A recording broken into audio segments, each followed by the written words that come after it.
ever when the world comes together to create a better tomorrow. It's going to be magic.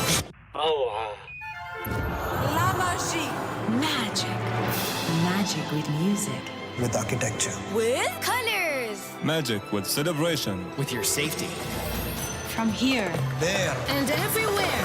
For 6 whole months, day and night. Join the making of a new world starting October 1st.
This is day one of the FIDE World Chess Championship. Chess.com's coverage is brought to you by Coinbase, and Chess.com's coverage starts right now.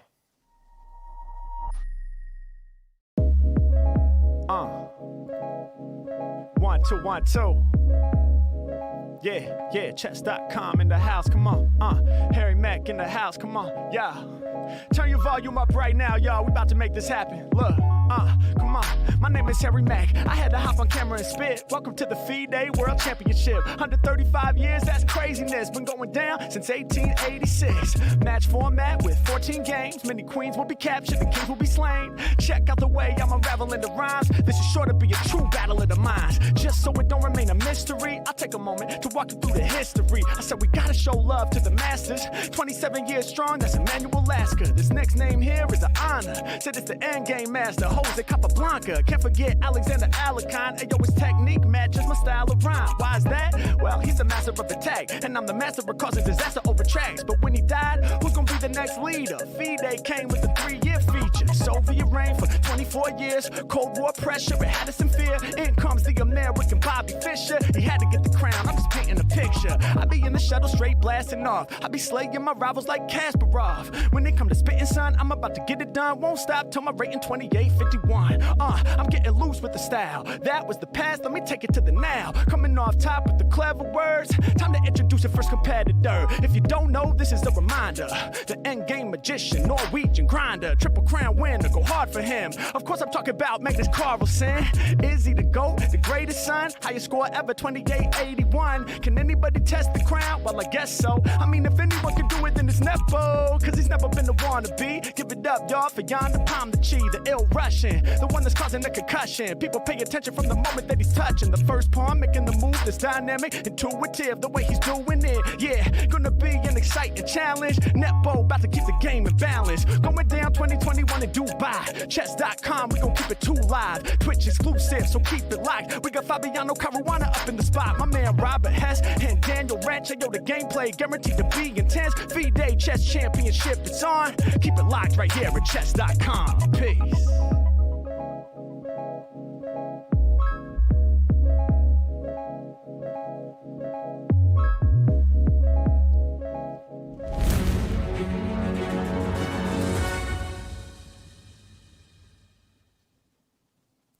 And we are live, and boy, are we ready.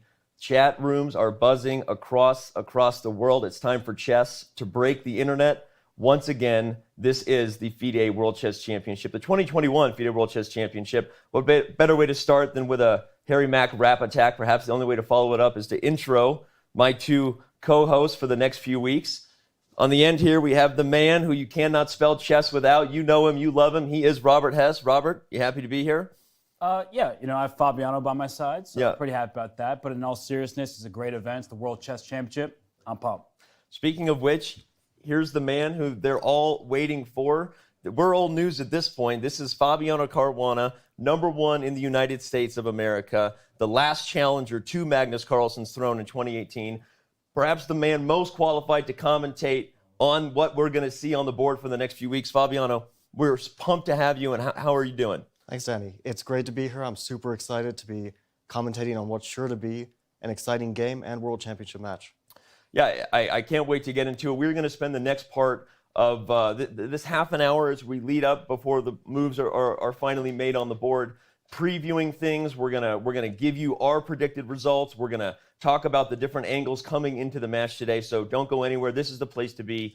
And on that note, let's remind everybody what are we in store for here? The FIDE World Championship, aptly named this year after the organizing party FIDE. But the World Chess Championship itself has been around for 135 years. It's one of the oldest organized events in the world. It is for the top prize in chess. The winner of the World Chess Championship is the World Chess Champion. There have been 16. They define their era, and Magnus Carlsen is the era that we are currently living in. Will that still be the case in 3 weeks? We're going to find out. And what about the format itself in regards to what we're going to see on the board? I'm going to let my man Hess remind everybody of what they're in store for here. Yeah, we have just 2 players competing for the World Championship title. It's 1-on-1, 14 games of classical chess. The first player to 7.5 points wins the World Championship title. If it's tied 7-7, we go to tie breaks. The time control, they start with 2 hours per side, and they have to make 40 moves. After 40 moves have been made, they get an additional hour on the clock for the next 20 moves. And after move 60, they get an additional 15 minutes for the rest of the game with a 30-second increment. So if they get in time trouble, the position is complicated, they can build time back up so they can think through the position. And of course, the prize fund, the players are competing for quite a lot of money here. It is 2 million euros. Not bad payday, 60% to the winner, 40% to the loser, unless it goes to tie breaks, in which case 55% to the winner and 45% to the runner-up. Not a bad payday at all, exactly. And of course, the schedule to remind you of where you need to be every single day to tune into our coverage. Of course, this is day 1, November 26th, if you were wondering. Tomorrow, November 27th, is day 2. On Sunday, we have round 3, and then a break day before round 4 comes back on the 30th. That's going to continue to be the schedule. They go 3 days on, Monday is always off, and then Thursday is off. So if you're kind of just organizing your life around the World Chess Championship, now you know exactly how to do that. Real quick shout out to the ambiance here, our awesome studio. We worked super hard to put this together. Thank you to our sponsor, House of Staunton, bringing this beautiful board to us. You can use the command Staunton in the chat for more information and to get 10% off. And you should consider doing that, looking for a holiday gift. Okay. Well, it's time for us to get into some of the angles, right? This is what we say we're going to do. We said we're going to preview this thing, so let's do it. So, Bobby, I want to start with you. One of the biggest talking points over the last couple of days was an interview that Magnus Carlsen gave in Norwegian. He talked about a number of things, but one of the topics that came up were comments that he made that he thought that you and or Dingli Ren would have been tougher challengers for him this time around, and that he was not too unhappy to see Jan sitting across from him. First of all, compliments to you. We're glad you're here. Right, we would rather you be here. I know you'd rather be in Dubai, but we're happy he's here, right? The chat is happy you're here. But besides the compliments aside to you, how much of that do you actually think Magnus really thinks that? He does have a worse head-to-head record against Jan. How much of that you think is gamesmanship, and your thoughts on the psychology that Magnus is taking with those comments? Well, I think with Magnus, there's always a great deal of psychology because he places a lot of emphasis on that, and correctly so. I think psychology is super important, especially at the top levels. But it also, in general, he does tend to speak the truth. He does tell his feelings. I don't think that he's entirely saying something that's fictional. And the important thing to remember is that he has been preparing for Jan mentally, at least for a long time, because Jan was one of the leaders when the Candidates was postponed in 2020. So he had to mentally prepare that it's not 100% sure that Jan will win, but he's certainly a clear contender at that point. And the Candidates ended already quite a while ago. So I think that those were his honest emotions when it ended, that Jan is not the most difficult opponent in the world for him. Yep. But now I think there is also some element of trying to get inside his opponent's head because we know he likes to do that. Yep. It's interesting you say that Jan is not the most difficult opponent in the world for him because, Robert, on to you. I mean, do we need to remind the world that Jan has a plus record against every world champion he's ever faced? And he has a plus record against Magnus. So talk a little bit about what do you think that that's relevant here? If not, why? And Magnus making comments about Jan not necessarily being the toughest challenger despite his losing record. Yeah, well, historically, I don't think it has mattered that much. That a challenger has had a winning record against the world champion. The world champion's a clean slate. It's a whole new event. It's a match format, so you don't have the round robin where maybe someone needs a win and someone's not in contention. So it's a different vibe altogether. That said, I do think, I agree with Fabiano here, that Magnus plays that psychology game, and he wants to get in Jan's head. If Fabiano, he's sitting right beside me, if Magnus had not won their previous decisive game, I think Magnus would be talking even more because he only has one victory in the head-to-head, as you mentioned, and it was the last decisive game, so he wants that to continue. He wants to get under Jan's skin, and Jan, we'll see if he bites.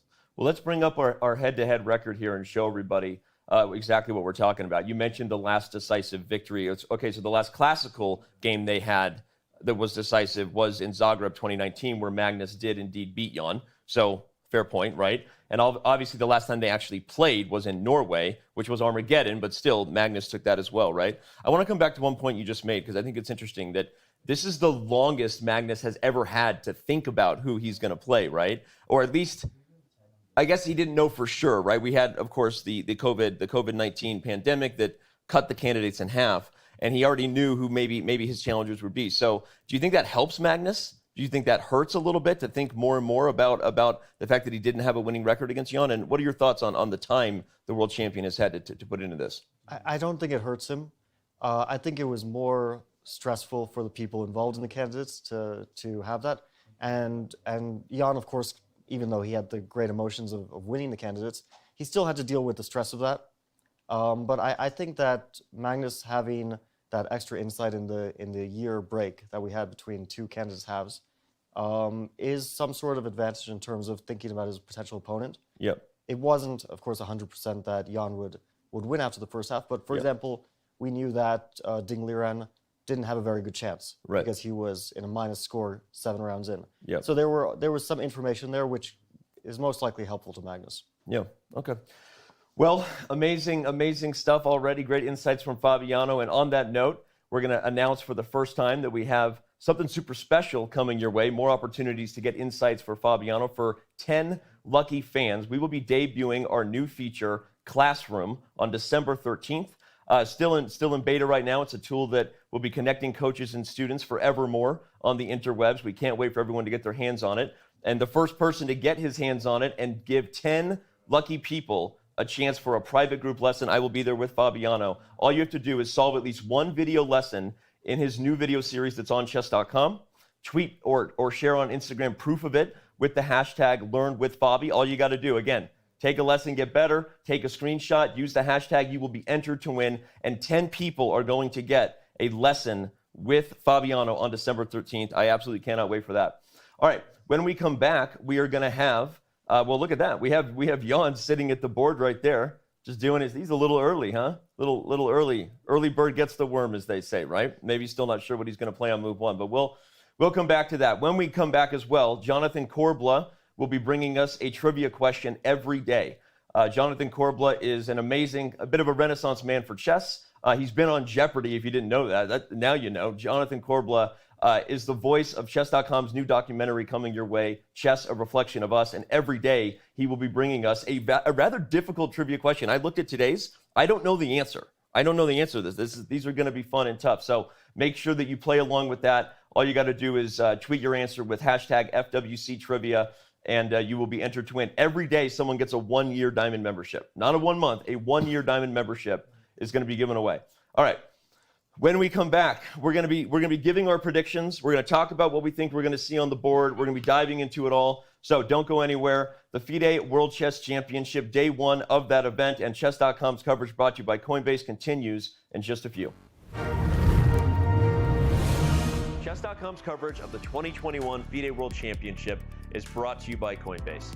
Whether you're an experienced trader or just looking to make your first crypto purchase, Coinbase has you covered.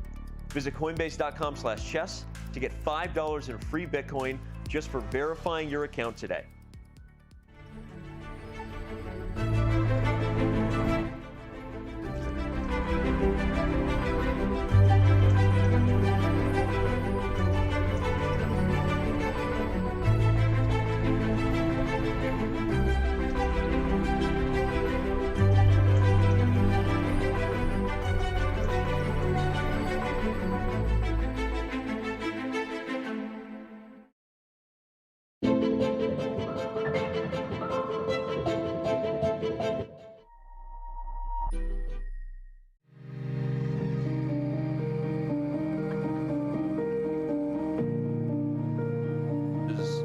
This. So here's what we're saying. Yes, we can discuss it on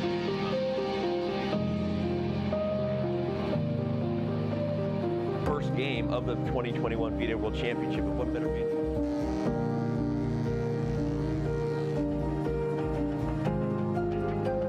Camera lighting and audio. We're gonna crush through the top of the show. All right.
Want to play chess online or learn how to improve? Join us at the #1 chess destination in the world, chess.com. With thousands of people playing at any moment, you'll quickly find a game with someone at your level, whether you're a beginner or a grandmaster. Chess.com makes learning fun and easy. Sharpen your tactics with puzzles and enhance your strategy with our lessons by top masters. Learn from your own games with our easy-to-use analysis tool. Chess.com has everything you need to take your game to the next level. Signing up is free and easy. Join Chess.com today.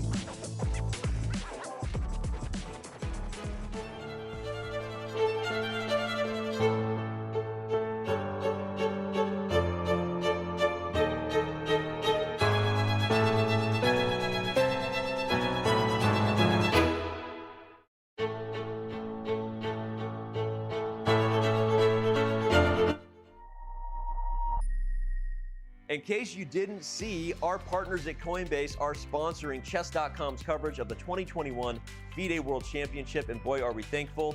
Whether you're an experienced trader, been doing this for years, or just thinking about making your first crypto purchase, Coinbase is the place to go. Visit coinbase.com/chess and get $5 in free Bitcoin when you sign up and verify your account today.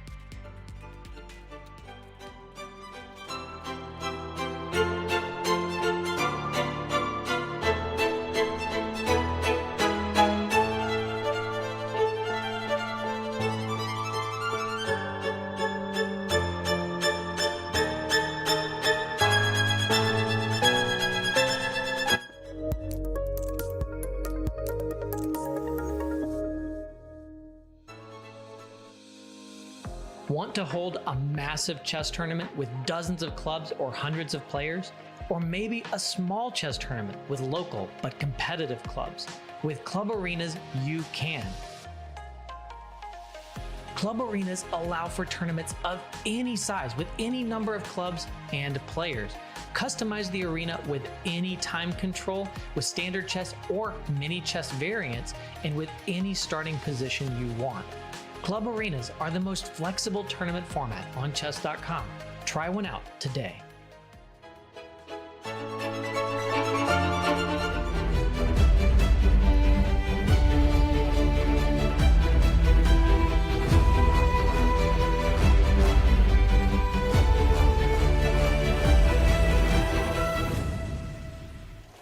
Hi, it's Jonathan Korbla from Expo 2020 in Dubai. Matches are the order of the day for World Championship crowns. However, 2 world champions won their titles in tournaments.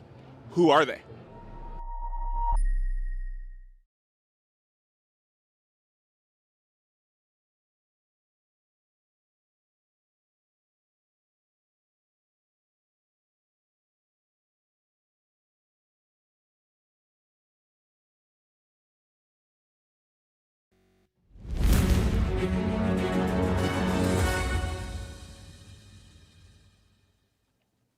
And we are back here. Day 1 of the FIDE World Chess Championship.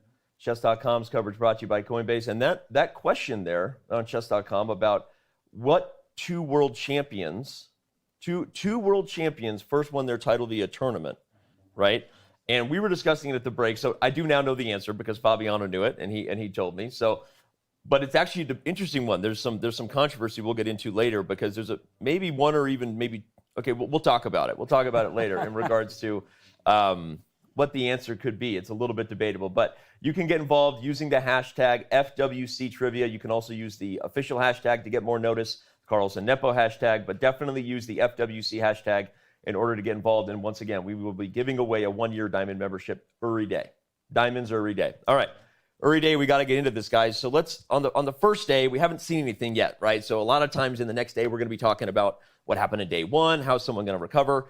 First day, we were talking about this match all week. We've been hanging out, and we inevitably get in discussions about what's at stake on a bigger picture level for both of these guys, right? I think when we talk about Magnus, you think about his legacy. When you think about Jan, you think about the opportunity, right? So Robert, let me start with you and ask about Magnus's legacy. How important do you think this match is? His 5th World Championship match, and it would be a big upset if he lost this in many people's eyes, right? Yeah, it's not as important as the first World Championship match he played in when he beat Vishy Anand. Yeah. And Vishy himself said, maybe the light, the fire isn't burning as much. Right. And Magnus said, that fires me up. Yeah. So for Magnus, he's not etching his name into the history books. He's already part of the lore of chess. Ian Nepomniachtchi, on the other hand, this is his opportunity to take the World Championship title. And it's important that he is nervous because he cares and not nervous because he's scared. Yeah. No, first of all, that was a hot line right there. Have you been hanging out with Harry Mack? No, but I did watch the freestyle. Okay, so. that was nice. Well, yeah, and going to not being nervous because you're scared, right? I mean, you played in a World Chess Championship match, right? So as a challenger to the throne, what's at stake for Jan here? Were you just not thinking about that at all? Is it just like, hey, I got to focus on what's in front of me, what I can control? But what do you think about as a top-level chess player who wants to cement his legacy and by earning the biggest title in the game? And what do you think is going through Jan's head? What's at stake for him besides just wanting to win the title? Well, I think it's ideal in general to get results out of your head and just think about the chess. Yeah. But that's very difficult practically. And so I don't think that either player can fully distance themselves from thinking about their legacy, what they have at stake. Yep. For Jan, obviously, it's much greater. This is his first time. Yep. This is his chance to really etch himself into history books. Yep. Magnus has already been here and done this before, but of course, he still wants to keep his title, and he has that internal motivation that always keeps him going.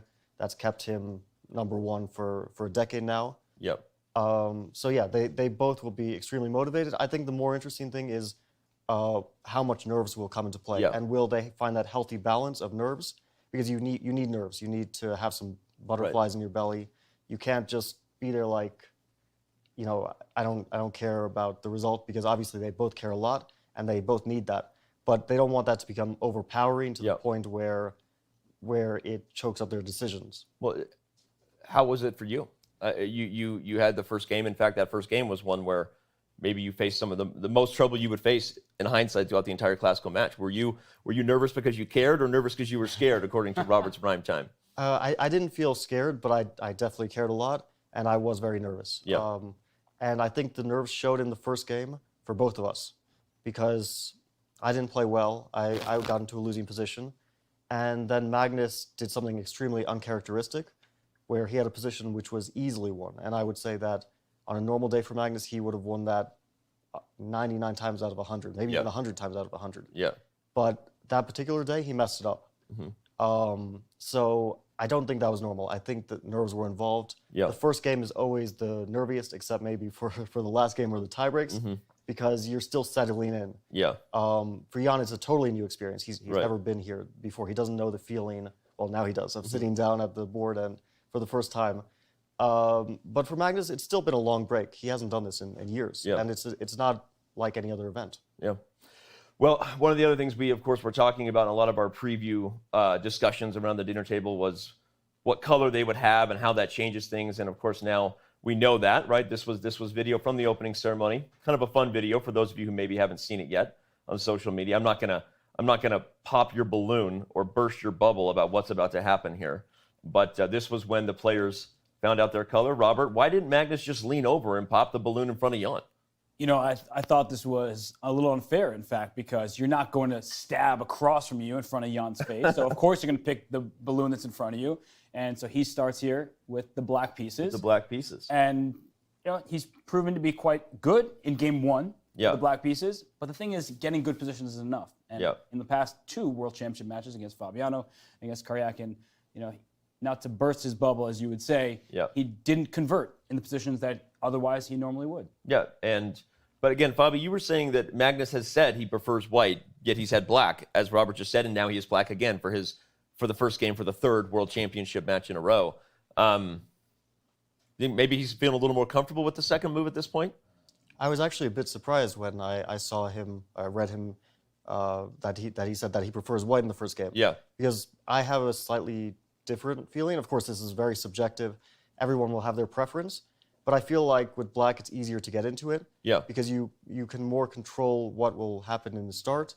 You have your defenses. There's less that your opponent can surprise you with, especially in the opening. Yeah. And you more know what you're playing for. Yeah. A draw is a good result in the first game with black in the match. While with white, you want to press, but you don't want to overpress. And Right. it's difficult to find that balance. It's interesting because, yeah, I tend to agree with you. And obviously, it's not that he hasn't had winning chances with black, so I'm also surprised to hear that he prefers white. But speaking of surprises, Robert, what do we expect here, right? We know that you and I were sitting together when Magnus debuted the Sicilian, the opening that in hindsight would be a major talking point of the 2018 match, and almost threw off his opponent enough to win that first game, right? What surprises do you think will be in store here for today? I think Jan was surprised with his first move. Really? Yeah. Okay. Well, let's come back to that. So hold on. We'll come back to that in a minute, because we are going to get into our predictions here, both with the results. We're going to tell you our first move predictions. I don't know what move Robert thinks we're going to surprise with. I think he's going to be wrong, so we'll get into that. But okay, what won't be wrong is the time you're going to be spending with us the moment the game is over. Here on chess.com throughout this entire event, when the game ends, that's really when the party begins. We're going to have so many amazing guests lined up. We're going to give you full game recaps with me and Fabiano and Robert. We're going to be doing so much at the top of the show. Today's first guest will be Maxime Vacher-Lagrave. He is the Frenchman with 3 names, formerly the French #1. There's a new kid in town, as they say in France, who's now #1, known as Farouja. But Maxime, still #1 in your hearts. The 3-time French champion will be joining us. Also talking a little bit about his match on Monday versus Fabiano Caruana in our Speed Chess Championship. We'll see what kind of trash talk you guys get into. After Maxime, we will have the one and only Levy Rosman, known to the world as Gotham Chess. Chess.com's new documentary coming out is titled Gotham Chess: How Levy Rosman Became the Chess Teacher to the Internet. Our own videographer is putting together some amazing stuff, and we have a documentary you are not going to want to miss. In fact, I think we have a teaser on that, right now, so don't go anywhere. For those of you who just can't wait, here is a quick video teaser on the documentary that will be world premiering at the end of our show today.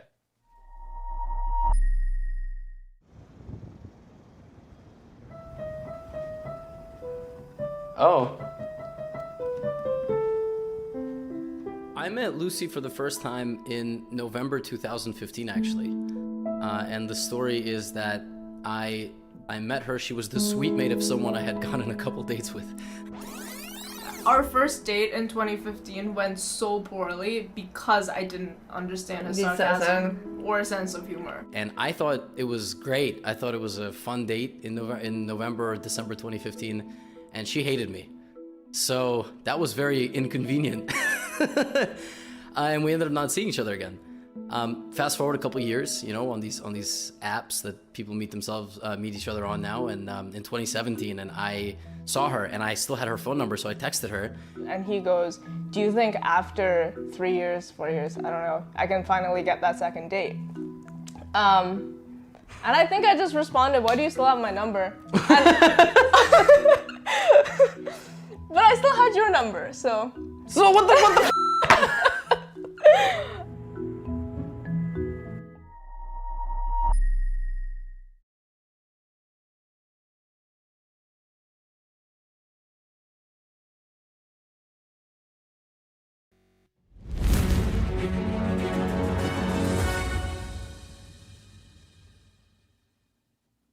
Well, as we were getting set here to make our predictions, Robert was going to make his prediction of the first move.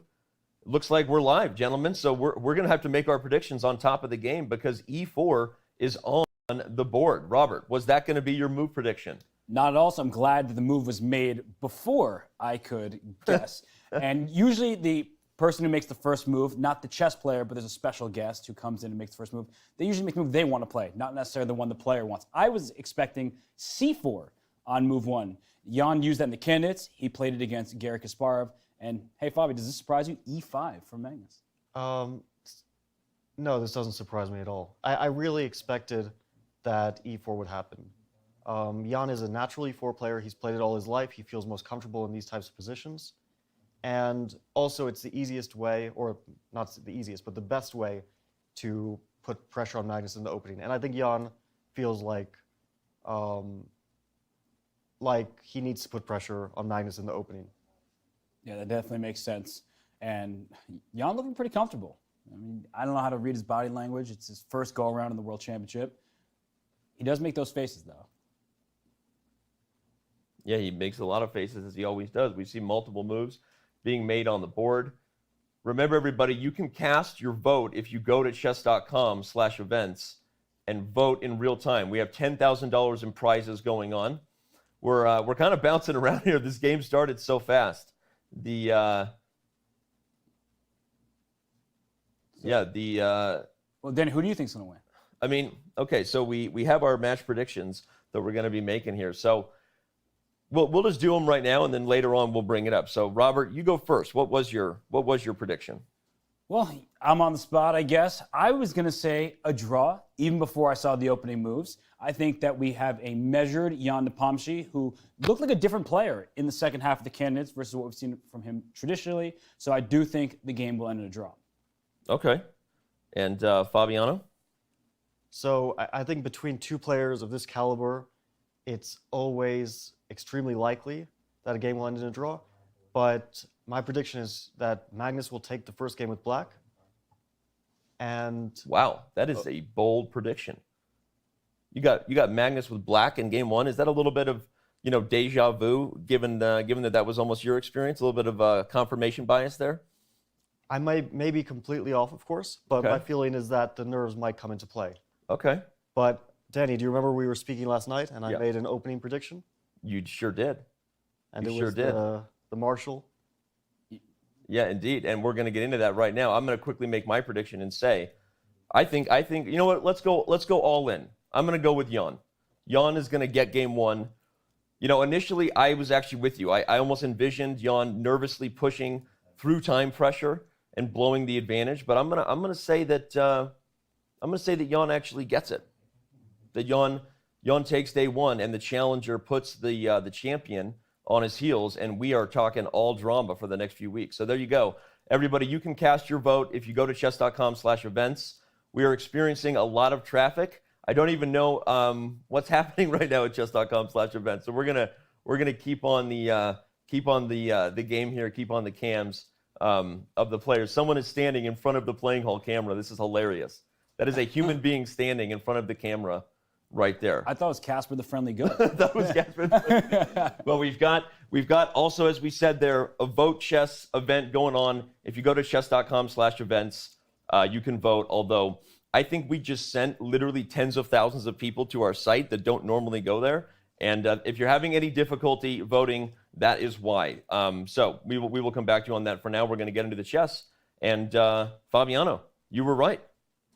talk a little bit about why you predicted this variation of the Lopez. I feel like, and this is from some recent work also, that the Marshal is a great place where you can be flexible with black. You have a lot of options with black, and you also have that solidity. And that's exactly what Magnus wants, a positional game where he can stay very flexible, so he probably won't get caught out in very direct preparation, which I think is Magnus's main worry in general in the opening, that his opponent simply catches him with some computer-generated prep. And in the Marshal, that's very, very difficult for that to happen. Okay, that's interesting. I don't know that I didn't predict anything like this. Now, Robert, you were going to predict c4. Tell everybody why you thought that was going to be what Jan played. Well, I thought for no less a reason than the virtue of surprise.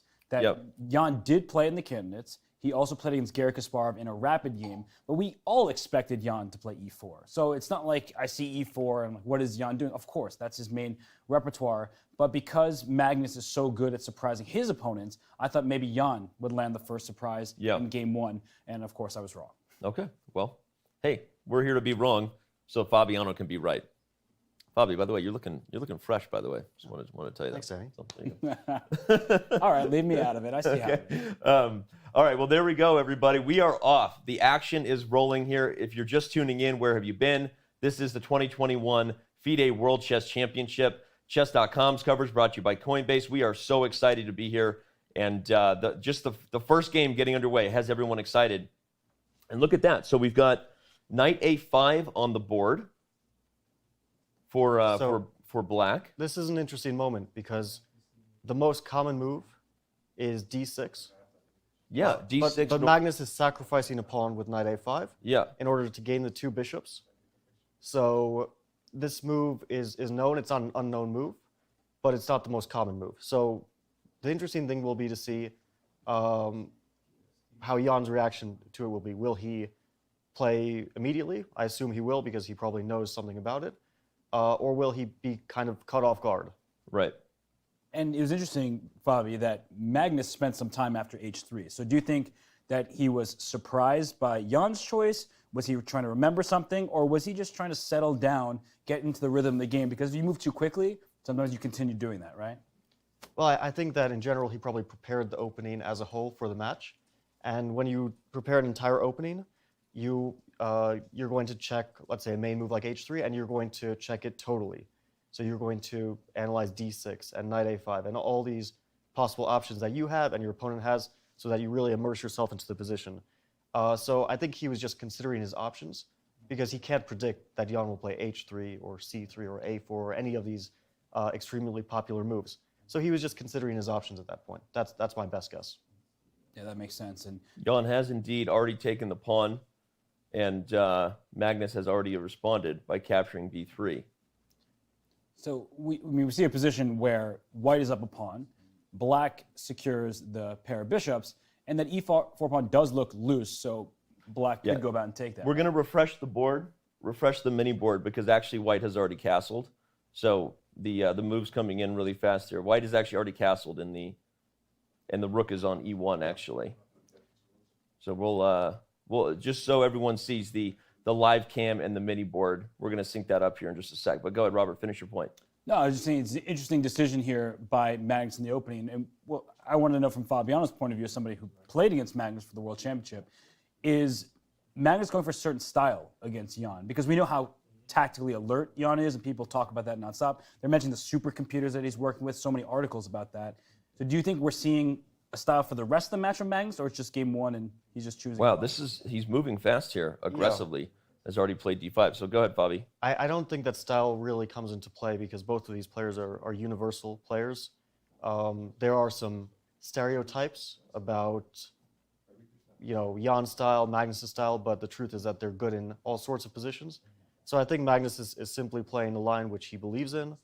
Jan is obviously also ready for it, and they're going to trade queens. They're going to trade queens now, it looks like. Mm-hmm. But actually, I do want to say one thing about the position. Yeah. This is a very sharp line. It's actually also possible that they won't trade queens. Magnus has a choice now.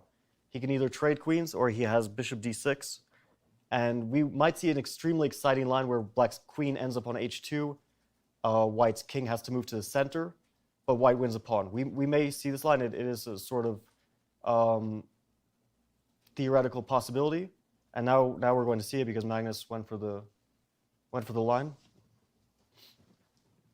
Yeah, so he gets it from the board. He's moving quickly. Jan still probably in his preparation, despite his look away from the board.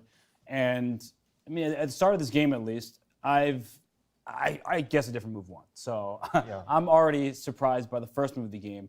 And how many moves do you think they prepared? Because Jan and Magnus both talked about the extreme preparation, how deep they have to go, and how much more do you think we'll see from their engines and not their brains? Well, it's clear that they're both in their engine prep. Yeah.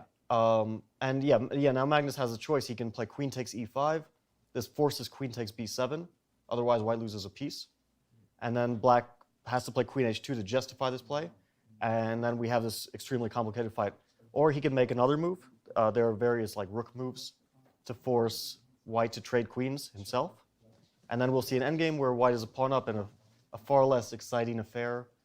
But I guess it depends on how confident Magnus is feeling about his prep if he goes for the queen h2 line, because there he's taking a lot more risk.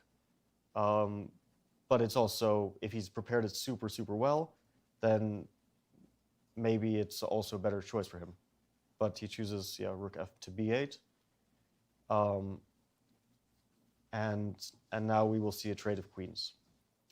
Right, and the white king is already castled. Yeah. And there's a rook on e1, so that knight is not hanging on e5. So protecting the center and still a pawn ahead for white, for Ian Nepomniachtchi, but Magnus confidently playing nonetheless. Yeah. Yeah, we'll stay right here until we get the board updated. We'll commentate from our bird's eye view here. Look at so the king is on f1 in the live position. This is all still known though, Fabi. This is all preparation. It looks like, so the interesting thing about this position is, I don't know if the last move came as a surprise to Jan, because the Stockfish engine shows queen takes e5 as the move, queen b7, queen h2, and an engine like Lilo shows rook f b8 because it's happy to play a pawn down in the endgame. So it's neural net action on the board already, right? As far as the preparation goes. Yeah. So it looks like Jan, maybe that came as a surprise to him. So it's clear he's looked at the line, but not in extreme depth. He's looked at it more from the point of view of the most forcing option for black, but not the more positional options. Okay. Well, we're gonna keep tuned in, everyone. You will be able to see the live playing cams and everybody, as well as the live feed as it comes in. Though we're gonna take a very short break. When we come back, we will continue to dive into all of the action on the board, get more of Fabi's thoughts. I want to unpack this whole difference between how you said Leela evaluates this versus the other engines. I think that's a fascinating point, because one of the things we're all going to be learning is how the players prepared for these games, and maybe getting more and more insight into what they're doing at home in the kitchen. So, all right, you're going to get everything you need at the break, so don't go anywhere. We will be right back.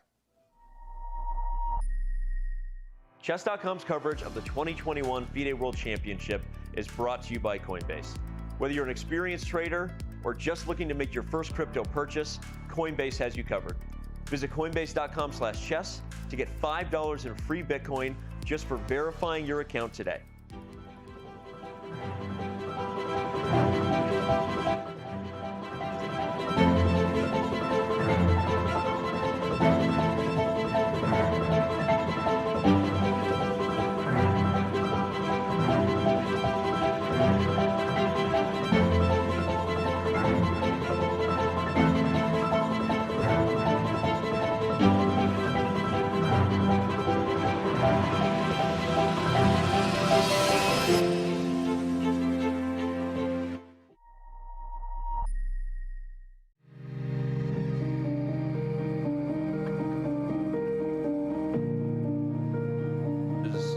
This. So here's what we're saying. Yes, we can discuss it on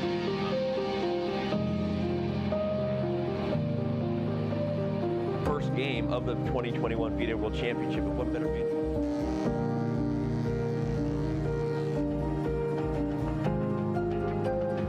camera lighting and audio. We're going to crush through the top of the show. All right.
Want to play chess online or learn how to improve?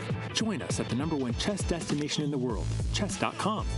With thousands of people playing at any moment, you'll quickly find a game with someone at your level, whether you're a beginner or a grandmaster. Chess.com makes learning fun and easy. Sharpen your tactics with puzzles and enhance your strategy with our lessons by top masters. Learn from your own games with our easy-to-use analysis tool. Chess.com has everything you need to take your game to the next level. Signing up is free and easy. Join Chess.com today.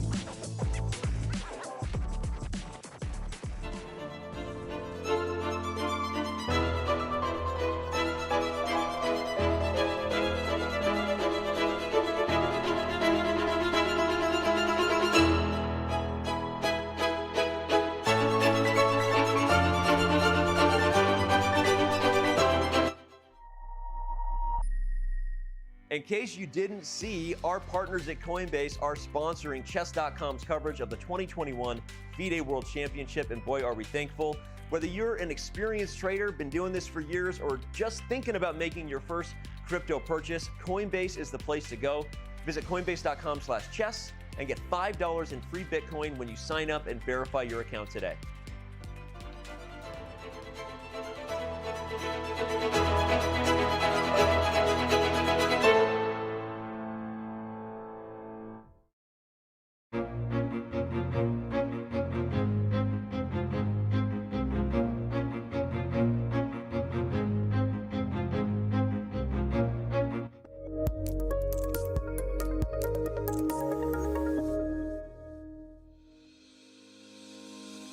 Want to hold a massive chess tournament with dozens of clubs or hundreds of players?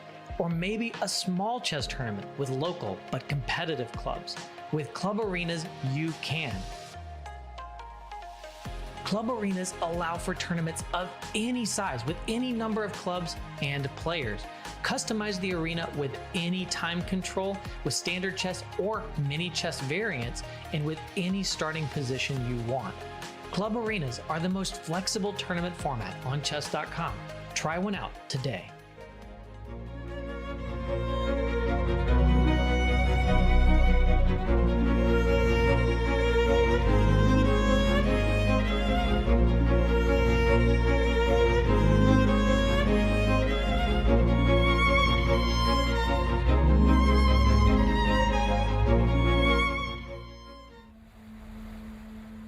Am I supposed to feel ready? Yeah. But I guess when you prepare for such a major event, you always feel like you could do more. But I guess we are doing some insane amount of work, so I hope we got to be ready enough.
think it plays its own role. But, it's I mean, if trying to be serious, it's hard to evaluate because I think in modern chess you got to be a very universal player if you want to be successful, and you can't rely on intuition alone. So they would like to to say that, for example, a player, a world champion with the best intuition ever is Mikhail Tal, but I guess he also had, he had to calculate a lot, yeah. And for example, today, if you try to stick to his playing style, it would be sometimes it would be very costly to your performance. So I think, yeah, the intuition is always good, but I mean, sometimes you basically can't choose the move because of your calculation or evaluation, and you need to, for example, sometimes you are given like two similar opportunities, and you got to pick one, and okay, probably here the intuition comes.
And we are back.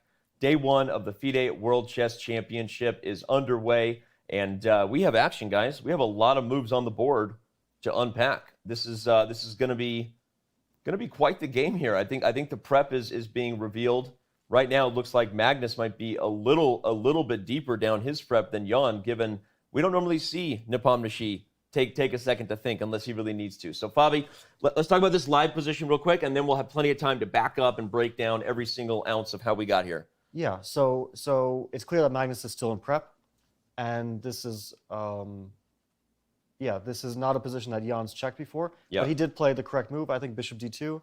Yep. It's a somewhat subtle move. The point is that the knight on B4 is extremely annoying for White. If we back up one move. Yep.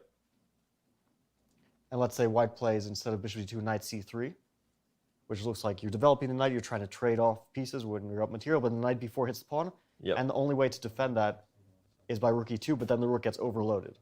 The rook goes e2, and white can, black just takes here. Yeah, or on c2 immediately, but yeah, black is winning the pawn back. Okay. And so that's why Jan was not quick to develop that knight.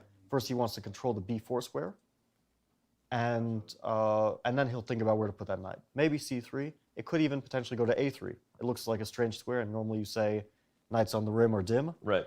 But the knight also has some options of escaping the a3 square by playing, let's say, knight a3, c3, knight c2. So the knight has some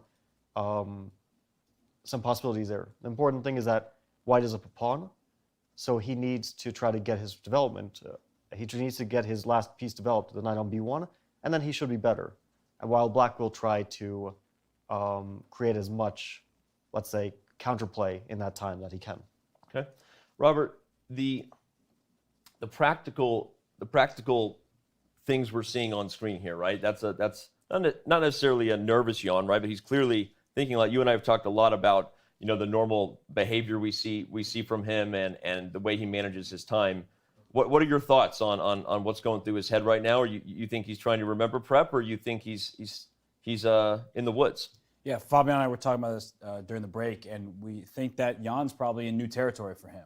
And Magnus playing very quickly, Jan trying to figure things out on the board. And for these top-level players, of course, they have a sense of what's going on. They understand the game super well, so he's trying to find the best continuation. In a position like this, in our current position, it's not very easy because that bishop on b7, that's the lone light square bishop on the board. And if you look at it, has a full length of the diagonal all the way down to g2.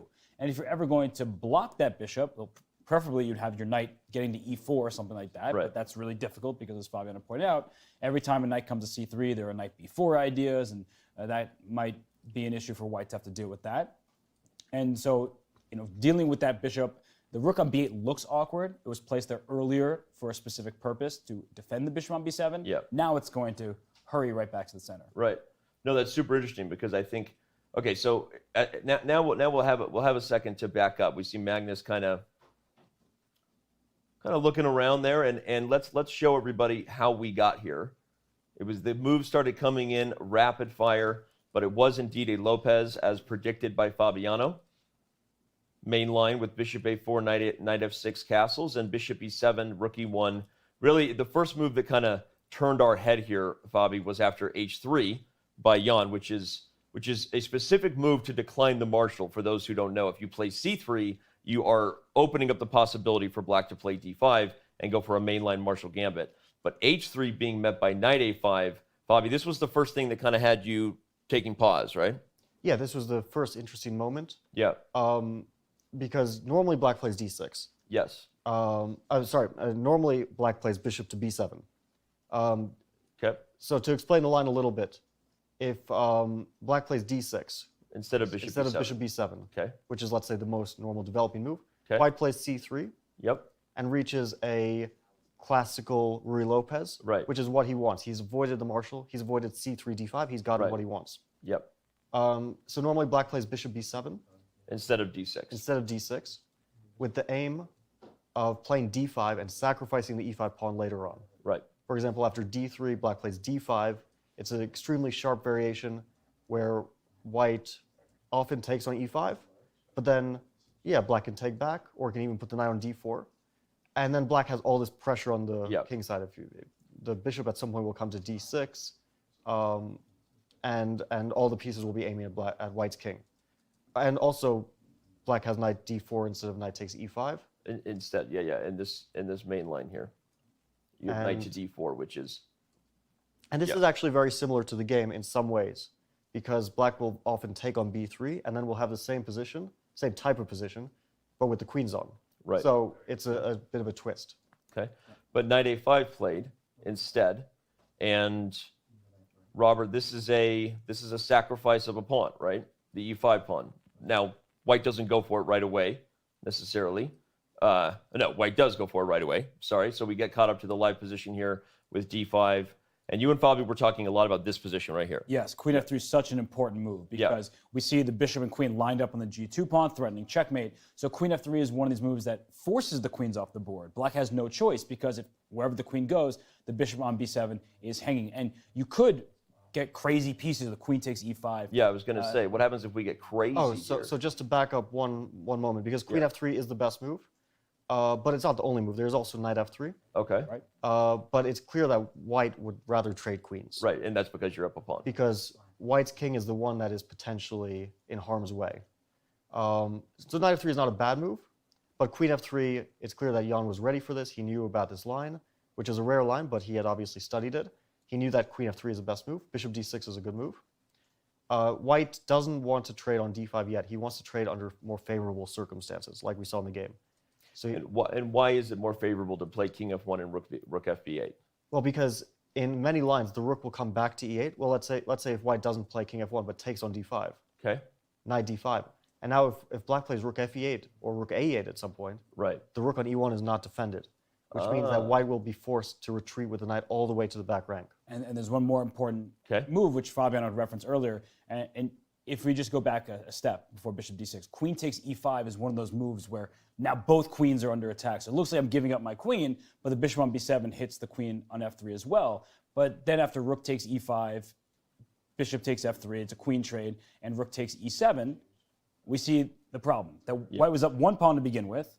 Now the bishop on f3 is under attack. The second pawn on c7 is under attack. a6 is threatened. So white is clearly better in such a position. So if we go back to that moment with bishop d6, there's a really big threat now of queen takes e5. So if we make the move, say, knight c3, think, oh, you'll trade me on f3, my knight will just recapture. No, queen takes e5 now is really good for black because your rook is loose on e1. If you trade queens in this manner, now you don't even get the piece because your rook's under attack on e5.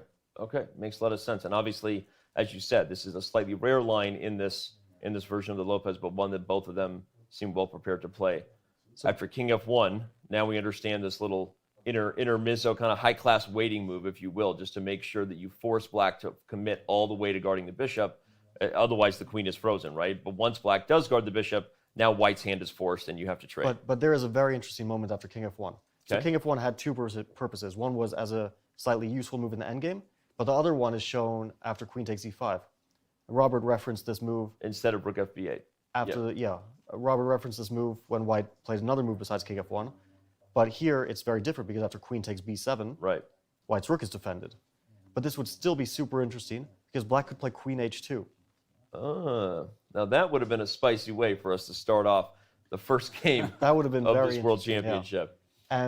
And this is some sort of position that I'm sure they both studied, and I think this is what Jan was expecting. Yeah. He wasn't expecting the move rook fb8, but he was ready for this. Okay. And he probably had some prep here. So what makes you think that? Because you mentioned as we went to the break, and we promised the fans you would unpack it, you mentioned that rook fb8 is a move that Leela suggests here.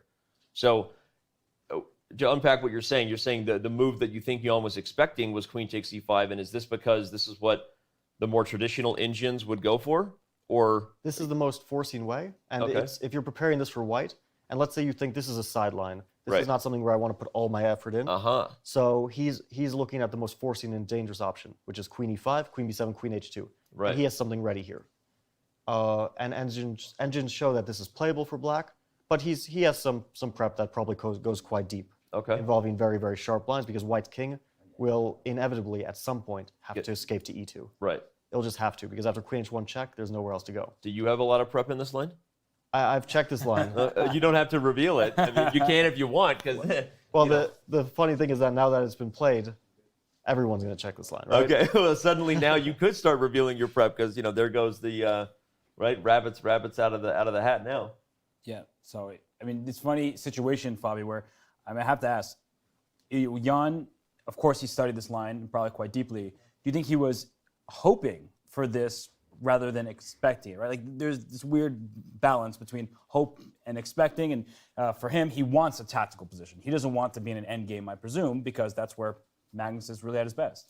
Yeah, I think Jan was probably confident because he's like, I've checked this line, I know what to do. But he also knows that Magnus is an extremely well-prepared player. Magnus is very, very smart in the opening and in choosing his openings, so he knows that it's not going to be so easy, that Magnus is just going to go directly into the line that he played. But still, that's fascinating. It's already getting us a little more insight, right? Going into World Championship matches, you're wondering who the team of seconds are. How are they using engines? I made a comment recently to someone who I gave an interview to. I said, well, everyone has the same second now, which is a jet engine packed with a neural net, machine learning. And so the question is, who are your human seconds unpacking that, right? And now we see Magnus playing this move, rook fb8, probably surprising Jan. And now after bishop d2, c5, just to remind everybody again, the live position with c5 on the board, Jan is still thinking, and now only has an hour and 30 minutes left. He's more than 20 minutes down on the timer. Yeah, so I just want to explain the move rook fb8 a little bit because it's such a weird move. It looks so unnatural. Usually you hear that you put the rooks in the center. Yep. And you don't put your rooks side by side on a8 and b8. That's just very strange. Yep. So the first point is if white plays knight c3, let's say, or some move like that, then now after queen takes e5, if white plays queen takes b7. Yeah, the bishop is protected. Then black. Queen takes e1. Yeah, queen e1, rook b7, black ends up a rook. Right. So that's why rook fb8 happened.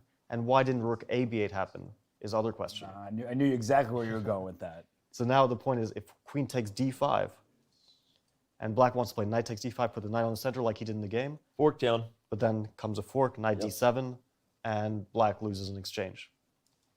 And of course, bishop takes d5 instead of knight takes d5, hangs the pawn a6. Right. So that pawn being a backward pawn is going to be a target throughout the current position, but also in all these variations, you have to look out for the pawn a6. As soon as you play b5, you know that's where you're looking at. Man, you know what makes World Championship games easy to understand? Having two grandmasters directly to your left. This is some awesome stuff, guys. So yeah, now everybody in chat, no matter where you are watching from, thanks for being with us. You understand fully this very unique. Was it officially a novelty? Is this actually a move that has never been played before? I think that already after King F1, there are no games. Okay. I could be wrong, but at least there are no high-level games in this line. Right. So which made your prep and everyone else's secret prep really valuable until about 5 minutes ago when it was all played. So now everybody is going to be looking into this line. Grandmasters everywhere unite, and bishop to d2, c5 again. This is still the live position for those of you keeping track at home, right? White has a tiny edge, as you can see via the evaluation bar. That's because of the pawn. But from a practical perspective, Magnus clearly in the driver's seat a little bit, right? Yeah, I think that this is not a great outcome for Jan. Okay.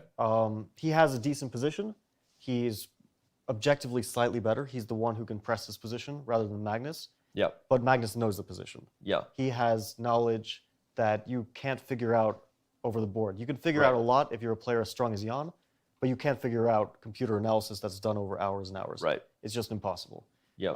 So now Jan has a choice because his bishop d2 move was super natural and good. He wanted to control that b4 square, but now he has to decide where to put that b1 knight. Mm-hmm. Does he want to play knight c3? Does he want to play knight a3? Also a legitimate choice. Knight c3 might still be met by this, Robert, and then is the difference now that you've developed, you can bring the rook to c1. Yeah, you can play the rook to c1, but where your piece is going, that's the essential question. This knight on e5, it looks well placed, but it requires defense because of the bishop on d6 attacking it, and you would love to play the move at some point, knight c3 to e4. You can't get away with that because that cuts off the rook on e1 from the knight on e5. So even though white has some pieces that look good, they're not able to be improved. And that's the frustrating thing in chess, right? You're like, piece is great, I should have a good position, I'm up a pawn, and yet black's pieces are actually better and can keep going. So I like Fabi's idea, by the way, these knight a3 ideas, because at some point, if you're not careful from black's perspective, the move c2 to c4 could be on the docket. Like it's kind of surprising, especially with the rook on b8. It would allow it to maybe barrel down the b file if there are some trades, but the move c4 could be forcing, and in that instance, like you're left with some difficult decisions for black, whether to leave the pawn, whether to trade, and how do you preempt that? Because if c4 is an option for white, how should I be best prepared to meet it? Right.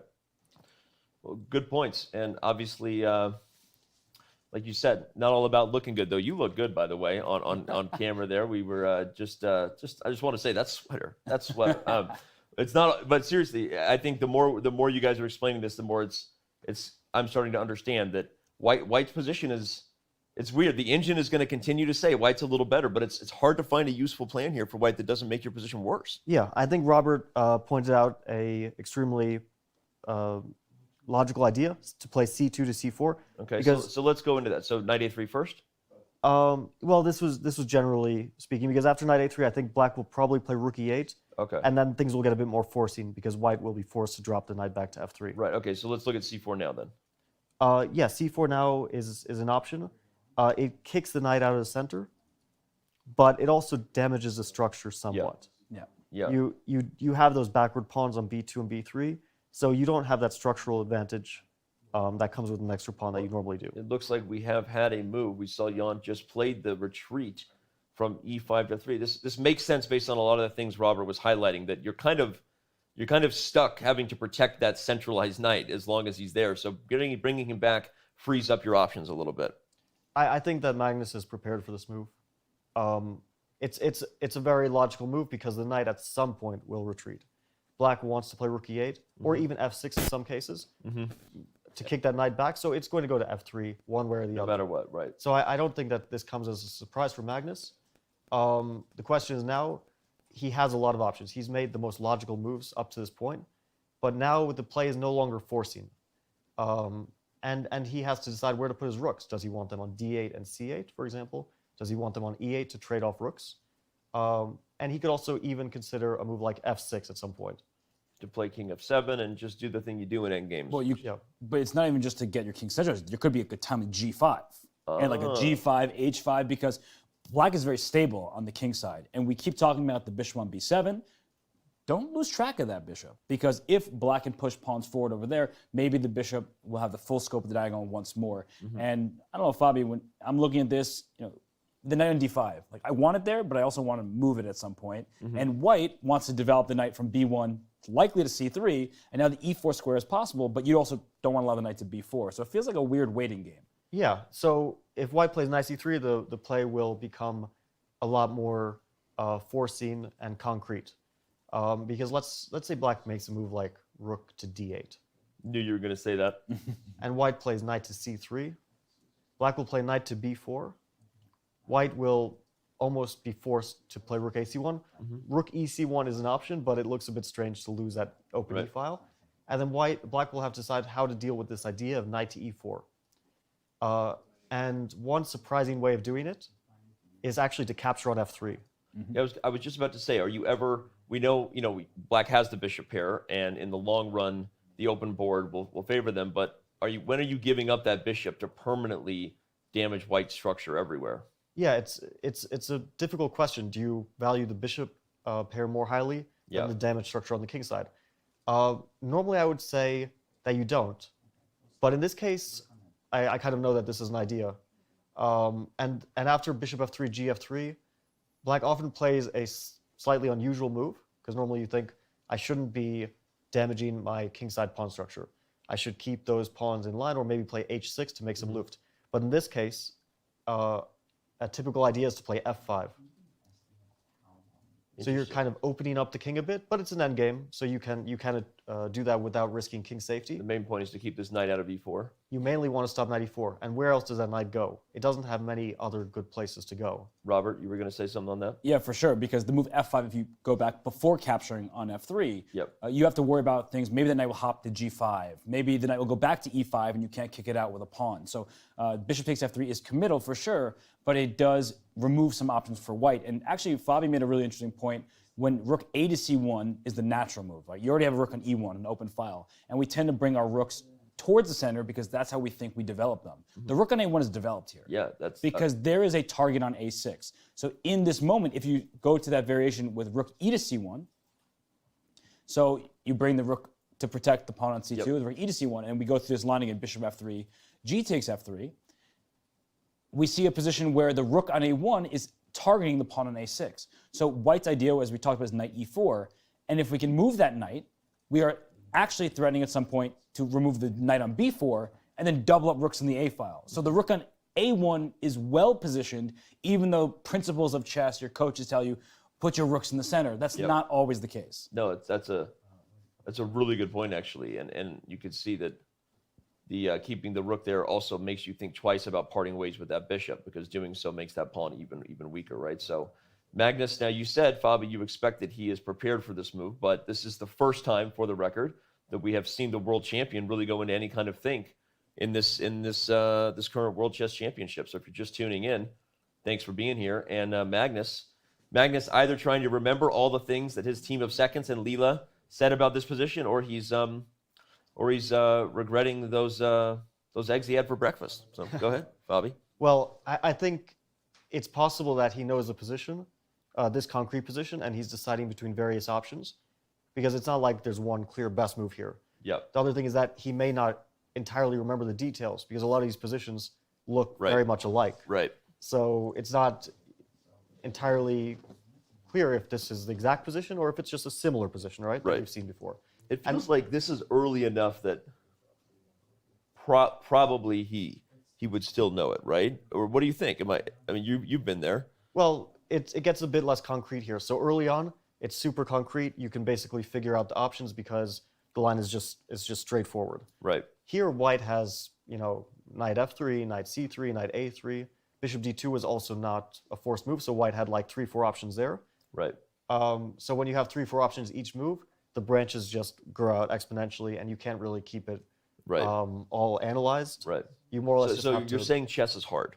Chess is very hard. You're saying chess at a high level is hard. Okay, that makes sense, Robert. And I think in a position like this in particular, that you see a very unclear situation. Both players, they can visualize 6 moves in all different directions, but evaluating that position is extremely difficult. When there's a material imbalance, they know, both sides know, black has compensation, of course. They don't know quantitatively, unless they have this position at home, which doesn't seem like they do. So they don't know, oh, is it half a pawn better for white? Is it closer to completely level? Is it closer to really being a pawn for white? And the answer to that, they are aware that it's less of an advantage, a smaller side. But when you start just making moves, all these options look reasonable, you get careless. You have to be objective every turn, and you need to be skeptical about the decisions that are being made. Because knight f3 looks like a move that you would play regardless. Father had been talking about moves like f6 to kick the knight, rook e8, but maybe you make that move too soon and you're not developing. Here it's perfectly reasonable to make the move knight f3, but when something is familiar to you, we often take it for granted that we should actually continue calculating. Right. No, it makes a lot of sense. And if I'm correct, that it may not even be that he doesn't know a move here or an idea, but you're trying to do everything you guys just described in positions that are 4 moves down the road, 5 moves down the road, trying to remember why did we want the rooks here in that line again? Because in some deep variation, it's critical that I'm still guarding that pawn, right? And that sort of stuff. And I think so when we see the players, they're thinking about a lot more than meets the eye. Yeah, well, Magnus has in general a very good positional feeling. One would say the best positional feeling among players. So, of course, he can navigate this position, although he doesn't do it the way a computer would do it by just crunching through all the numbers and coming up with an evaluation. He more or less can see which moves of his have less reasonable options for his opponent, if that makes sense. He makes a move, and it looks like it's harder for Jan to find an easy move. So he's trying to cut across his opponent's plans in a way. But yeah, here it's just a very difficult decision because black has so many options, and none of them lead to a clear conclusion. And after that, white will have so many options, none of them leading to a clear conclusion. So he more or less just has to feel his way through to the move he feels is right. And question for you, Fabi, because I mentioned offhandedly f6, g5, h5, with the king on f7. Do you think that Magnus at some point can say, I've stabilized, let me try to play for more? And maybe that's even just playing the natural and good moves. But is that an idea that comes to mind of playing on the king side, just expanding on that front? Yeah, I think that this is definitely a position that one day black could get an advantage. Maybe it wouldn't be enough of an advantage to win, but black has potential here. Things could go slightly wrong for white to the point where white is slightly worse. But at the moment, white is a bit better, so his first thought should be, how do I neutralize white's slight edge?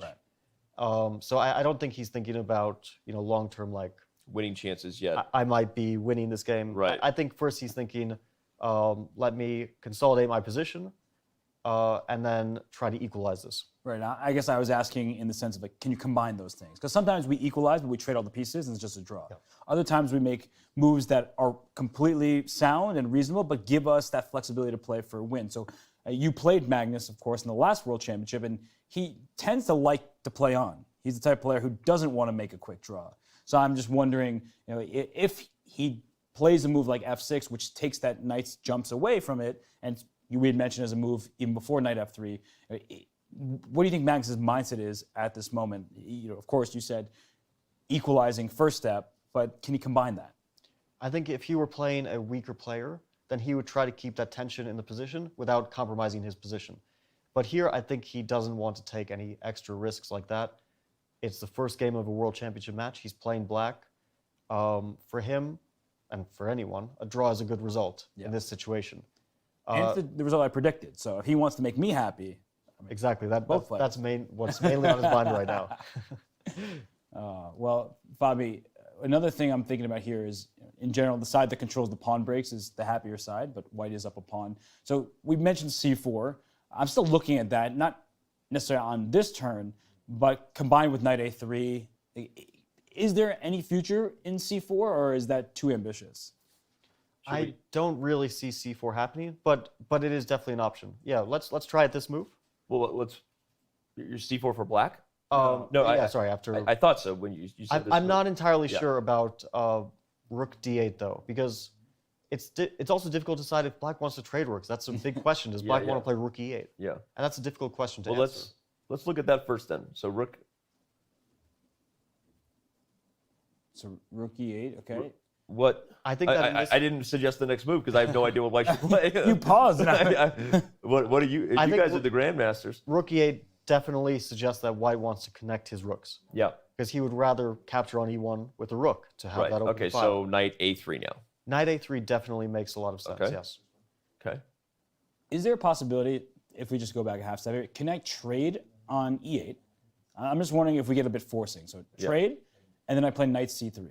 Because we keep talking about how black wants to play knight b4, but I'm wondering if white has knight e4 as a response. I knew you were going there. That is a spicy idea. In fact, and after bishop takes e4? Just pawn takes e4. And if you take on c2, I take on a6. If you take on e4, I get rid of your knight, and a6 is loose. And we keep talking about this pawn on a6, and this is, I think, a clear illustration of how things can go wrong for black. Robert, that was a great line. I haven't seen the eval bar agree with Robert Hess this much since 2018 World Chess Championship. Were you there, Fabi? I actually think this is an excellent idea. That's a great idea, Robert. But after knight e4, black is not forced to take. That's true. Okay, so knight b4, knight e4. Obviously, you can protect the bishop, even a move like bishop f8. Yeah, I would say that the best move is probably bishop f8 here. Okay. But this does give white the option of further changing the pawn structure. Bishop takes b4. Yep. And then we have a super weird pawn structure. Black has these 3 pawns, which actually can create a passed pawn someday. That's true. That's an important thing. Those pawns are potentially a passed pawn. If all the pieces were off the board, like let's say the rooks are off the board, then that a pawn starts to go down the board, and it's actually very dangerous. That's actually a fascinating idea to see the double pawns and the potential for the a pawn to run. Now, on the flip side, with the rooks on the board, you're not getting to white's pawn because pawns. You look at the base pawn, the pawn c2. You can attack it once with your rook. I can bring my knight to e1. Or play rook c1, something like that, and then determine how to play from there. So this kind of position, I'm not saying it's like a huge advantage for white or anything, but it seems like white is the only one who can mess around for now. I do like this change. I was wondering about this change of structure. I do kind of like it for black, because white has only a few options here in terms of improving the position. The d pawn isn't really going anywhere though, because the knight on e4 is awkward, and that d pawn is actually defending white's knights. Otherwise, the knights need outposts, right? Yep. Without that pawn, the knights will just get kicked back, and who knows where they're going to end up. The other option for white is to play c3 at some point. But I don't even want to do that. It just feels wrong. It feels wrong because it opens up the bishops, and we know that bishops like to be like open lines. Yeah. And the other thing about this is that black is not forced to take.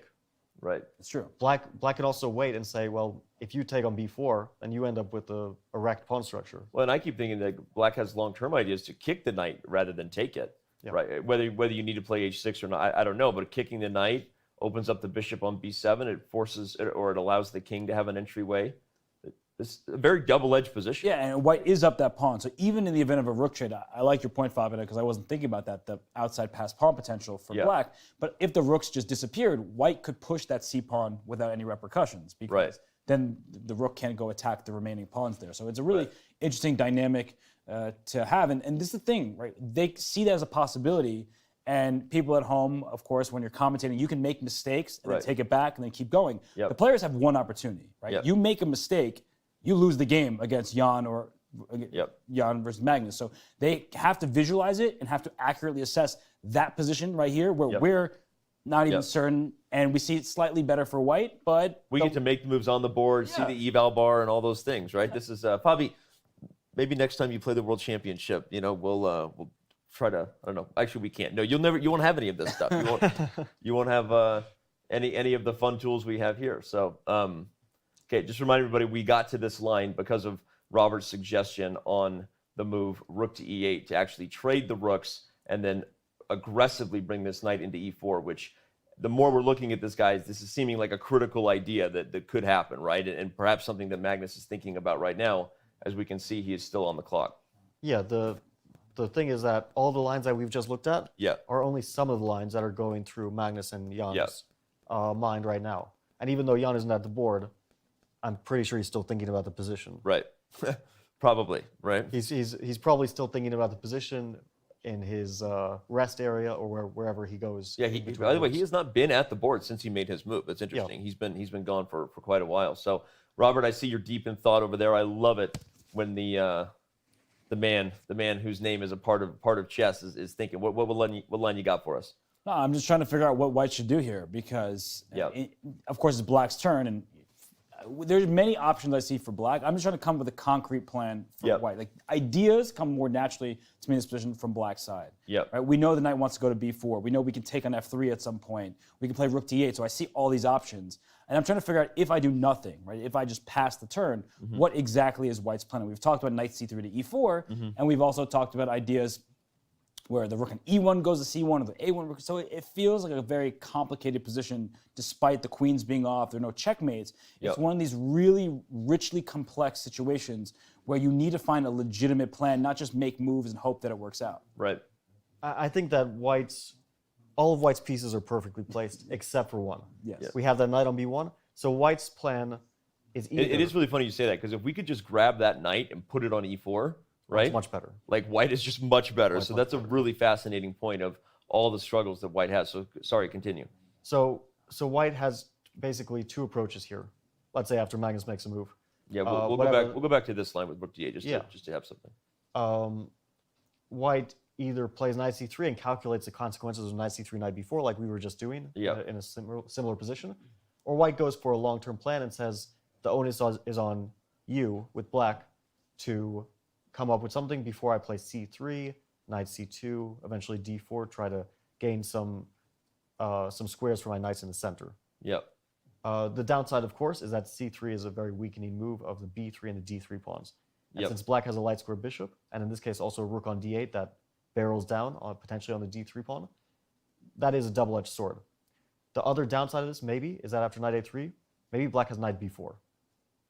Yeah, you're constantly considering what happens in a position like this, right? Where the bishop pair versus the knights, and you can see the computer likes it just based on the fact that probably white is losing a ton of time and c2 is about to come under fire. Yeah. Or even a5. I would definitely consider a5 here. Just create that pass pawn as fast as you can. Okay. Yeah, this knight on b1 in the game, it's a struggle for it because at knight a3, it's a long journey to play that pawn push and then bring the knight back to c2. So as I look at this, I really want to play knight c3. It's the principal way to play, but with knight b4 as the immediate response, you need to come up with an exact plan. Well, what about that idea you guys were mentioning earlier, the idea of c4? Was it dismissed because after rook to d8, all the points you made about the d pawn being weak would mean that, let's say, knight a3 and... Well, here I really do think black benefits from playing knight b4. Yeah, so, the more we look at this, the harder it seems not to just put the knight on b4. c3 is forever off the agenda because d3 would fall anyway. But one reason I don't like this rook d8 move, I started not to like it, is because it gives the white the option, and this is specifically only after rook d8, of bishop to a5. Ah, okay, interesting. And I don't like that for black very much because now let's say the rook goes to e8. And white plays, let's say, knight b to d2. So now white solved that issue of the knight. Yep. And now if black plays knight b4, it's still an option, but it lost time compared to the other versions we saw where white took on b4. Here, yeah, we can even get Robert's line here where you're trading on e8, putting the knight on e4, or even taking here. Yeah, definitely those things are an option. Yeah, I mean, if the knight gets out from b1 in this kind of manner, then it's clear that white is doing well. And yeah, it's funny, a bishop a5 is such an awkward square. You don't get a bishop there very often, but because of black's pawn structure, a6 and b5, those pawns are on light squares, the bishop needs to dive into the dark squares. So bishop a5 actually might be an idea for white at some point, but if it doesn't come with tempo, you may be allowing knight f4, something like that, and then white needs to keep an eye on the king side. That's a good point. I'll just show it on the board real quick, not because it's necessarily devastating, but knight f4 does come with tactics on h3 with the bishop spying the f3 knight. So let alone the optical pressure you can just see before you with the knight and bishop maybe getting up on g2. So that's a fun little idea to keep in mind. So again, Magnus using his time here, almost level on the clock they are. Thanks, Yoda. Yeah. One move which I've come to like a little bit is the move h6. Well, we're about to see something. h6, a fancy little waiting move. Hold the g5 square, maybe prepare g5? Yeah, it maybe prepares g5. It gives the king some luft, potentially. That's not very relevant right now, but you never know when a back rank issue might come into play. And it also would fit in nicely with f5 someday, if that comes to be. Because f5 weakens g5, like Robert pointed out earlier. That's the downside of it, but h6 covers g5. It felt like a Magnus move, but no, he goes for rook c8. Rook c8. Okay. Well, it's clear that if the knight gets captured on b4 ever, the rook on c8 will be putting pressure on the c2 pawn. So that's why Magnus, he preempts it all, right? Yeah. Let's get this ready. Yep. Although knight c3 does feel like it should be Jan's choice as a response. And after knight to b4, white can continue by defending this pawn on c2. Perhaps with rook e to c1, keeping Robert's rook where he likes it. But I don't feel like this rook on a1, it is an open file, but that pawn on a6 is so well protected. I think the e file is a bit more relevant than the a file. Because the rooks haven't been traded. Yeah. Interesting. So here you would say rook a c1, and you're keeping the idea of knight e4 aggressively on the table. This is a very likely option. It's very logical for white. The most concrete way, and he actually has a clear plan now, knight e4. And the question is, how does Magnus react to this? Does he play f5, or does he drop the bishop back to f8 at some point, either before or after knight to e4? But I would be very tempted to at some point play f5, because I really don't want that knight coming to e4 in the center. Yeah. So let's say we gave white a free turn, and the knight did come to e4, right? The bishop's going to drop back. We'll make this move or something. The bishop, if it's a knight e4, bishop f8, what's the exact plan for white as like a follow-up?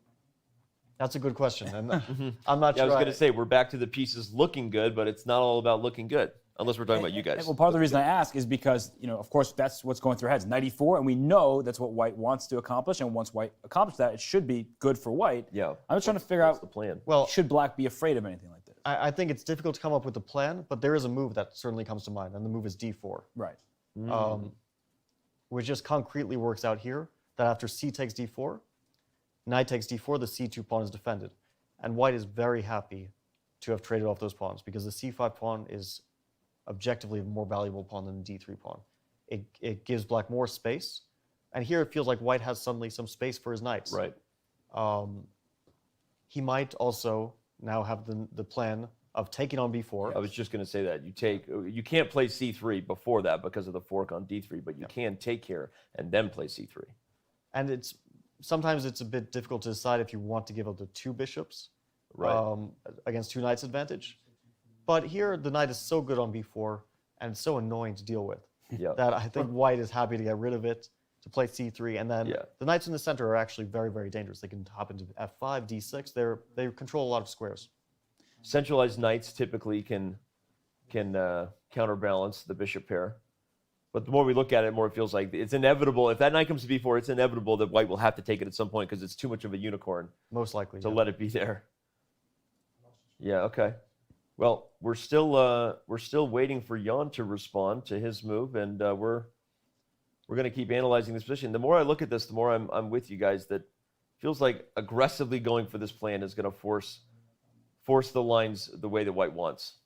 I think there's at least a small chance that we see the line that we were sort of mentioning before in a similar position, with knight c3, knight b4, rook a c1, right. Bishop takes f3, g takes f3, f5. I think there's at least some chance that this happens. Yeah, we looked at this line more than 15 minutes ago. So if it happens on the board, you saw it here first. But how would you evaluate the long-term chances for both sides in this endgame? It feels like a win for white to me that the bishop pair is off the board despite the double pawns, but maybe you disagree. Sorry, I was just looking at the board. I was wondering if the rook is on d8 rather than c8 because it's unclear to me if Magnus left that rook on the d8 square like we were talking about earlier. It is on d8 actually. The DGT. So this happens actually from time to time when you slide the pieces. The sensor makes you think it's on a different square, but that rook is actually on d8. Okay. Well, back to the drawing board, everybody. Now we're thinking about Bobby's bishop a5 idea again. Yeah, that's an interesting turn of events. Well, rook is on d8. Well, the thing is that at least some of the positions we analyzed are quite similar and relevant even in this. The ideas are quite similar. Yep. But yeah, now white has a very obvious choice of bishop a5 as well as knight c3. Both those moves are the first ones to jump out in my mind. You know, a move I almost played when you first suggested this was rook d7, and I'm aware of the potential drawbacks of disconnecting the rooks in the back rank, but the reason I did is because I wanted to avoid any other forcing lines, because the moment you put the bishop there, now your knight f4 idea is a real issue, right? And I can't prevent that with g3 without this knight becoming tender to tactics on f3. So yeah, is there anything to that? This was the move I wanted to play. I think that might be better. No, it's not. It's definitely an option. I'm not sure how I feel about the knight f4 idea, because let's say white plays knight b to d2. Yeah, this was your move. And knight f4 certainly comes to mind. Yeah. But this is more of a move trying to control white rather than trying to threaten white, because there are no threats here. Okay. The knights defend each other, so there is no knight takes h3, bishop takes f3 stuff. Right. But you can't really play g3. You can't kick the knight out so easily because of knight takes h3. Yep. At least so easily. There is certainly an option. Yeah. And I would be very worried with black after knight e4. Okay. Yeah. Interesting. Because the bishop really has to drop back. You don't want to let white capture that bishop. Okay, Robert, what were you about to add to that? No, I was just looking at this position and seeing that once that knight established itself on e4, the knight f4, it looks good, but it's not threatening anything. And I'm going back to those ideas with h6, f5, and maybe we can expand on the kickset. And what I love about the rook being on d7 is that rook could end up on, say, g7 or f7. Like, if we start pushing those pawns forward, and I'm not really doing it with the intent of like purely attacking, but I'm just trying to kick your pieces out of the center and then say, well, now that I've played h6 and f5, maybe g5 is next, and my knight f4 can help with an attack. Yeah, I like that. I like that a lot. I have a very weird feeling, and usually my feeling about this is wrong. But Bobby's got feelings. What are your spidey senses telling you? I have a weird feeling that I've seen that position that we just had on the board before. Really? But usually I'm just wrong about this, and we just got a little bit of revealing into Bobby's prep. Because it looks very familiar. After knight e5, black's rook naturally has to go to e7 there, and not here, but in the line at the end of the line where we. Okay, so hold on, I'll get there with knight bd2 and knight f4, knight e4, bishop to f8, bishop to f8.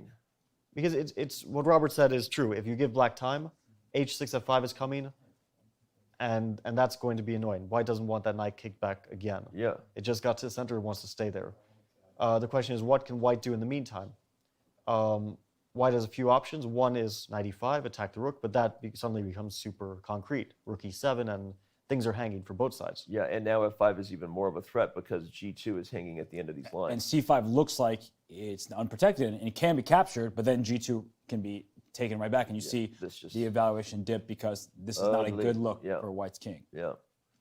Wow. Okay, so The more I'm looking at that line, the less I want to play bishop a5, and that's just me. I kind of want to go back to testing out Robert's initial aggressive intent to go for knight to c3, knight to b4, and find some way to get this guy to e4 once I decide how we're protecting this guy. This is why it's important for black to keep both rooks on the board, in particular the rook on a8, because in these series of events we've been discussing, right, the bishop takes on f3, the knight is trying to take on c2, and then the a6 pawn's left undefended. But with that rook still on a8, then it's like, So I if we can go get for away with something all like this, the whole point is you have these options now because the pawn is still protected. Yes, and I probably wouldn't rush the capture on f3, but it is available, as Fabian was saying earlier. So I like the decision to keep the rooks on the board. Rook e8, very tempting to go the fully open file, but it's good restraint to stick to d8 and leave the decision-making up to Jan.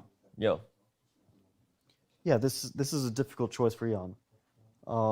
Because rook d8 is a provocation of bishop a5. Magnus definitely thought about this move, calculated it. It is, along with knight c3, the most natural way for white to proceed here. Right. I don't think I see any other moves which I like besides bishop a5 or knight c3, because if white plays knight a3, we mentioned this idea before. Yep.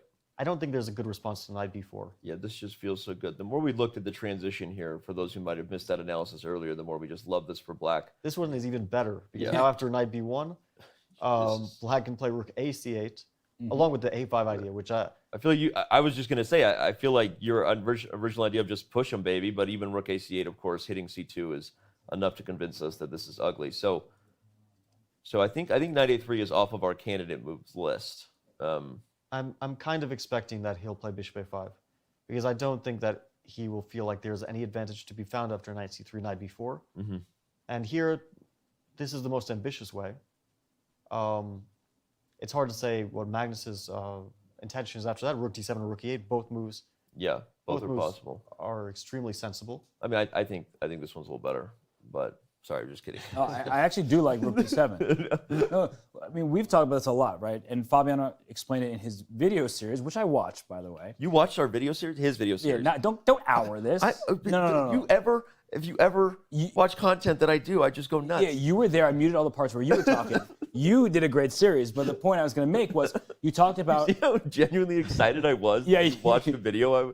Sorry. No, you're fine. Love you. Go ahead. The point I was going to make is you talked about sometimes, there are decisions to be made. Yeah. Leaving your opponent with the most challenges is, even if objectively the other move is better, if they're relatively close in strength, leaving your opponent with more options, especially as the clock starts ticking, that's where you really make your mark and can try to win games. So I think in a position like this, not letting the position become clear does play to black's favor in this particular position, because white is up a pawn, has some squares that the pieces want to go to. But even once you're there in that rook d7 line, so what we're looking at, with h6, f5, g5 available at some point, I think it leaves white with more to think about in terms of danger, even if white, for the moment, might be slightly better according to the engine. Well, and I remember that discussion we had in the video, and Fabi, you said, I mean, as far as that theme that Robert started with, creating more opportunities for your opponent to go wrong or outthink themselves, you said probably nobody does that better in the world than Magnus Carlsen, right? As far as allowing his opponents the opportunity to maybe misstep, right? Yeah. I think the question is here, rook d7 is a more risky move, at least riskier looking. And there's more for black to consider if he chooses this move. So does Magnus really want to start such a sharp fight in the first game with the black pieces in a position where he knows he's certainly not better? He's the one who has to equalize this. We have action. We have action. By the way, for those who are wondering, we have a super sexy monitor behind us. It's awesome. It allows us to see things instantly. And so, sorry, just love it. Okay, we're going to bring it back up here. Let's do it. Knight to c3. Knight to c3. Not bishop a5. Wow. Okay, well, all right. We obviously have unpacked that. I'm being told that we are due for a very quick break. So obviously Magnus Carlsen will be taking a think on how he wants to deal with knight to c3. All of you will be eagerly rushing to get whatever snacks, whatever you need at the break, because you don't want to miss a single moment of the action, especially with Robert and Fabi breaking things down like they are. So Chess.com's coverage of the 2021 FIDE World Chess Championship, which is brought to you by Coinbase, continues when we return. Yeah. 1, 2, 1, 2. Chess.com, y'all know what we do. Harry Mack, come on. off top, come on, turn me up, come on, check it, yo, every time I rhyme, you see my swag evolving. We about to send this one out to Magnus Carlsen.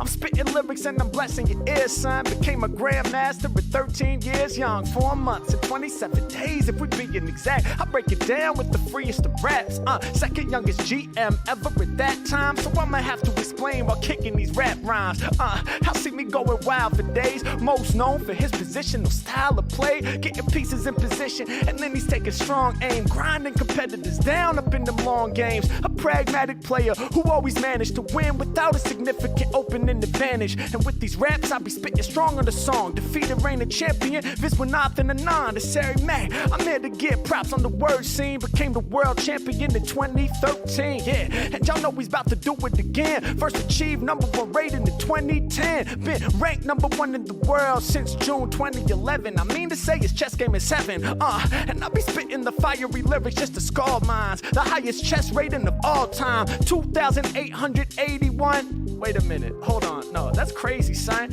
H-Mac, I'm up in it, they fearing my flow. Defending this title so many years in a row. Every time I'm ripping, people know I spit the sickest sound. 2014, yo, that's when he won the Triple Crown. And I'ma break it down now while I spit. Got classical lyrics, I spit it rapid, it's a mental blitz. I'm doing this for y'all, you know the reason. 125 games, he's been unbeaten. Yeah, from 2018 to 2020, go and peep the streak. You know that he's not weak. I'm about to do it for y'all with the strongest freeze. These other rappers in the game just wannabes. And when they rapping, I be laughing cause it's comedy. So check Magnus against Ian Nepomniachtchi. Let's go. Yeah, yeah, come on, let's go.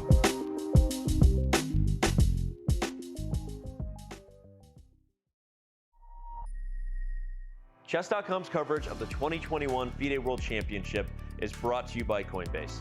Whether you're an experienced trader or just looking to make your first crypto purchase, Coinbase has you covered.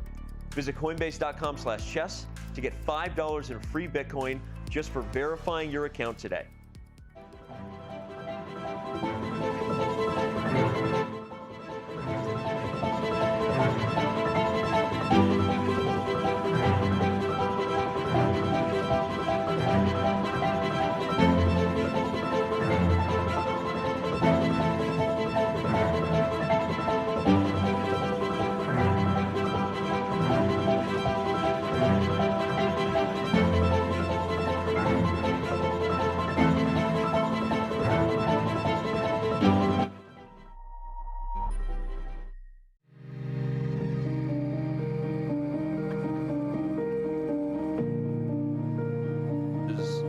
This. So here's what we're saying. Yes, we can discuss it on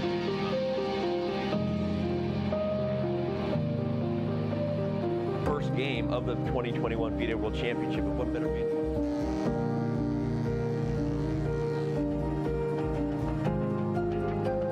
Camera lighting and audio. We're gonna crush through the top of the show. All right.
Want to play chess online or learn how to improve? Join us at the #1 chess destination in the world, chess.com.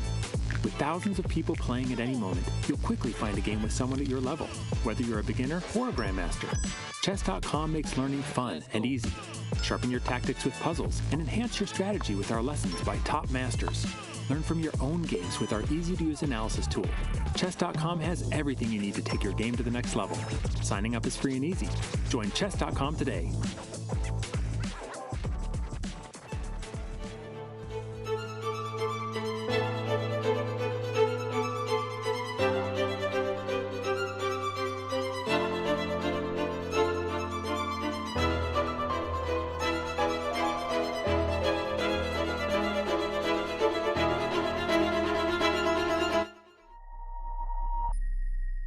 In case you didn't see, our partners at Coinbase are sponsoring Chess.com's coverage of the 2021 FIDE World Championship, and boy, are we thankful.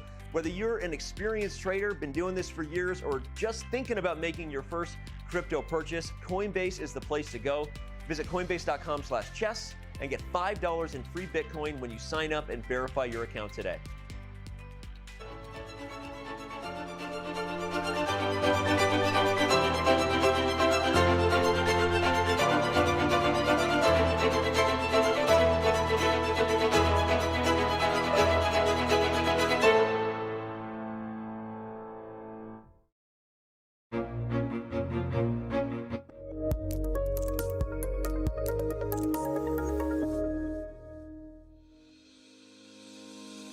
Want to hold a massive chess tournament with dozens of clubs or hundreds of players? Or maybe a small chess tournament with local but competitive clubs? With club arenas, you can. Club arenas allow for tournaments of any size with any number of clubs and players. Customize the arena with any time control, with standard chess or mini chess variants, and with any starting position you want. Club arenas are the most flexible tournament format on chess.com. Try one out today.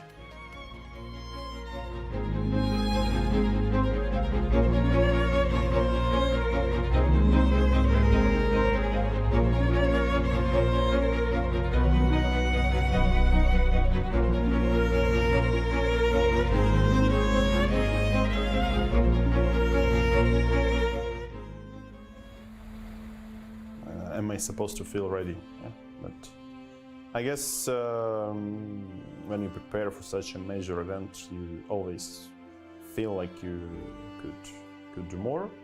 But I guess we are doing some insane amount of work, so I hope we got to be, ready enough.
I think it plays its own role.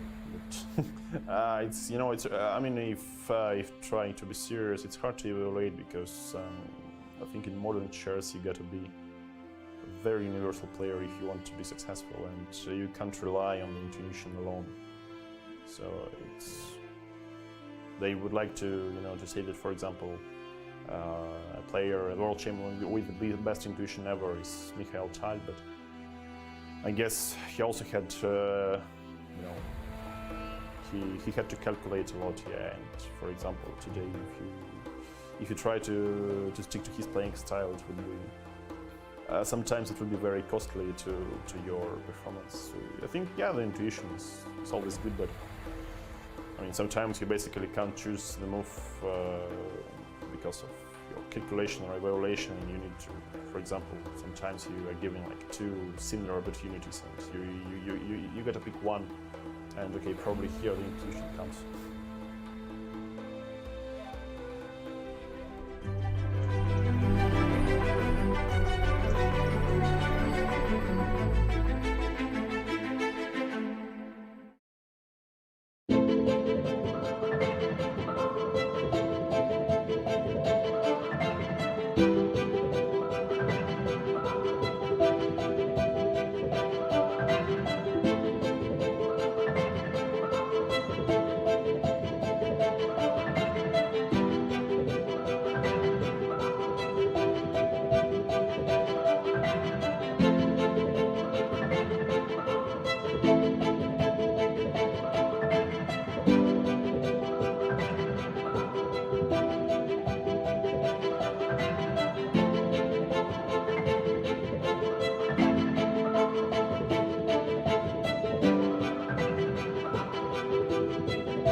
Chess.com's coverage of the 2021 FIDE World Championship is brought to you by our partners at Coinbase.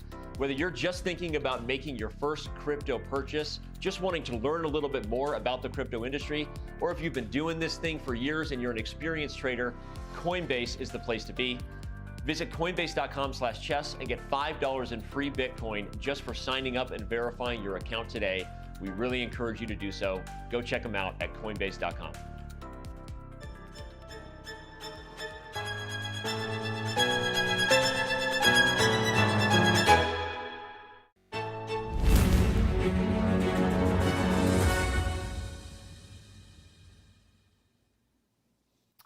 Welcome back, everybody. This is day one of the 2021 FIDE World Chess Championship. Thank you for being with us here, no matter where you are tuning in from on the World Wide Web.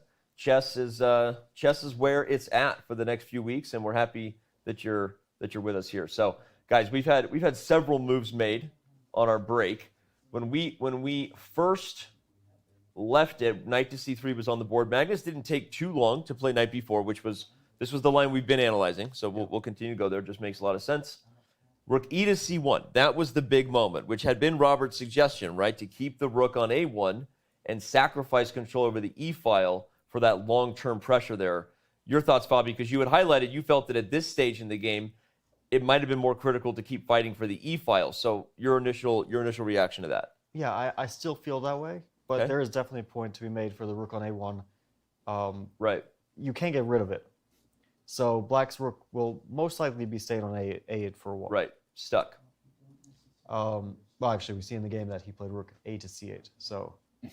Well, so I was going to say, it's supposed to be stuck, but on that cue, well, so let's remind everybody of the line. One of the lines we had looked a lot at was this idea of taking on f3, right, and then playing f5, which was a possibility for black even still. It takes away the e4 square. There is no rook on the e file, so you don't have to worry about that. So that was an option, but not one that Magnus wanted. Instead, he keeps the bishop and plays rook a c8. Robert? Well, first of all, I agree with Magnus' decision to keep the bishop on the board. It just leaves things more complicated because if you take on f3, now Jan knows exactly what the dynamic is going to be. Right. It's clarified. There's always the option to take on f3 unless that knight moves out the way. So it's a good decision to keep that. Now, knight e2 caught me by surprise because we kept talking about bringing the knight from b1 to e4. But he brings the knight back to e2, and it's not entirely clear what his initial plan is. But that knight can swing to g3, and maybe into f5 at some point. I'm not thinking that goes for an attack, but the move knight e2 itself is curious to me. My first thought when I saw it was Fabiano's mentioning earlier of the move d4, right? Because we talked about, we obviously looked at knight e4 in a lot of variations. It's the most centralized position, but you guys both on separate occasions made the point that once you put the knight there, where are we going now, right? And it looks good, but what's next? And Fabiano's idea of d4 is completely off the agenda as long as the knight would be loose there. So my first thought when I saw it was, maybe Jan wants your d4 idea. I don't feel like d4 is going to work out. Okay. Like, let's say black makes a passing move like h6. Okay. Which might actually be a good move. Right. And white plays d4. Right. And... maybe you take first? I would like to keep that bishop because the rook moved from a8. So if black bishop captures f3, then a6 is very likely to fall because white can always capture at will on b4. Okay. Although I think if we go through that line directly, right, doesn't black at the c2 pawn. So if you play bishop f3, takes c takes d4, are you going to start with knight takes d4? I think knight takes bishop takes b4. Yeah. Well, bishop b4. That's where I was going. Is you have bishop d2 at the end. I see. Exactly. Okay, so but takes. I don't see the move after knight takes d4. I don't see an obvious move for black, and pretty much regardless of what black does, white is going to take on b4. Play c3 and try to target that a pawn, and remember white is up a pawn, and if that a pawn falls, then that could already be game over. There might still be some tactical issues because the rooks on c8 and d8 there's some pins there, so there's some rook takes d4 tactics. Right. But in any case, I don't feel like taking on f3 is what black wants. So after h64, let's. I was just about to pop ahead. Magnus has played the move knight to c6, by the way. So we can go back to your line. I just wanted to make it known that there is a move on the board. And this idea, so we're seeing curious knight moves, right? They always talk about the mysterious rook moves, guys. Some mysterious knight moves. This is a very interesting move. Yeah. It means that either Magnus was avoiding d4, right, or avoiding bishop takes b4. But I don't think he was avoiding bishop takes b4. So probably he saw d4 in some lines and didn't quite like it. The question is, where is the knight going from c6? Because the knight blocks the bishop. It's not ideally placed there, so it obviously has temporary. You're saying has another destination, a routing station. Maybe he actually wants to trade knights with knight to e5. That's my thought now. And I was about to say that actually, if knight g3, which is a move we talked about, like why is the knight going to e2, then knight e5, it actually could force an opposite colored bishop position after trading on e5 because your pawn on b2 is loose. And if you play bishop c3 to challenge the bishop on e5, then I could take on g3, get to an opposite colored bishop, and which doesn't mean a draw necessarily, but they have the tendency to be holdable even down a pawn or two. Yeah, that would be an extremely drawish endgame, so that would probably be a safe haven for Magnus. I just want to mention that after knight g3, the line that Robert just told us, knight e5, knight takes e5, bishop takes e5, it's not forced to play bishop c3. There is the move knight f5. That fork down, Bobby. But that might just lead to another type of obstacle or bishop endgame, because after bishop takes b2. I was going to say there's double forks here. Yeah, that's knight e7, king to, let's say, f8, knight takes c8, and even if just rook takes c8, that fork is not going away. That bishop will win one of the rooks. And that's a good lesson, by the way, because if you take on a1 or c1 right away, which is still fine in this position, you give white a free move next. So leaving that fork on both rooks means you're going to take that next regardless, and that limits white's options. Yeah, it's a fantastic point. And although again, I thought you were going to highlight another idea to guard it is also rook a2 at some point. You can keep the rook on the a file and hold the pawn, right? If you're just, but there it's looking better and better for black. I feel like rook a2 would be met by c4 or something. And yeah, here black might actually think about starting to play for an advantage. Yeah, I was going to say all black's pieces just look so good. c4, the pin on the pawn, the bishop on d2 hanging. Right. White still has bishop a5, but regardless, this is not what white wants. Black is certainly not going to be worse in this case. Yeah, makes sense. So the question is, what will white do now? And one move which kind of jumped to mind for me is bishop to f4. Because when you have that two bishops advantage, your opponent wants to get rid of one of the bishops. So in this case, black would, I think, be obligated to put that move that bishop back, probably to f8, to avoid a trade of bishops, because a trade of bishops would mean a certain advantage for white.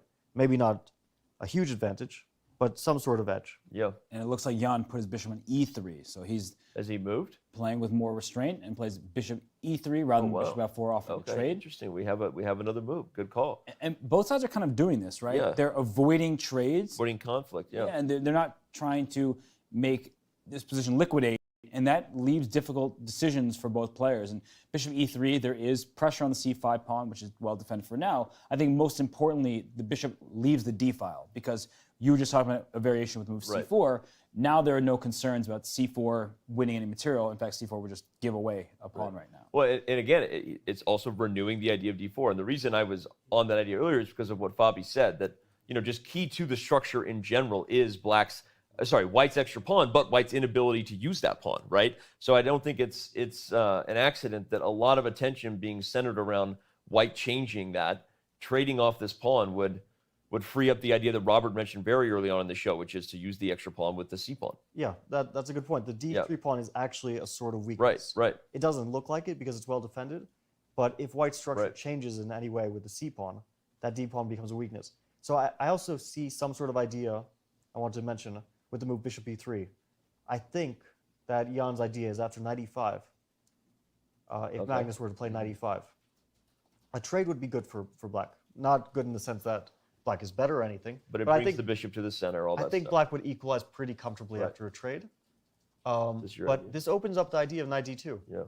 And this is a very harmonious setup. The knight could come to e4, but it might not want to yet. And he still has that idea of d4 that you mentioned. Yeah. So the knight on e5 is sort of, it looks active, it's in the center, but it's not really hitting anything. It's not putting any pressure on white's position. It's a day of looking good, both for both you guys. You guys look great, but also for the knights. They're in the center, they look good, but you can't do anything with them, right? It's been very interesting rerouting of the pieces for Jan, because we were often, and players generally do this, they take the most active approach. Like a5, attacking the rook, then I get the knight out to a square like c3. But he brought his knight on c3 back to e2, and then played bishop e3. So he's just keeping his options open, and I really like that. And if d4 happens, then that feels like a more real extra pawn, because the pawn a6 is going to be a target. The bishop on b7, of course, will stay there, and it's hard to pile up more pressure on that side of the board. But the more squares you can get for your knight, that's favorable for white.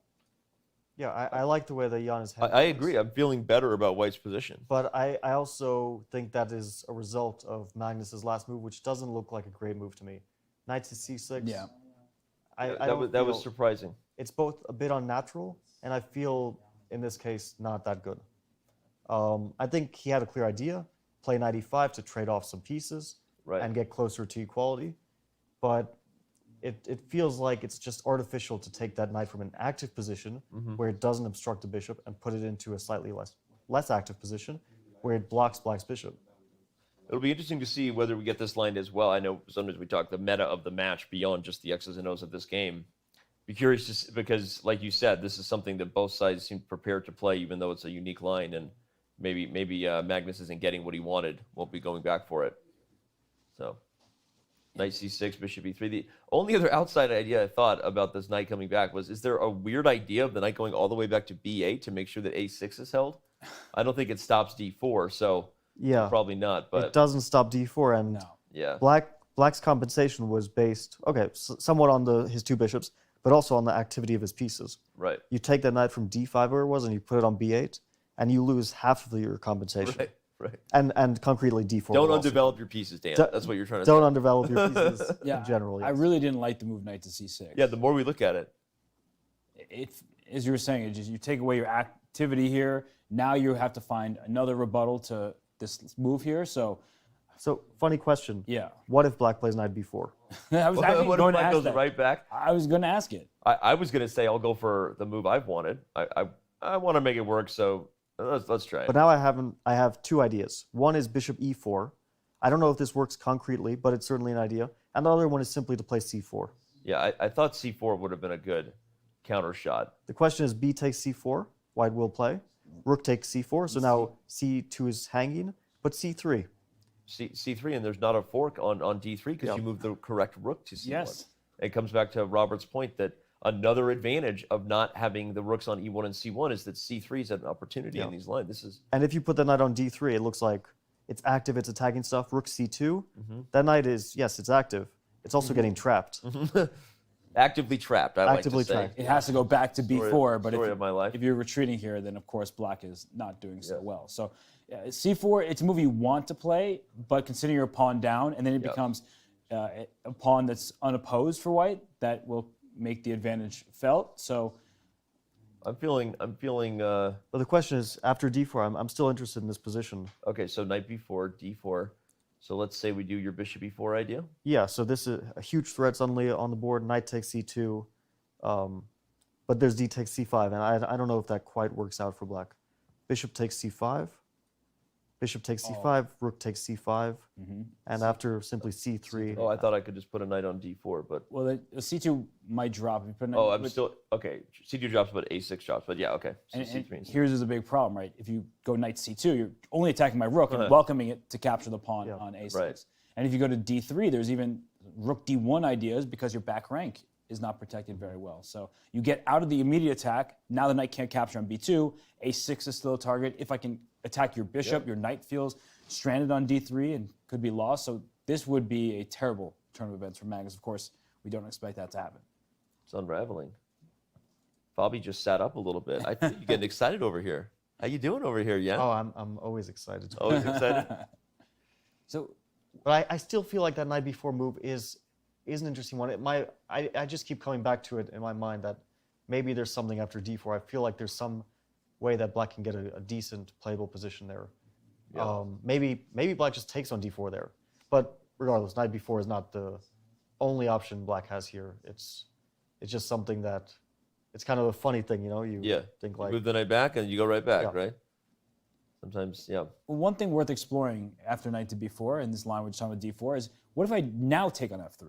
Like, it's available, and after you take back, and I take on d4, knight takes d4, it's like I'm one move away from Black. I'm kicking your knight out of d4 and then winning the c2 pawn. But I guess bishop e5 can be met exactly by c3. This move is coming every time. Too slow. Yeah. This is a really, if we really back up and appreciate how we got here, right? Because we're learning along with everybody else, that it makes you look at rook e to c1 with a little more depth to it, right, Robert? In terms of not just the idea you pointed out, fundamentally keeping the rook on the a file, but it's a really key point being made here, right? In a lot of these critical lines, that White has the ability to push the c pawn. Magnus made a move. He played knight to e7. Knight to e7. I'm trying to compliment you, Robert, but you're looking at me stone-faced. So. Oh, I was calculating. Okay. Sometimes you have that look where you're looking at me, but you're not looking at me. I'm looking through you. Okay, 97. I'm so glad we have Fabi in the middle of us this time, you know? I feel a little more protected from the glare. It's not, there's no bad intentions here. All right, 97. So Fabi, what's your thought seeing another mysterious knight maneuver? Well, this one is a bit less mysterious. The knight has a lot of nice squares it can jump to. One is f5. I was going to say one is d5, but it did kind of come from there. Right. 3 moves. You went from d5 to b4 to c6 to e7. There you go. I like it. We dancing. Just trying to finish the night store. Finish the night store, right? Magnus is playing a different game in his head. Someone challenged him. It's like one of those things where you say, hey, slip meow into the sentence. Magnus, if you slip a knight's tour into one of your games, it's another $1 million. I do like the move, though, because d4, now you have to think about that for quite a while with your move knight f5. Well, d4 definitely, you have to consider knight f5. I think it might just directly run into it and might not be a good move for that reason. Right. Because now you don't want to lose the bishop in this version where you have to also play f takes e3 and just to show mess up your pawn watching, structure. You can't take as black takes with check. Intermezzo, and that would be bad. So white doesn't really want to do this. But a move another funny move that comes to mind after knight e7 is bishop f4. I know I keep saying the same move. Instead of d4. But here can't we take f3? Right, instead of d4. Instead of d4. Oh, I'm sorry. Okay. And like I said, this is a previous move, and Jan played bishop e3, which is probably a better move. But maybe now the bishop can't retreat, so this forces a trade of bishops. That's a really good point. Just to show everybody what Fabi's talking about, he mentioned bishop f4 instead of bishop e3, but the big difference is that black could save the bishop, opening the rook, and actually this bishop on f4, where's his future? So that's actually a really good point. That although there's something interesting in that line for black. So if we go... Which line? The line we're just looking at. With bishop f4 here? Bishop e3. Okay, in the game. Yeah, 97, and if bishop f4, I can take on f3, I can then take on f4, and then I can put a rook on the 6th rank because my knight's not in the way. So I protect a6, and then I'm swinging over to f6 or h6, and now it's clear that your kingside pawns are a problem. Earlier, it wasn't such a big deal because it was hard for black to get to those pawns. Yep. Now I'm going right there. And that knight on e7 could end up on a score like h4 if you're not careful. And there are many options for the knight on e7 to go to d4, to h4, and so on. So I think that black has very good compensation there. I agree. This is one of those weird positions where white's up a pawn, but you wouldn't know it by looking at the board. It looks like black is up a pawn. Yeah, I think that's entirely correct. That this material balance is good for white. Yeah. But the piece placement and the pawn structure that happened on the king side is definitely not good for white. If things were a bit different, if that knight on f4 were somewhere else, because now it's extremely misplaced. It has nowhere to go, and it's also a target. Yeah. So if it were somewhere else, I would say maybe white would have good chances for an advantage. But here, and also what Robert mentioned, the knight on e7 is coming to f5, maybe to h4, maybe to d4. But in any case, it's going to start attacking a lot of stuff. Yeah. So yeah, black should have compensation enough for equality in this position. And what's so interesting is it's all about this a6 pawn. Yeah, a lot of these decisions from both sides, the rook staying on a1, this move knight c6 to e7, yes, the knight can reroute to f5, but what's critical is that you can protect that a6 pawn because the rook on a1 is active on a starting square. A rook on a8 would just be passively defending. So if you could lift the rook to the 6th rank and just keep control of the entire rank, that would be a very good turn of events for Magnus. So fascinating. Yeah. Well, Jan's on the clock again. Going back into a deep think. I do think knight d2 is also a sensible move here. It looks a bit passive. You are kind of moving on your last three ranks. That was your initial thought on bishop. After knight e5, it's certainly the most sensible move. Here it doesn't make quite as much sense because black can do knight f5. But here knight f5, bishop f4 was. I still save that bishop. So. Well, I like this because I think it avoids Robert's key line where the bishop was taking on f3, which I think the more we looked at that position, I feel like knight e7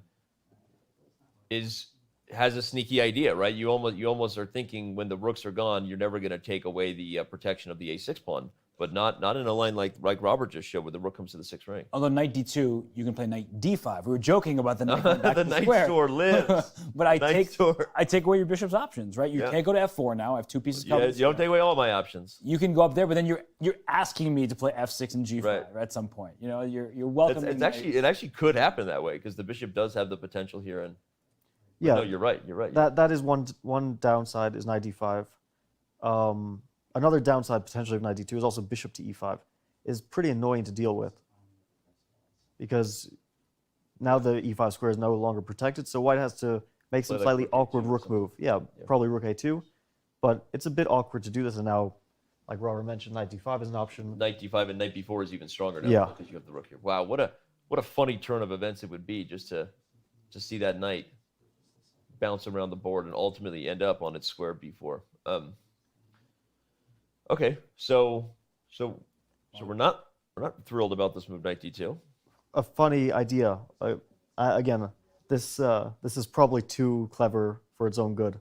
But if white were to play bishop g5 here, and if black plays f6, then bishop f4 is a slightly better version. Because the rook can't come slide over there. Just to show everyone the line that Robert gave earlier was critical. Well, okay, like still possible for black, but critical not just that the rook defended the pawn, but that the rook had potential to put pressure on these newly weak pawns. So this would not be the same. In fact, now maybe white can get a little more aggressive, because this is the idea we didn't get into. If white has the initiative, you're quickly doubling rooks, and the a pawn becomes the story.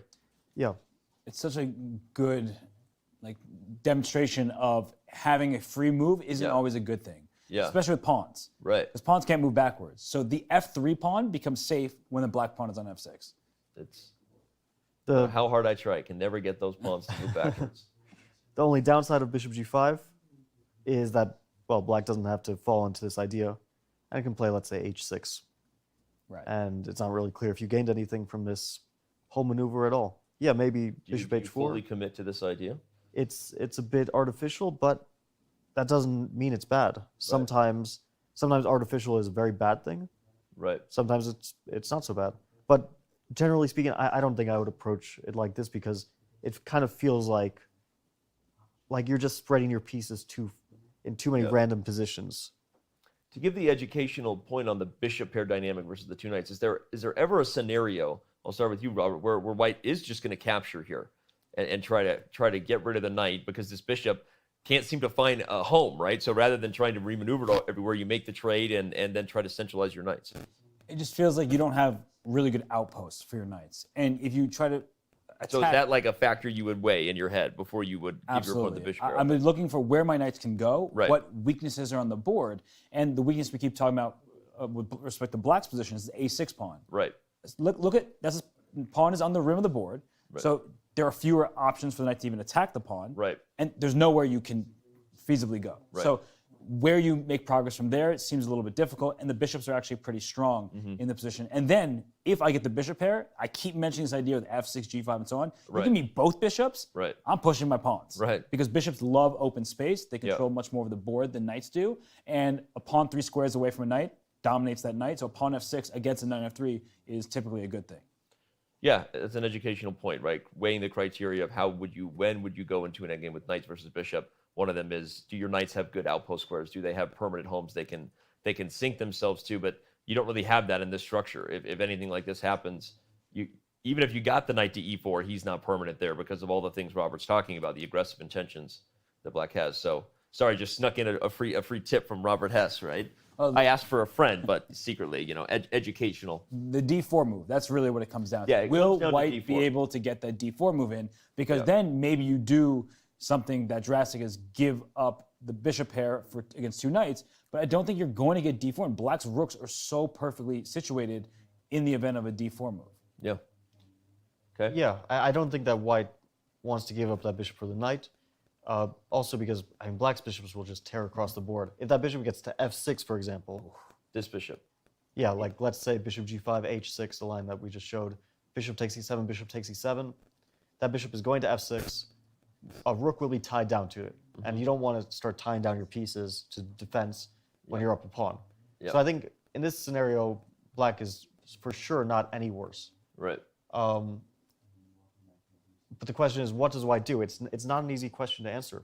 Yeah. One other move, which is maybe a pretty natural move that came to mind, was knight g3. The knight has to go somewhere, and maybe it does stop knight f5. Yeah. It stops knight f5, and maybe it'll go to e4. It still has that option available to it. Both of these knights are hilarious, right? The knight was on b4, and we're talking about it coming to d5 via e7, right? And this knight is trying to go to e4, but it was on b1, and then went to c3, could have gone to e4, instead drops back to e2. And it is a situation where you're waiting to see what your opponent does, because you may make a decision trying to counteract something, and then you're like, that makes another weakness. So it is really interesting that both sides have the ability to sit and wait because there's no tension on the board. No pawns are attacking each other, nothing's hanging. So knight g3 looks perfectly reasonable to me. Yeah, that's the interesting thing about, well, chess as a whole, is that when you look at all of white's moves and all of black's moves as a singular thing, they look strange.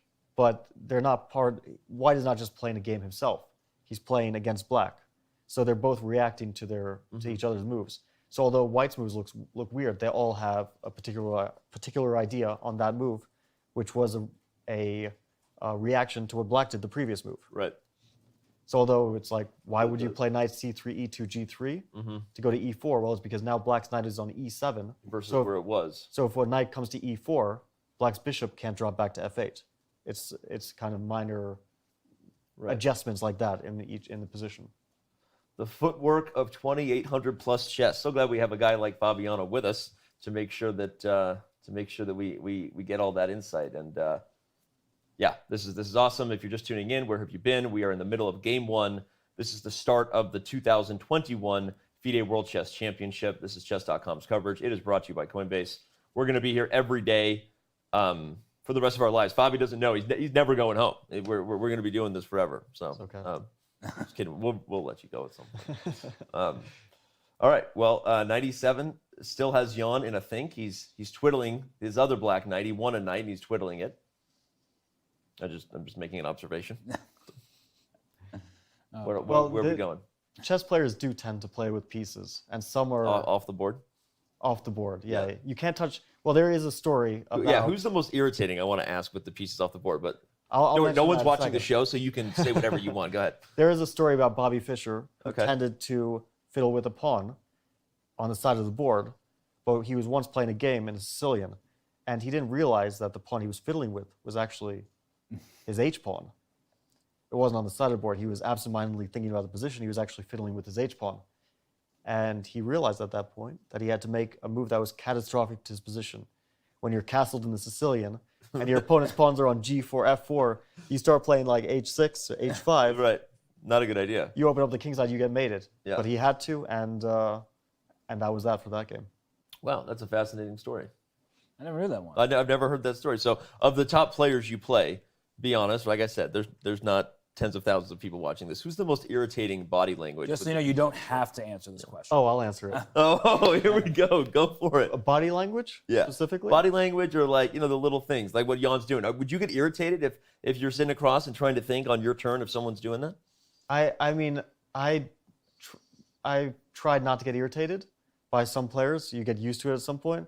But having played dozens of games against Hikaru and Anish. Yeah? Oh, Anish. Okay. I know that they have a lot of body language. Okay. Sometimes they can get to you, but you try to block that out. You try to block it out. Okay, so there you go. You have it on record. Hikaru and Anish are body language that can get to you. All right, there you go. Well, I mean, I love how Robert tried to protect you there. You don't have to answer questions. Like, you don't have to answer Danny's questions, but hey. I'm used to commentating with you, so I know that you ask ridiculous things sometimes. That one wasn't that ridiculous. No, it makes sense. I mean, honestly, we've all played over the board chess. I've never played at your level or your level, right? But it's, you get nervous. So sometimes players do develop habits and tics. Sometimes you think it's intentional they do it. Sometimes they do it, and like people just have tics, right? They're expounding nervous energy. So do you have anything you do at the board to kind of? I don't think I have too many things. Yeah. Speaking of piece spinning, the most impressive I've ever seen was by Boris Gelfand. Yeah. Oh, okay. He spins it. It's like we can talk about revolutions per minute. Yeah. I mean, okay, wow. You know spinners that all the kids have these? Yeah. It's Gelfand's invention. Okay, wow. Okay, well, all right. This is we're having a lot of fun. We're diving in. We're going to be here for a long time. I got a feeling this is an endgame. The queens were traded long ago, but I think that this is going to be one where we're seeing maneuvering for quite some time to come. So, what is Jan thinking about? He's the first one under an hour. So the candidate moves we've discussed have been many. Knight d2, bishop f4. Oops, bishops don't move like that, Dan. Knight d2, bishop f4, bishop g5, d4. And knight g3 was one. And knight g3 was the most recent one. One of the more logical ones, I feel, because it's one of the moves which threatens something very directly. Yeah. After knight g3, black has to deal with the threat of knight e4. How do you deal with that? Knight d5 comes to mind. And then bishop goes back to d2? Yes. Just like, right, this is exactly where we were. We actually might have just moved the knight from c3 to g3. Right, seriously. Everything else staying the same. No, for those of you just tuning in, if this line happens, just take a quick peek. This was the position a little bit ago. That would be quite funny if in the end we're looking at this position. So sorry, Robert, I cut you off. No, I was going to say, of course, then White's next move is rook back to e1, and we're going to get three-time repetition. Three-time repetition the old-fashioned way. But the thing is, it's not clear to see where White pushes forward. So knight g3 makes sense from a practical point of view, in addition to being an objectively good move. Because every single big decision you make can really backfire. Of course, that's true of any position, but in particular when you're facing bishops, and he did just play bishop He did. We have it on the monitor right behind us. Bishop to f4 is on the board. And I think this is news that we'll see trades on f3, trades on f4, and a rook on the 6th rank, and I don't really see a way that Magnus could be in danger there. And Fabi, as I think about this position, can we just make those trades, Danny? Yeah. This is, if you're just tuning in, everybody, we looked at this line about 15 minutes ago, and this was Robert's key point, to guard the pawn and to bring the rook into a very dynamic position over here. Yeah. So we have aggressive intentions, but even if the knights get traded and White remains up a pawn, doesn't really look like a position that White should have too many chances to win, right? If the knights are traded, it's going to most likely be a draw because I don't see White's pawn breaks, and the kingside pawns are very damaged. But I don't know if Black wants that because you still have to play a long game, a long defensive game. While here you don't necessarily have to defend. You can play it, and White also has some risk. And actually, we see the moves on the board happening. Bishop just took on f3. Here we go. Robert Hess. The question is, will it be rook d6 or rook c6? Yeah, I was wondering. This is a difficult question. Yeah. So bishop takes f3 has been played. Now it's absolutely forced. We're going to see g takes f3. Yeah. It's the only move. So this will be the position.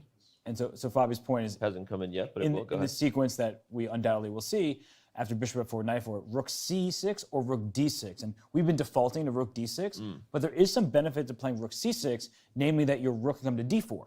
And your rook on the c file isn't active in the initial position, whereas the rook on d file has more spaces in front of it. So it could play a move like rook d4, or you can play knight d5, and once the trade happens, a6 is still defended. So you just have more options available to you in many of these variations. So rook c6 makes sense, even though at first it feels a little odd. Well, we're seeing the moves come in now in rapid fire fashion.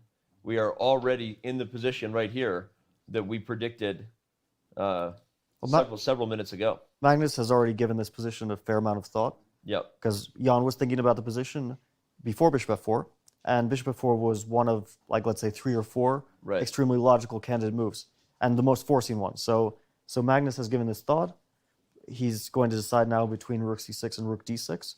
He might give some thought to a move like g5 or something like that. There are some other potential options, but rook c6 or rook d6 feel like the most natural and probably the best moves. And it is a position where you could just make a move with your hand rather than with your brain and then regret it. So thinking about the difference between rook c and rook d6 is really important at this moment, because it's about the trajectory of the game, not just the current position. We know the rook wants to protect a6 and go over to f6, go over to h6, but there may be small details in some of the variations, say with a white rook going to e1 or potentially doubling on the a file, where by playing the rook to c6, you get that activity for black in time to say, you're not going to attack my a6 pawn. You don't have the availability.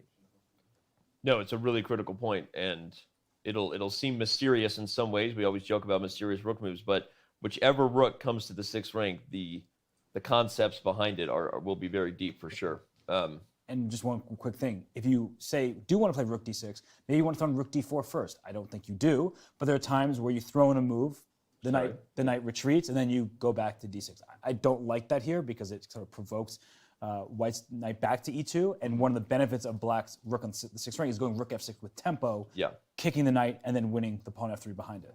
Yep. Plus probably White's most misplaced piece in this position is the knight, right? I mean, if you could just put this knight on e4, I know we've been doing that all day, this is a very different, position, but... Yeah, now it's going to be, well, Magnus had plenty of time, but he moved rather quickly anyway. And here, the most logical move, the move which comes to mind to me, is rook e1. I don't actually see another move, which makes sense. Because you want to get your rooks active. You can't really push your pawns at the moment. Your knight on f4, yeah, you can move it around, but you'd rather black first kicks it back before you decide to move it around. And rook e1 makes a lot of sense. Of course, it's also provoking knight f5, that's true. the knight does want to come. That's kind of where the knight wants to be. That's where the knight wants to be. But it's not an ideal moment because black still has that back rank issue. Yep. And, you know, it's not like black is the only one having all the fun here. He also has to worry about his weak pawns, his back rank, and the fact that he's down a pawn. And a rook on e4 is pretty well placed because you're defending the knight on f4. And if black wants to kick that rook, the only way to do so is putting the pawn on f5. And we talked about the pawn doesn't really want to be there because the pawn on f5 makes the f5 close. Right. Double pawns are happy when there are pawns in front of it. Double pawns don't want to be facing an open file. All right. Well, like Fabi said, black is not the only one having fun here. White is too. And we are having a ton of fun. We are going to take a very quick break. And for the first time, we will be joined by the 3-time world champion, Hoey Fun. She'll be joining us every day in our Check-In with the Champion segment. The only guest we will likely have in the middle of our commentary will be Ifan on a daily basis. But remember, we have tons of guests. As soon as the game ends, the show is really beginning every single day. So make sure you mark your plans for that. Don't plan on getting up when the game is over. We're going to have so many interesting breakdowns. And right now, we're going to take a very quick break so that when we come back, Ifan can give us her interesting breakdown. It's Chess.com's coverage of the 2021 FIDE World Chess Championship. I'm so excited that we're here. Don't go anywhere because we will be right back.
2021 FIDE World Chess Championship continues here on chess.com, brought to you by Coinbase. And now we are joined by an amazing, wonderful guest, Ho Yifan, three-time world champion.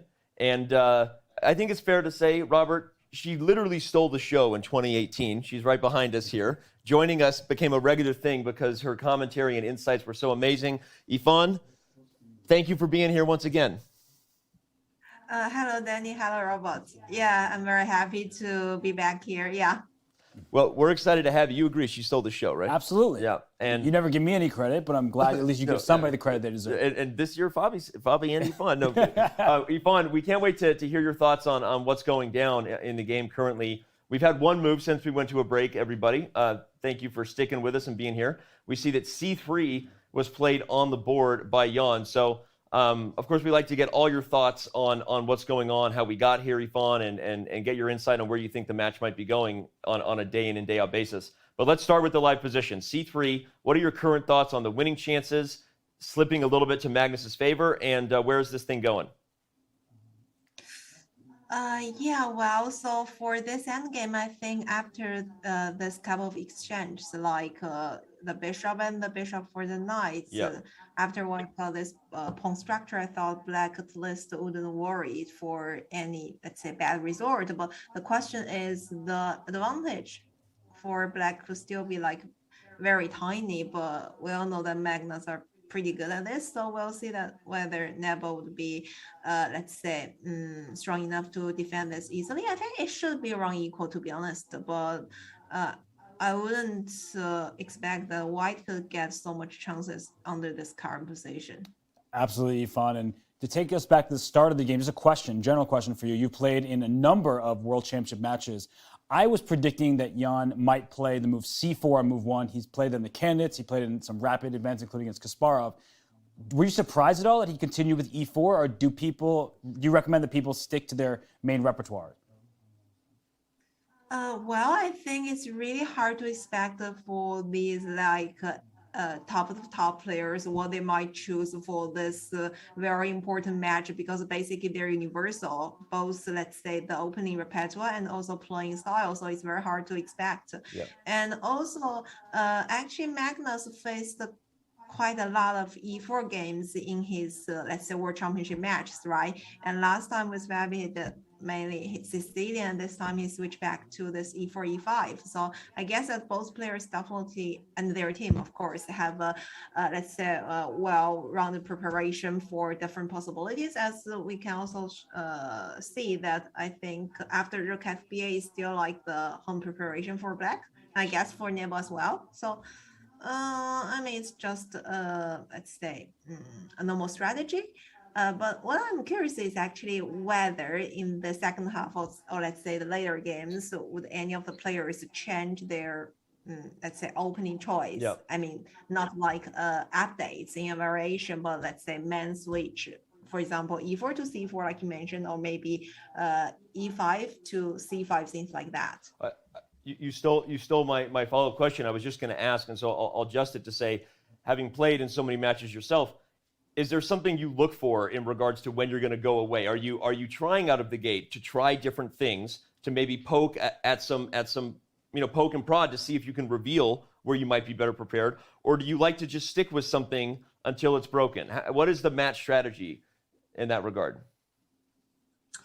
Well, from my own experience, I didn't really think about this question, but I would say that I had, let's say, a main direction. So, for example, with white pieces, what should be my main focus? And as black pieces, because both, let's say, e4 and d4, what should I play as the main weapon? But of course, there will be some backups. Let's say if plan A suddenly doesn't work, at least we should have a plan B, and plan B should be prepared as well. Maybe not as deep as the plan A, but it's not like, okay, we're playing a round robin event or we're playing a Swiss tournament, and tomorrow I face this opponent and check the game, suddenly decide I want to go for another direction. No, that's not the case. But it's also very hard if we prepare both, let's say, different major lines against the same opponent, because that would take so much energy. And also, I think that your opponent anyway will be ready for different options. So it will be better, okay, for most of the players, I guess, to focus on one main direction, but also could be expanded a bit. That makes perfect sense. And Yifan, before we get to the chessboard, I have one more question. You mentioned differences between matches and round robins and Swiss tournaments. So how much stock do you put in Jan's overall head-to-head record against Magnus? Because that was the talk of every single news article and interview. Oh, Magnus has a losing record against Jan, but those weren't in matches. So do you think that the head-to-head record mattered coming into this match? To be honest, I don't think that really matters a lot because we should also consider when these games has been played and under which situation. Because sometimes when a player is under different tournament situation, it might affect his play a lot. And for Magnus, it's the same because I still have a let's say deep impression about how he played a couple of years ago in some invitational events. Like I think Dortmund or some events. Zagreb was 2019 was the last time they played last decisive classical game they had. Sorry. Yeah, so I mean, Magnus, for example, he could definitely try to play completely different things when the tournament situation or let's say the series of the events are different. So if we wanted to use that data to show some evidence, let's say Nepo is very even or might even have more confidence against Magnus, then we need to check and consider all these factors like when it has been planned under which situation and what about the mindset for both the players and this and that. Even when we did all that, it doesn't prove that in this match, one player who got higher score would have, let's say, more chances to win the event. It's completely different. This match will depend on, let's say, the preparation, right? The team, and most importantly, the strengths and the energy, physical situation, mindset, and all these factors combined together. We'll see how things go on. Makes sense. That's a lot of thought going into it. And okay, let's put some thought into the current position, because in some ways I feel like Rookie 3 is a bit of a draw offer in some ways, because of the potential to repeat should Black choose to go back to F5 and continue to target the F3 pawn. Disagreements, thoughts on that, Yifan? Or will White play Rookie 5 on Knight F5? Perhaps I'm wrong on that. Well, Rookie 3, I guess it's not exactly a draw over because that also seems like a very logical move to protect the pawn and also strengthen the D3 pawn. But on the other sense, probably it's a little bit passive because if, let's say, we could try to develop, well, it's hard to say how to develop, but if we could bring the pieces to the better squares and trying to clarify, we do not mind if we have the pawn F3 or not. Right. Right. Oh, because if Black wants, they can easily get it back. So the main issue is about whether this Rookie 3 is a draw over or it's a bit passive, let's say, because this type of position, I guess Magnus would be more sophisticated compared to Nepo somehow. Well, yeah, I think I agree with you that this definitely seems like a position that is far more up Magnus's alley, and this is not what Jan wanted stemming from the opening. But now that we're here, I mean, White is up a pawn. Of course, the pawns aren't going anywhere. Black's pieces are perfectly placed. But Yifan, I'm trying to figure out, like, how does Black play for more? The eval bar slightly in Black's favor at this moment for the first real time of the game, and Magnus is the best in the world at just getting victories out of positions like this. So how do you see Magnus continuing here from the Black side? Well, it is actually hard to suggest a plan. I guess if he wants to play it down, he should first of all trying to solve the problem of the back rank, right? Push maybe GOH pawn at first, and then maybe one day to play rook F6 and keep the flexibility of knight takes F3 or return to F5. But in the meantime, we should pay attention to rook E5, like you mentioned before, right? Yeah. Because actually we shouldn't forget the pawn side. The pawns for Black in the queen side is actually very weak for both C5 and A6. That's right. And I guess, sorry, Yifan, one of the things, I mean, all right, just want to add that the problem for White is only actually the king is let's say, weaker compared to black's king. I guess that's the only thing that black could hope for. Because let's imagine if the position is completely open and black could use, let's say, coordinate both of the rooks and knight, trying to threat the white's king, in the meantime capturing pawns. I guess that would be a fantastic plan, but hard to accomplish, definitely. Yeah, and you were mentioning how white's king is not quite that safe. And well, one problem for black is that there's nowhere for this king to go, right? Because the pawns are all in the squares where the king would run away to. So the move rook f6 would be the most natural looking move to attack the knight on f4 and to attack the pawn behind it. But because of the back rank issues, we see the eval bar go up so high. A move like knight to d5 is available because you can't take on d5. Otherwise, there's a checkmate on the back. Right, so I guess the question I'm asking while showing that variation is, how should black make love for the king? Because you could play g6 to protect the f5 square, or maybe at some point you want to have g5 available. So what would you choose at this moment? I guess g6, because g5 seems to me like it's option for black. He could choose to play now or later, so maybe no sense to make it, to push it immediately. Yep, I like g6 for sure. And I mean, now knight f5 is a much more serious threat at the right moment because the knight is protected. So rook e5 doesn't come with a tempo against the knight. I keep wondering whether white can or wants to try to play a move like king e2 at some point to guard both f3 and d3, but so risky because the white rook on e3 running out of squares there because of knight f5. So what I would ask the same question then to you, Yvonne, for white's side. We asked maybe how black might be able to push. What do you think the ideal setup is for white's pieces here? That's actually a much harder Sorry, question. I don't mean to keep asking tough questions. Go ahead. I'm the nice guy. No, that's fine. It's interesting because I was actually thinking when you mentioned king to like what it would be an ideal setup. I thought it would be much comfortable for white if the knight could be traded off, right? Yeah.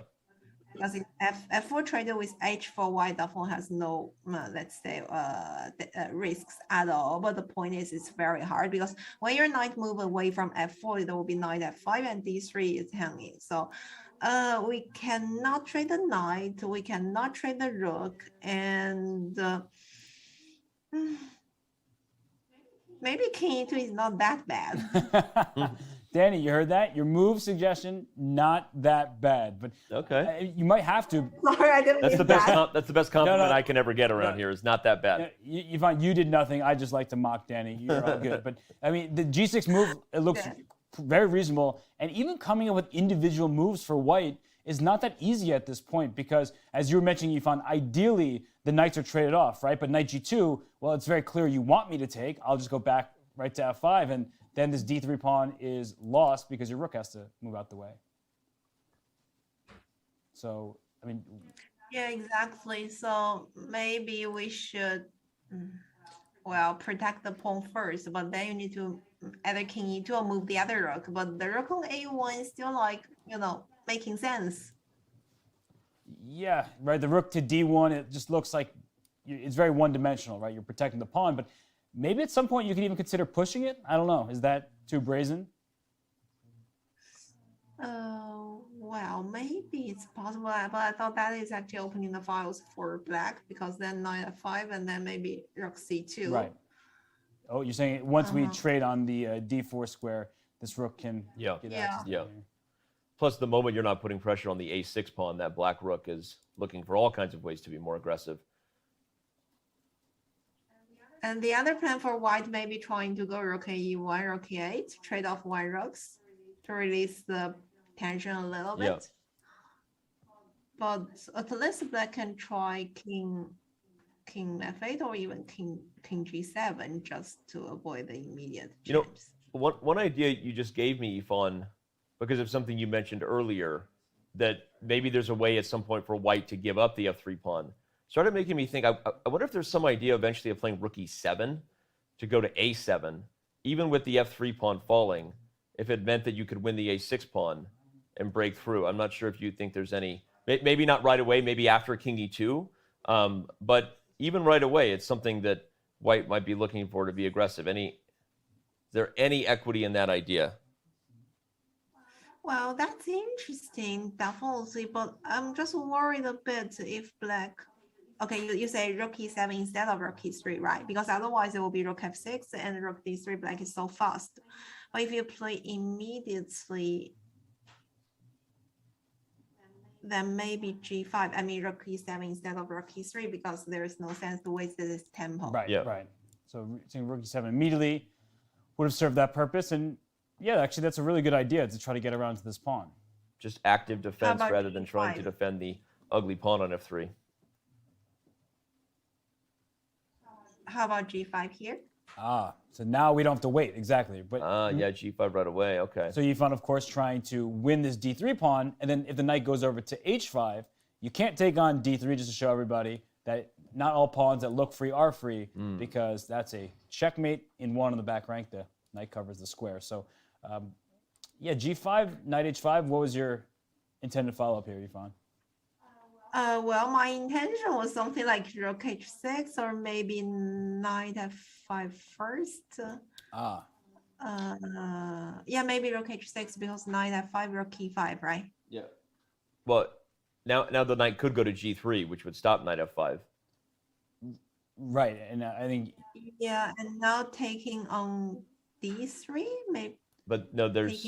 Oh no, you can. That's right. You also guard f5. I was thinking there was rook e8 check and then a fork on f5, but no. That would be a brutal way to lose the game. But there's knight on h4 covering the square. So just to show what we're discussing, there is no fork on f5 because the knight covers the square that the white knight wants to jump to. But so back to the idea would be maybe I don't know whether you throw king e2 in or not after rook d3 or whether you would just play rook a7. But okay, I'll yeah, we should.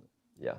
But after taking on d3, maybe white has rook e5 or something like that because now both g5 and c5 under attack, and I cannot take on f3 with the knight.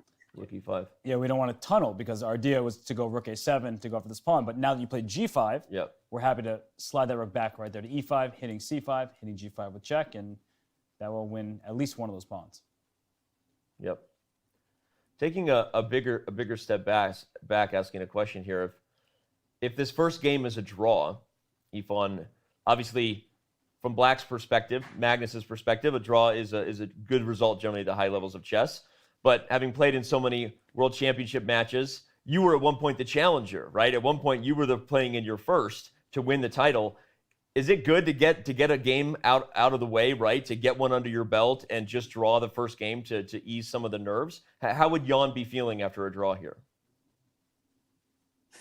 Oh, well, I think it's too, let's say, too early to say about anything. I mean, any result, I wouldn't imagine that it could affect a lot for both players, let's say, psychological mindset, because, any result is possible.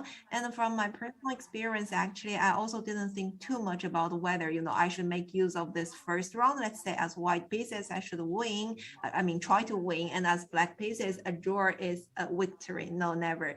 I mean, for me, basically, when I played the World Championship match, I was just trying to, let's say, play regularly for every game. And talking about these past matches, I think some of them or most of them I actually did drew my first game. I mean, not all, but more than half of them I actually draw the first games, and I had a white piece and I also got black pieces, so that really doesn't matter. I mean, I think the critical point should be somewhere went towards the middle of the match. Okay. And in those couple of games, if there's any decisive resource, that would affect the strategy of the forthcoming games, because when you had more games played, there were less chances, less opportunities for both players to try harder, right? That's right. Okay, that makes sense. That's good. I didn't have any stats prepared. I should have known how you did in all of your first games of every World Championship match. Not just first, every single game. Every single game. But okay, it's good insights there. And now we see King F8 having been played, maybe to stop this idea of Rook E7 eventually, right? Yeah, it's an interesting. Yeah, it could be. Sorry, you go first, Yifan. Yes, I just want to say it could be, and also maybe preparing for rook f6 sooner or later, because actually he's not worried about the move like knight h5. So king f8 equals to g6, but avoid rook e7, also avoid rook e1, rook e8.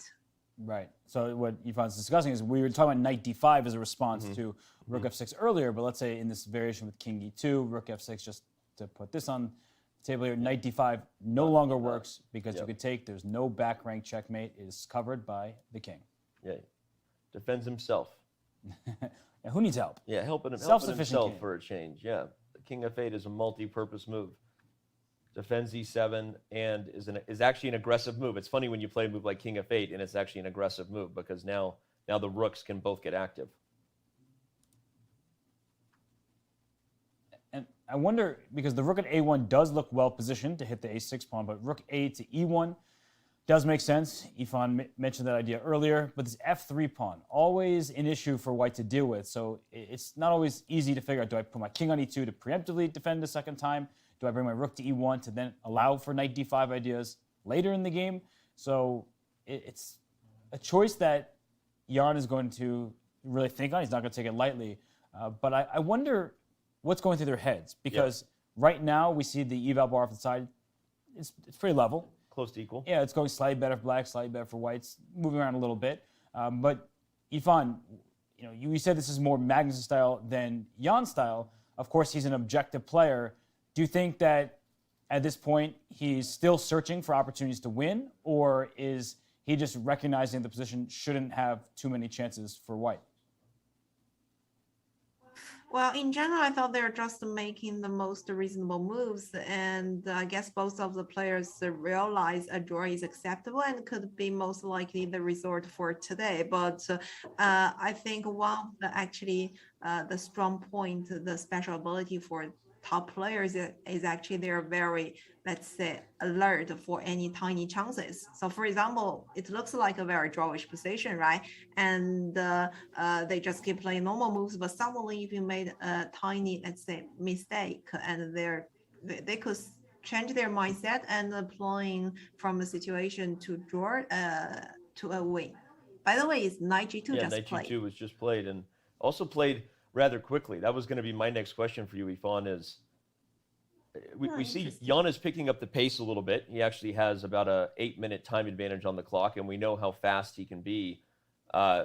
Your thoughts on whether that's an indicator of confidence for Jan here in general as they approach time pressure? Well, I think maybe Jan felt more comfortable, I'd say confidence for this position, not about the clock, because I think the time is still enough for both of the players. By the way, how many moves they played? Like that was move 28, knight to g2. Okay. Oh well, then more than enough, I guess. Talking from time-wise, but this knight g2 is interesting. It's actually very concrete, because now if knight f5, rook e5, that shows the disadvantage of the move king f8 compared to g6.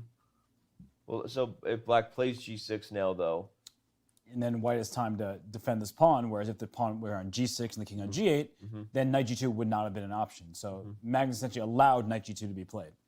Yeah, with this move king f8. Very interesting.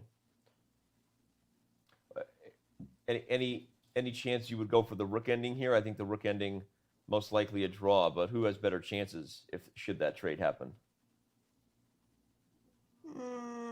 Probably it could be white. Yeah. Yeah, I mean, if you get a trade on g2, like we can just put it on the board here, then our only point of attack for black is going after this d3 pawn. White can bring this rook to d1, bring the king right back around to e2, and then it's a real extra pawn, because you make sure you don't lose d3. Eventually, you'll try to push this pawn or go after some of black's pawns. So this would only have opportunities to win for white, but still black should hold with proper play. Yeah. Okay. Yeah, I guess even we have let's say pawn chain with f3, h3, black may still get some chances. Well, I'm not sure, but still there's some chances to the weak pawn b3 and b3. But here white got the double F pawn, so should be way more drawish. Yeah, chances are certainly worse for white with his double F pawns. Or king won't find true safety. Not that it's going to get checkmated, but it can be checked away from the other pawns. So Jan plays knight g2. He played it very quickly. And now for Magnus, he's probably thinking, do I just take on g2 and hold the balance? Or do I move my knight back? And if he keeps the knights on the board, Yifan, we see the eval bar slightly better for white. Of course, it's not too much at risk right now. But do you think that white could be in more trouble if the knight's down? Or would black be asking for danger himself? Well, it's hard to say. I think the next couple moves could be important. And here, for example, is a decisive decision for Magnus. If he traded the knight, it shows that probably he's happy for a draw under this position. But if he plays back to, retreat the knight to f5, though I thought that it should be the move, knight f5, because I don't think that this knight g2 should be tried, but it depends. Whether he wants to secure a draw or he wants some real play. Because even after rook e5 g6, like what we discussed before, it's not so clear what's next. Right. The position structure is still very similar. Okay, you kick this knight away from h4, but then what else? Because you still need to defend the d3. You ask a great question, what else? And I was about to say, the one piece for white that isn't really doing its best job is this knight on g2. So can this knight find a square to go to, find something to attack, or maybe it's headed to the center at some point to offer another trade? Maybe the knights are just going to be dancing away from each other. Well, it's... Yeah, like king e2, knight e3, but then this rook on e5 could always be a bit tricky, right? You get trapped. It does seem like white shouldn't really ever be in any trouble, so you can sort of push in different directions without any real repercussions, but at the same time, where? Black has controlled the d4 square with how many of the pieces? You got the knight, the rook, and the pawn. So 3 pieces covering the square, and that's the only way to make use of your extra pawn. You're trying to create a pass pawn. That's not happening anytime soon. Well, Yifan, obviously we will have this result come to a close and be talking about what ultimately happened tomorrow when you're joining us every day. Any final thoughts? Want to make join the commentary crew and make a prediction? We all made our predictions before the game. Now you have a big advantage to predict the result because you actually see the position here. So go ahead. What's your prediction? Yeah. For today's resort, draw most likely. What does Yifan agree with? Well, okay, draw. Yes. So someone had to agree with you. You agree with Robert. It'll be a draw. Like I said, you have a big advantage if we're going to ask you every day what the result will be because you'll get to see the position. But anyway, we are going to be checking in with you every day, and right as we see knight f5 on the board, we will say thank you so much for being here, everyone. Don't go anywhere. We are going to take a very short break, and when we return, Fabiano Caruana rejoins the set. We dive into this endgame with some moves being played rapidly, and our coverage of the 2021 World Chess Championship continues. Chess.com's coverage of the 2021 FIDE World Championship is brought to you by Coinbase. Whether you're an experienced trader or just looking to make your first crypto purchase, Coinbase has you covered. Visit coinbase.com/chess to get $5 in free Bitcoin just for verifying your account today.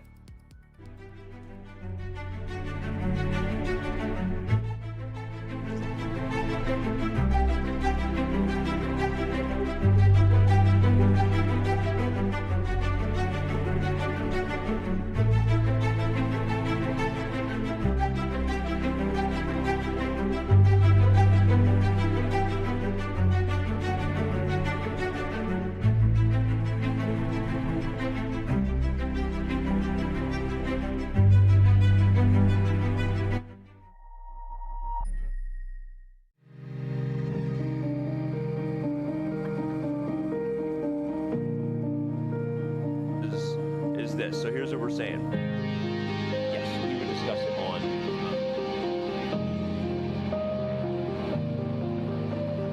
First game of the 2021 FIDE World Championship. And what better meeting?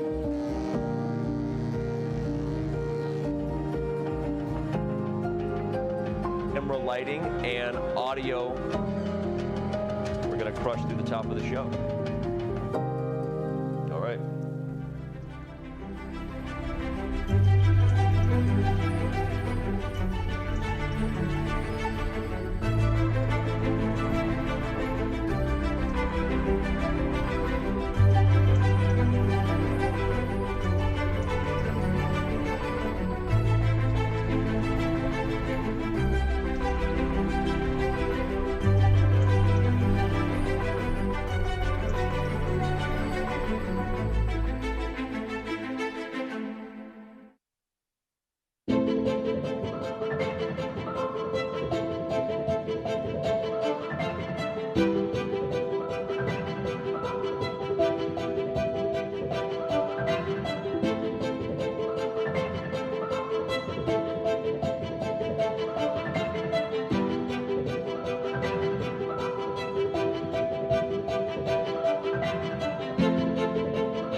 Want to play chess online or learn how to improve? Join us at the #1 chess destination in the world, chess.com.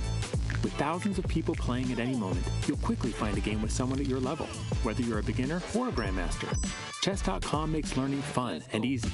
Sharpen your tactics with puzzles and enhance your strategy with our lessons by top masters. Learn from your own games with our easy-to-use analysis tool. Chess.com has everything you need to take your game to the next level. Signing up is free and easy. Join Chess.com today.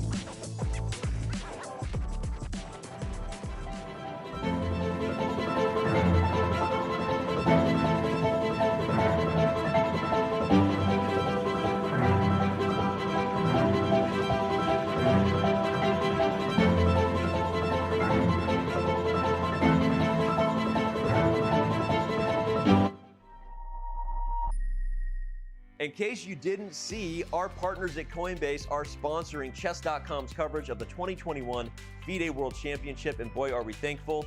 Whether you're an experienced trader, been doing this for years, or just thinking about making your first crypto purchase, Coinbase is the place to go. Visit coinbase.com/chess and get $5 in free Bitcoin when you sign up and verify your account today.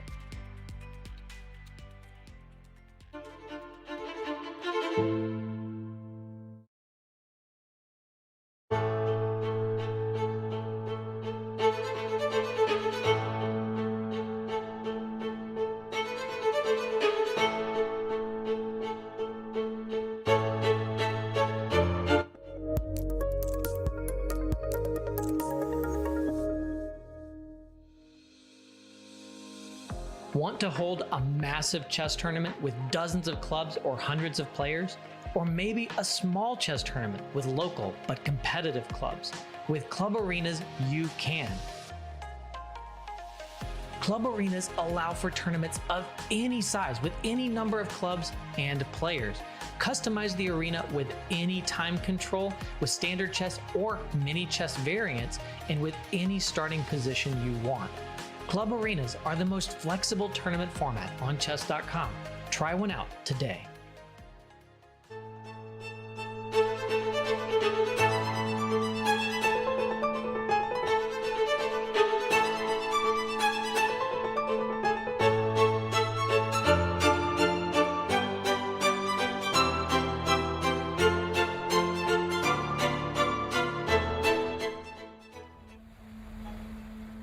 Am I supposed to feel ready? Yeah, but I guess when you prepare for such a major event, you always feel like you could do more.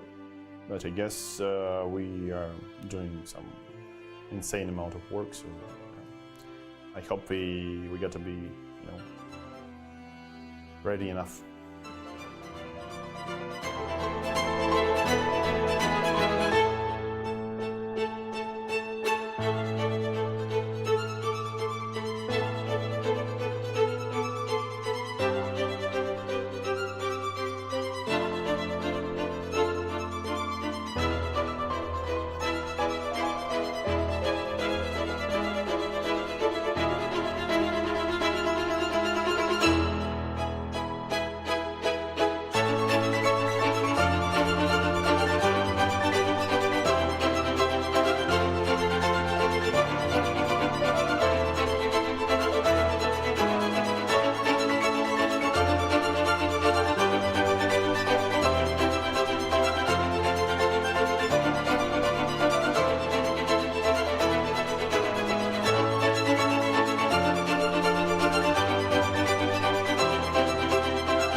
it plays its own role. But, it's I mean, if trying to be serious, it's hard to evaluate because I think in modern chess you got to be a very universal player if you want to be successful, and you can't rely on the intuition alone. So they would like to to say that, for example, a player, a world champion with the best intuition ever is Mikhail Tal, but I guess he also had, he had to calculate a lot, yeah. And for example, today, if you try to stick to his playing style, it would be sometimes it would be very costly to your performance. So I think, yeah, the intuition is always good, but I mean, sometimes you basically can't choose the move because of your calculation or evaluation. You need to, for example, sometimes you are given like two similar opportunities, and you got to pick one, and okay, probably here the intuition comes.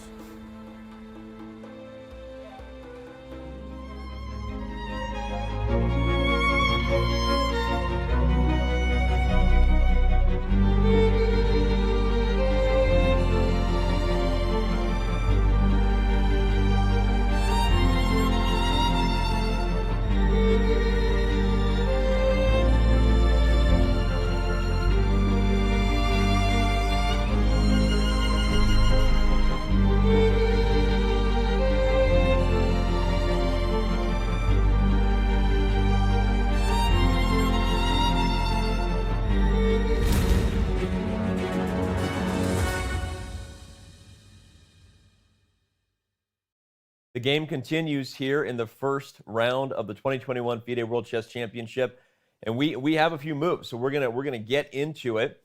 As Ifan left us and Fabiano returns here, we had multiple things happen. Black retreated the knight to f5 to attack the rook. White played rook e5 as predicted, Robert. And on g6, we see the knight complete its tour to e1. So it was interesting because the knight was first on g2, offering the rook ending that Magnus declined. And now the knight ends up on e1, which has got to be a big improvement for Jan, just from the perspective that at least d3 is no longer a headache. But with Black playing the move knight to g7, the question is, who's playing for a win here? Is anybody playing for a win? It's funny because we've seen so many retreats in this game, right? Yeah.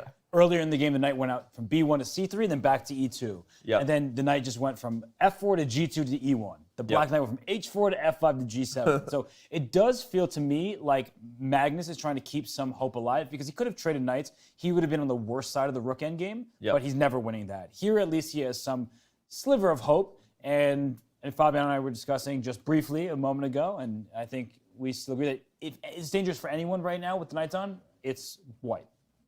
Your thoughts? Yeah, I definitely agree that at this point, Magnus is keeping some hopes alive. I think that, of course, this is like a 90% draw position. Right. It's not only is it basically level, even if someone gets the edge, it's very likely to liquidate. Right. But White has some problems. I didn't quite like his last move, knight e1. Okay. Because he needs to get that knight to c2. Obviously, he wants to at some point. So it made more sense to play king e2 here, I feel. And then the knight can more naturally go to e3. The only downside, I think, of this is that Black can play f6, rook e4, knight d6. But at the very least, after rook e3, Black has nothing better than to repeat. And maybe White has something more, putting the rook on h4, for example, or something like that, which, of course, I understand he didn't want to do. But that doesn't necessarily mean it's bad. Right. While knight e1 feels like I would, at this point, already rather prefer Black slightly. Okay. Especially because Black's knight is coming to e6, and I really like that square. That's really interesting. The computer tended to agree with you as well, that king e2, a little bit better for White, and you make a really great point that it's all about this knight coming to e3. I want to make one great point real quick because, not a great point, not complimenting my own point, but I forgot to make a point, which is that we are debuting our first episode of the Chess, A Reflection of Us documentary. It was supposed to happen at the last break, but because the action is so intense, we don't want to leave it. But stick around toward the end of the show today for the world premiere of a number of things, from a documentary about Levy Rozman, as well as the first episode of Chess, A Reflection of Us. Many of you saw the preview to that on Twitter just a couple days ago. So, all right, nailed that point. Now we're back. Now we're back here, and Talk about why you like the knight on e6 so much, Fabi. Well, there's a few things. So first, I'd like to try to understand his move rook e4, because the move doesn't prepare the knight moving from e1, but it does sort of prepare b4. Okay. Maybe d4, but more likely b4, because he would rather get rid of those doubled pawns. Yeah. If you, let's say we took the b and c pawns off the board magically. Yeah, I'm just going to make some, I'll just make this move, but we'll do b4 just to show it, because this would be a huge turn of events for white. Yeah, then white can play d4 without trading pawns, and then the knight can free itself to d3, and white's pawn advantage may start to make itself felt. The problem is, of course, that after b4, black has a lot of moves that are not taking. To start with, f5 is a big consideration. Of course, here you really have to consider rook takes. I was just about to say, can we do it, please? Robert knows how frisky I get for exchange sacks. This looks fantastic. This looks so good. Two connected pass pawns. Oh. The c5 pawn and the d3 pawn going to d4. These are very dangerous pawns. But at least it's clear that black has some options. And also there is knight g5 after b4. Yeah. Okay. So we'll assume that f5 probably won't be played on b4, so that's not a move because of the exchange sack. But knight g5, to 5 minutes point, that's what I was thinking about, because now you're attacking the rook, and if you take on c5, you're giving up your rook and fixing your pawn structure, but you're not getting 2 pawns for that exchange. You're only getting 1. So white's pawns are great in the center. If you had 1 more turn, you would play d4, b4, and white would just... But even this is a possibility, right? Because if c5 is taken, then a6 falls. But I think there's something much better than this after knight g5.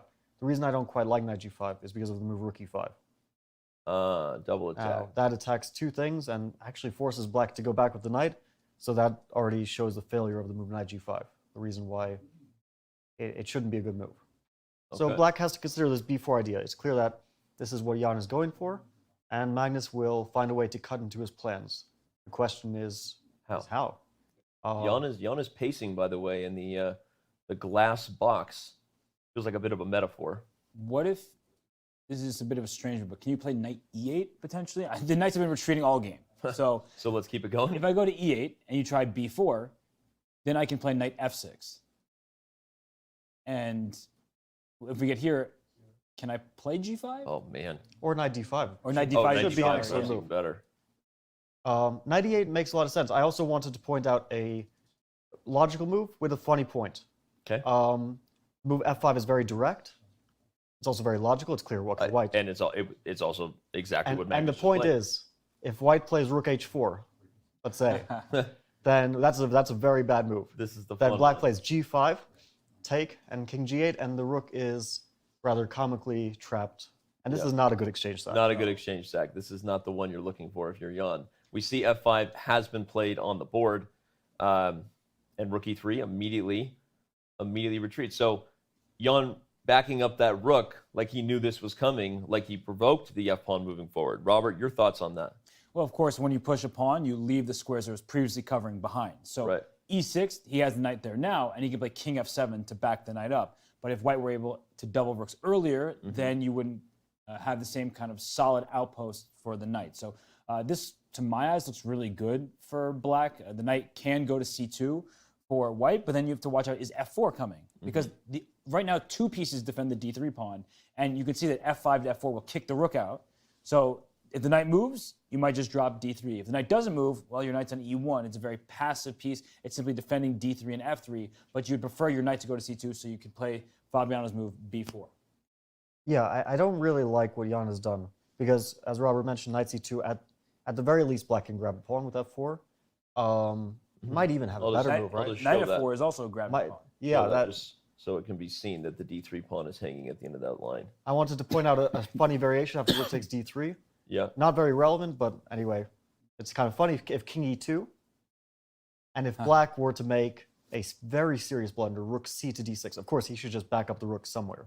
But if he were to do that, rook takes e6, and then he had this clever rook d2, he's like, oh, I have a check. But after king e1, you still have that problem of 2 rooks hanging, and white ends up a piece. Right. But of course, that's not forced. Black can just drop the rook back to any square he wants. Or as Robert mentioned, knight f4 is an excellent move as well. We continue to see moves coming in fast. And the reason I want to draw attention to that is because we knew this was going to be a storyline coming in. We didn't know when we'd be talking about it, Robert. But Jan, he has a reputation, he has a history of at times in his career playing too fast in critical moments. And when we see the knight maneuvers that are on the board, criticism from a fellow 2800, right? It's not just me and you saying maybe it's not good anymore. We've got a guy who, he's pretty good at chess, right? I have to draw a question. So Robert, is Jan playing too fast here? Does he need to slow down and think about the greater setup? Well, I think right now he has everything under control, but there is a problem if you continue to move quickly and you stop really diving deep into the position. Right. You're not calculating, you're just moving. Big difference, right? Chess isn't a game of moves, it's a game of ideas and strategies. Right. So you can't just play single moves and hope that they work out. You need to make sure that you have your bases covered, because what Magnus has done is push forward, right? He has moved his knight a bunch of times. It went from h4 to e6 here, and it backed up to go forward, and the pawn goes up to f5. So the structure is worse for white. The material is good for white. And for Jan, I think he has everything here. He's fine with it, but I don't think he's happy with the game as a whole. And that's maybe in part why he's moving so quickly, because that's not the position he wanted. He came in today for a fight and to press for an advantage, and now he's here where he has no real winning chance against Magnus. Fabiano, you were about to say, so maybe I'll just ask kind of the same question to you. You played Jan, of course, and your thoughts on how he's managing the time. Yeah, I don't fully agree that he has things under control here. I feel like he's playing quickly out of nervousness. Okay. Out of the fact that he doesn't like his position very much. He's clearly coming under pressure. He has basically 0 chances to win this game. At this point, he's adopting a defensive stance. The knight on g2 doesn't go anywhere from there. It can maybe prepare f4 and then maybe the king coming to f3, and that's what he's hoping for, that someday he gains some space and his king gets to a nice square, and then the knight will eventually get freed. That seems a bit optimistic to me, that all of that works out for him. And now he's holding things together tactically, right? f4, rook e4, he doesn't lose d3 because there's f4 hanging, things like that, or even rook takes e6 as a tactic if the rook comes to d3. But that's it. Tactically, it's working out for now. But slowly, I think black has king f7 as a decent move. And he probably wants to play f4. That's the only idea I can see for white now. Play f4, get the king to e2, and say, you're not attacking anything. Oh, wow. Look at that move. b4 by... That's a move. That says something, which is, I think there's more than meets the eye. And I'm glad you brought up about you felt like it was nervousness because he doesn't like the position, because I wanted to say the thing that prompted the question, and I know this is body language, but I've watched these guys play chess a lot. You are these guys that play. I've watched you play chess more than you've watched yourself. And I'm telling you, Robert, Jan had that look like, it was like okay, show me what's going on here. And I feel like people underestimate the winning chances that Magnus will get, or that he's not going to stop trying to win. So if Jan thinks he's already in a blockadable setup with the knight moving back and forth from e1 to g2, I think he has another thing coming. Oh, absolutely. Yeah. And what I meant is he has things under control for now, objectively speaking. Yeah. But I completely agree. The trajectory of the game is in Magnus's favor. There's no denying that. The opening may have intended to be somewhat of a surprise. It looked like Jan was the one who started thinking, at least spending more time on the clock earlier than Magnus did. And now we're at this stage of the game where black is pressing forward, f5, b4, and white is the one up a pawn, but is on the defense. So it could be a situation where perhaps Jan has to just jettison a pawn and say, take your pawn back. I'm going to neutralize the rest of your advantage and maybe liquidate in a way that even if he goes down a pawn, he can still hold. But it's not easy to see that future right now. And at the very least, he has time to sit and suffer in the position. But right now, it's clear that Magnus is the one pressing forward and in his element. Yeah, I really like the b4 move. I think that if white, let's say, makes a passing move now, or a semi-useful move like f4, then black has rook b8 coming. And it's really awkward to defend that pawn on b3. You can play rook b1. You don't want to, but you can do it. There's no other clear way. You don't want to play c4. c4 would be, it would just destroy your position. We'll just highlight it for everyone. The moment you play c4, you can kiss any happiness goodbye. This knight comes to d4, and it's more of a beast than a pony. Yeah, I think here black is already in basically I'm going to win territory. Yeah, if white plays c4, of course we're probably still healthily in the range of an objective draw, but this is pressure. This is not. I would feel under pressure with white here. I wouldn't feel. I didn't like that knight g2 move. I really feel like the knight doesn't belong there at all. the knight belonged on c2, it belonged on e2, let's say, or any other square, but g2, it has no future. Where is it going to? Yeah. It's only there in the defensive task to stop knight f4, maybe to stop f4 from black. Right. But that's it. That's all it's going to be doing there. No, I'm with you. And again, that was what I was nervous about when I saw Jan play quickly, put the knight right back, as if he's saying, well, show me. And the moment you get that show me attitude against Magnus, he tends to show you exactly what he's playing for, you know? And that's what we have now. Black is pushing. My other concern is I don't see a comfortable move for white. I think like rook a4 comes to mind because I want to kind of force the issue on the queen side. Mm-hmm. But after rook a4, black will play rook b8, still with threat of taking on c3, taking on b3. And then the question is, how does white solve this issue? I mentioned this is a possibility, and I don't think it's going to work out very well, but is there a possibility that white at some point can play d4, giving back the pawn to alleviate the immediate pressure? And what I would like to do is, you mentioned the knight on g2 being bad. I want my knight to go to c4 at some point. I don't know if I'm going to be able to get there, but I would love to be able to route my knight at least to an active square. You could try to just put up. It doesn't work. I tried. It doesn't work, Robert. Right? That would be ideal if you could do that. No, but I was thinking about this d4 idea. I think it's definitely a tool white has to keep in his kit. Yeah. An idea for the future. But I didn't see how he makes it work. For example, if we go back here's one way I was thinking it could work. Like, let's say we just play h4, and you go for this line where you're losing the pawn, but if you finish with this, am I taking everything off the board? And when Robert first mentioned it, this was what I visualized, is that now if you take on d4, I'm probably taking off a pair of rooks, and if this rook ever leaves, I have a6, so possibility this is where white tries to liquidate everything. This is possible. This actually looks like it might be trading off enough pieces to secure a draw, and actually I like the move h4 because it's a good positional move. It stops knight g5, it kind of controls some important squares. So you're saying I accidentally contributed, and I should stop that. h4 is a generally useful move. But we are also in the territory where white has to start basically trying to liquidate in a way which gets concrete. Right. So he's the one who has to calculate. Black can go into it thinking, okay, I'm no longer in risk. I have a safety net. Whenever white plays d4, obviously white is the one who's just saying, I'm trying to make a draw here. So the onus is on white. All the pressure is on white now. We should note, too, that Robert's idea of d4 should never really be played until this exchange happens, right? You don't ever want to put the pawn on d4. If the exchange leaves these pawns doubled, then didn't really provide enough relief, right? And here black would, for example, win the pawn, and you still have the weaknesses. Or even here, I think rook takes, because you don't want to allow that that pin. Okay, yeah. So rook takes d4. Here, black has domination. So d4 is definitely not currently a very good move. Okay. Maybe h4 is the move. I mean, the more we look at it, it's hard to. I think Robert's initial, or was it Fabi's suggestion of rook a4 as well? Well, we were saying rook a4, rook b8, h4. That was okay, yeah. Specific. I don't know if that's the right way to do it, but it's okay. It looks like a plausible way to continue, actually. Yeah, and even in those positions that we're talking about, if you trade on c3 and lose the b3 pawn and get your d4 move in, excuse me, commentary, you know? No, it's okay. It takes that out of you. Sip the tea. But black has the outside pawn, whereas white has the central pawn. Okay.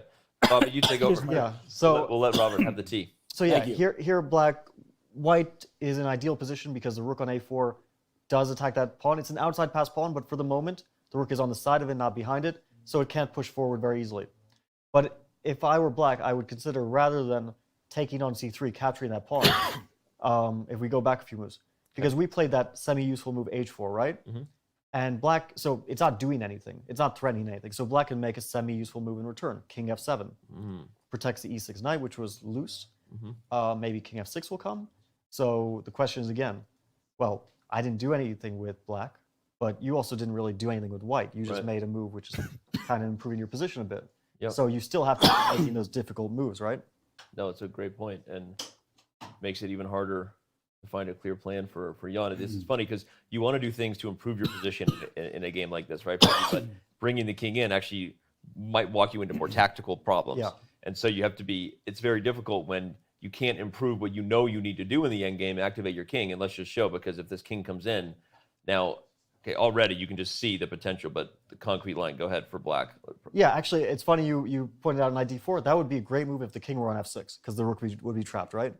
Oh, what a line. So here it doesn't work out because the e5 square is available, but imagine the king. I'm just going to do something random just to show how cool this line is.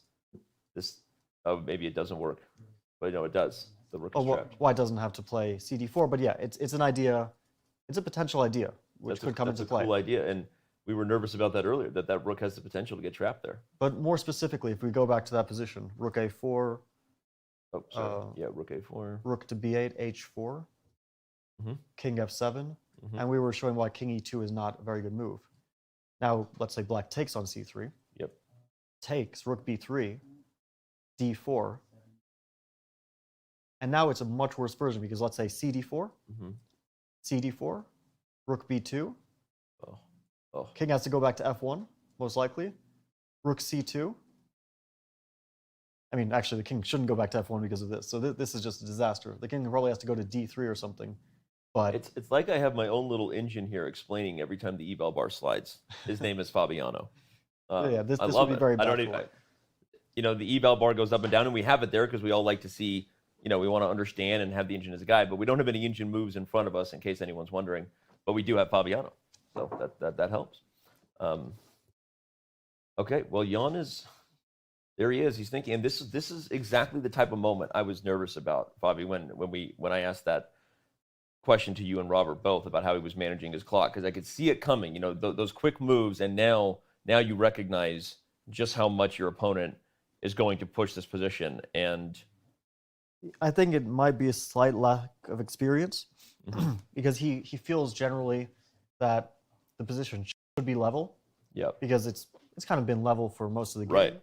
More or less, and from the opening, obviously he was slightly better, so he might still have those emotions of, well, I was better, so it's hard to imagine that now I have to kind of pull the brakes, try to find a liquidation, and so he's playing these quick moves like, okay, I'm up a pawn, you have compensation, but you can't actually do anything, and that's not quite the case. Black, as Magnus just showed, can do something. This is a dangerous idea. How dangerous is that?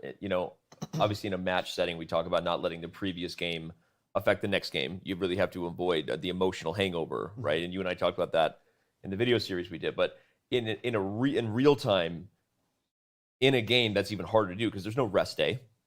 There's no seconds talking to you, right? What do you do to keep yourself emotionally unbiased, if you will? Well.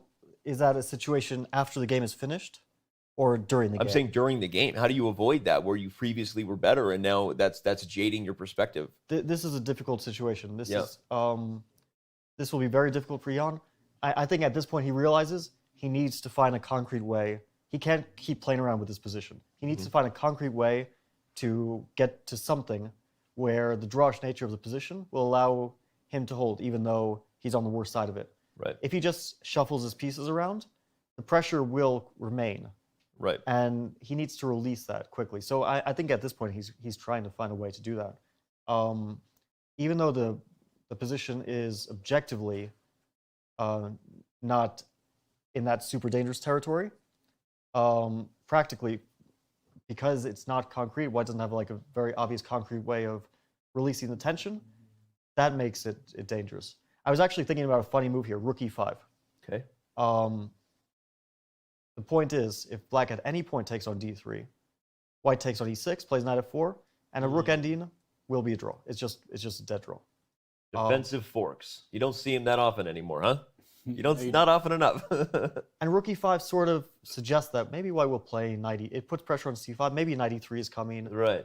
Maybe some active stuff is coming. Okay, I like it. I don't know if it's good because, well, black can maybe play king f7. Black has options here. But I do kind of like this move. It's nice that black can't take, and it's an active move. So from white's point of view, it feels sort of useful. But is the knight stuck to g2? Because as soon as that knight leaves, in general, is then black knight coming into f4? Well, we could play rook e1 here. So try to keep putting pressure, but you can't really capitalize on that pressure, right? You're just putting it there because it stops rook takes d3.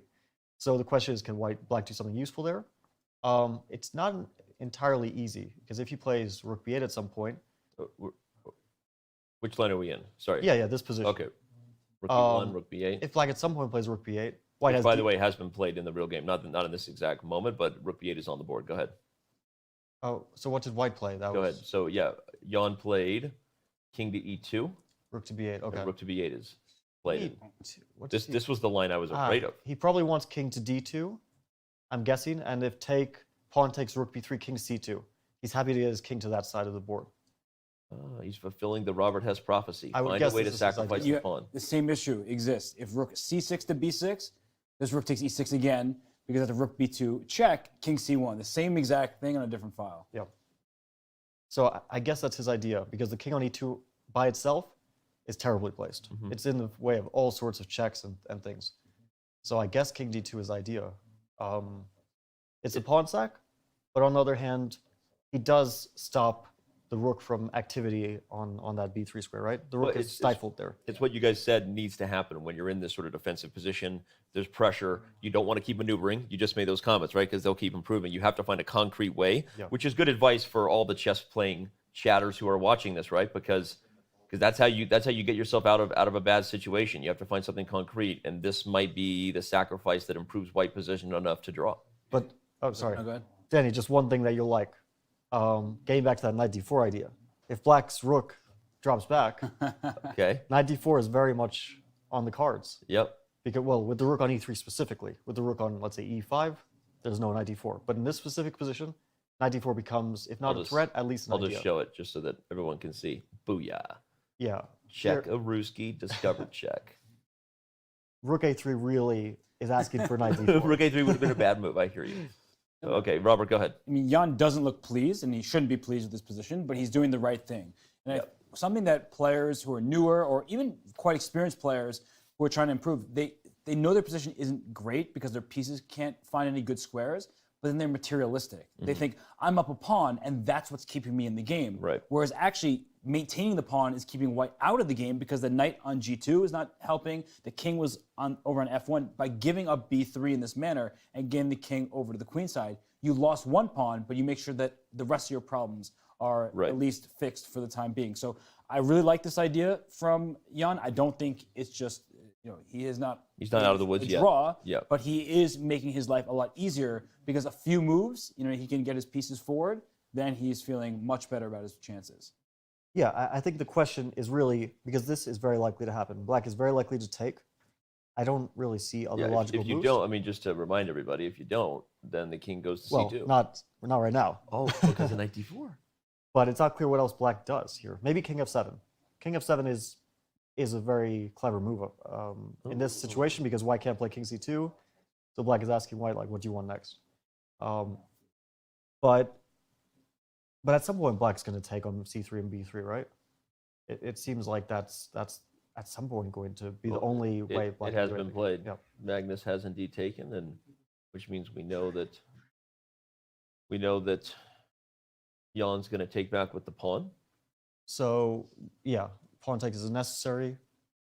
King takes saves the pawn, but you could see how bad it is after knight d4. Yeah, this would be frowned upon in most chess circles to take with the king. Not if you're Magnus. Not if you're Magnus, but most chess circles you don't take there. You take with the pawn, and we see Jan has indeed done so.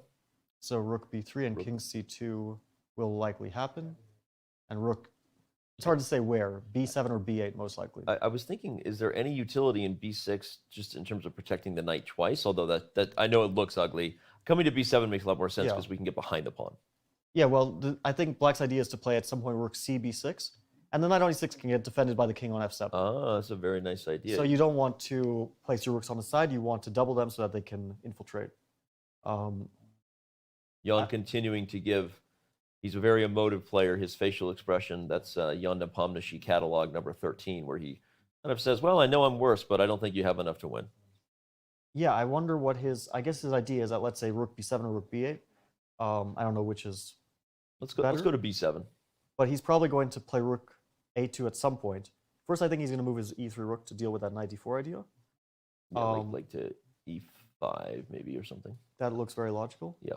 I don't think Black wants to try to grab a pawn with knight g5. It grabs a pawn. I don't feel like that's Black's priority here. Yeah.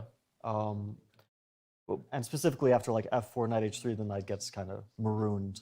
Yeah, on you don't, h3, you don't right? want that. It's not worth a pawn to let that over here. In fact, it's also not worth letting this knight back in the game, really. I mean, that's one of White's biggest problems is the donkey on g2. But if it wasn't for the fact that I have to deal with knight d4, I would love to play the move rook a5 if I could at some point. But maybe rook e5. Rook e5, yeah, and if rook cb6, he'll play rook a2. It's a bit of a passive way of doing it, but it's effective at stopping rook b2. Right. Okay, yeah. And then he's ready for knight e3, knight c4. Once the knight gets in the game, it also has some good squares now. Yeah, Robert mentioned getting the knight to c4, right? This would be, I mean, obviously, that would be huge for White. If you put the knight on c4, we might be back to a 3-result potential position. The knight on c4 is super effective, and not just defending, but also really causing some tactical issues to Black's setup, right?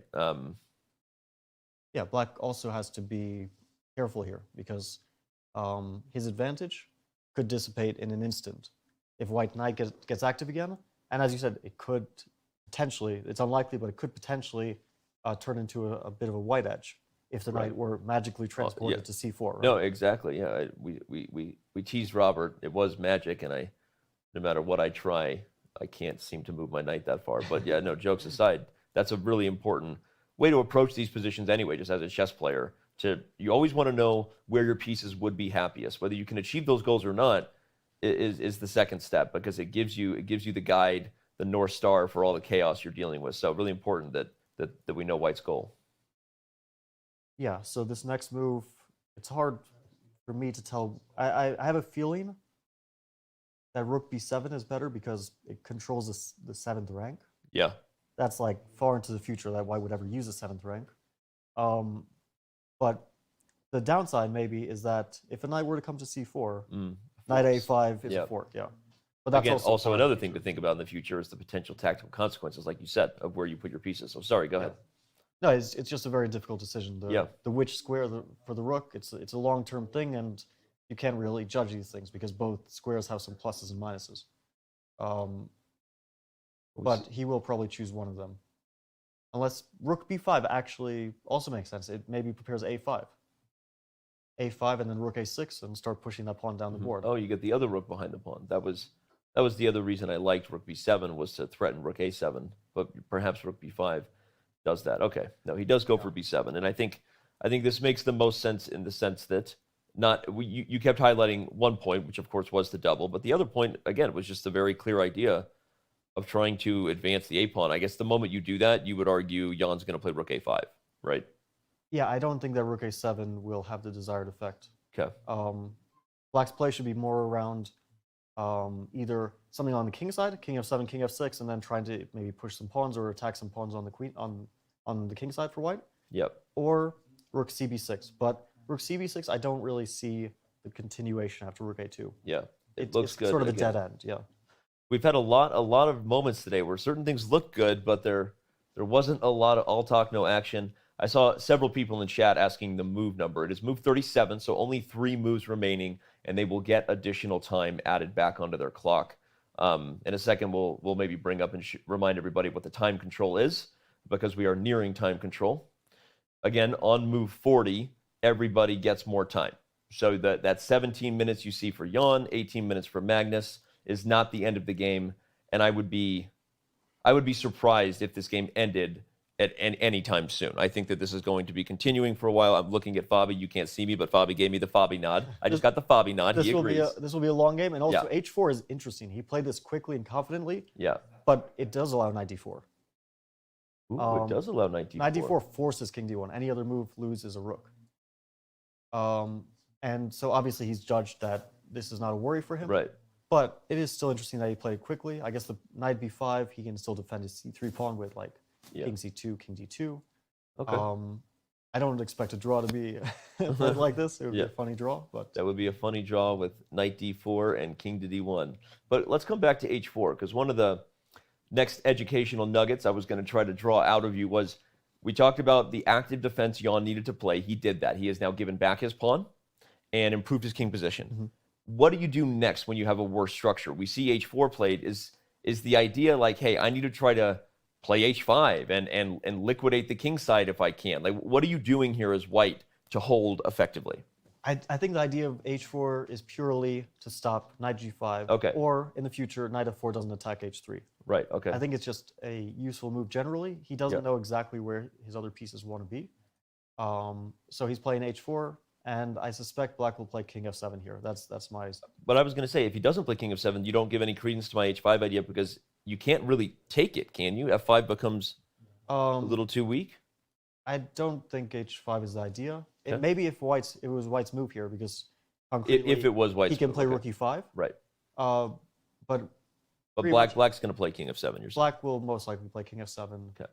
And if he doesn't, he's probably going to play rook cb6. Yeah. In both cases, white. Yeah, I don't think h5 is really the idea, but it could be an option at some point. It's always an option to either liquidate the pawns or weaken f5, because black has to either trade or take or push g5. Okay. Well, Magnus is thinking it over. It's kind of a safe position for him, right? I mean, he can play several moves here.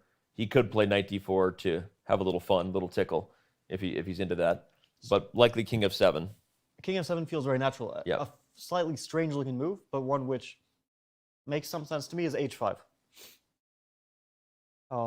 I know it looks funny. You're creating these holes. It doesn't look like a move I want to play, but go ahead. We saw you play king f7, but what was your idea here? Well, the idea is just long-term. At some point, if I play g5, you have let's say when the rooks come off, then the h pawn might start to run. You're a wizard, Harry. Pass pawn. And white can't really use the weakened squares. f4 is covered, g5 is covered, and also white can't get there. That's interesting. Just an idea, but king f7 is the most natural, most logical move, and he played it. Bringing the king into the center, that's what you do in the end game. In case anyone missed that memo. We have a lot of you with us. Thank you for being here on day one of the 2021 FIDE World Chess Championship. Our coverage on chess.com is brought to you by Coinbase. We have the one and only Fabiano Caruana in studio, as you've been seeing. He is the man who last played Magnus Carlsen for the World Championship title in 2018. Many of you were probably watching that, and well, even though Fabi would rather be in Dubai, we're happy that he's here. And yeah, so thank you for being here, everybody. Robert Hess also with us. Not in studio at this moment, but also on the show. So, all right, rook e1, Fabi. Yeah. Not a move we predicted. Yeah, it's a very logical move. If, like, let's say rook cb6, rook a2, then white has covered all of the potential entry squares. And then he's ready for maybe knight e3, knight c4. That becomes an idea.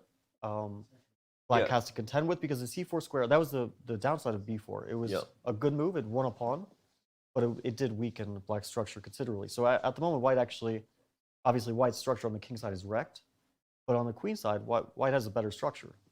If black's a6 pawn was transported, let's say, to... Sorry, I accidentally saw myself. It's all right, okay. The joke with my producer, you continue. Go ahead, sorry, continue. Like, let's say if we transported black's a6 pawn to d5 or b5, or some square where it can kind of influence action more, right? Black would be significantly better. But on a6, it doesn't do anything. It's a pass pawn, but it's a weak pass pawn. Yep.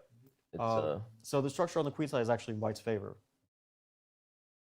Yeah, and I like this move more and more, just looking at it, because it, like you said, it's the first real direct threat Jan has had in quite some time, right? To bring the knight to e3 and c4. Yeah, well, this is made stronger by the fact that we played rook c to b6. I suspect black doesn't gain anything from that, and he probably won't be played. I'm like kind of wondering about f4, but it doesn't quite. I would love to play f4 and king f5 all in one move. Yeah.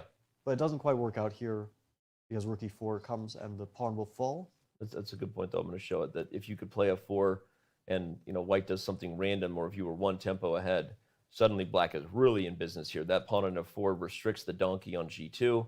Black is in a position to also start mobilizing the majority over here on the king side. But as Fabi said, or even if imagine that in the current position, in the real game, yeah, in the live position, yeah, if black's pawn was on h6, I think black would benefit from playing f4 then. Rook e4, g5. It looks like you traded some pawns off on the king side, but you're really restricting that knight, killing that knight off. Well, and you're forever kind of stopping the knight from getting to c4, right? And that we've established already that if we could do anything magical for Jan's position here, it would be to take this knight and drop it on c4, and everything changes. In fact, I think the position becomes a three result one in that case. But I actually do wonder a little bit about the previous move. If instead of king f7, maybe there was some argument for playing h6 here. With that exact point, that now f4 is always on the agenda because it can be supported with g5. If rook e1, then we play f4, yeah. And, Right. And suddenly rook e4 doesn't have the same bite to it. And here white's knight, it's not like black is necessarily better here, but white's knight is something to think about. Yeah. It still can reroute itself, knight e1, and then slowly king d2, knight c2, so maybe it's not a big deal. But it could have been an option. Yeah. Okay. Well, maybe Magnus now thinking and regretting that. It is move 39. Oh, he has just played the move king f6,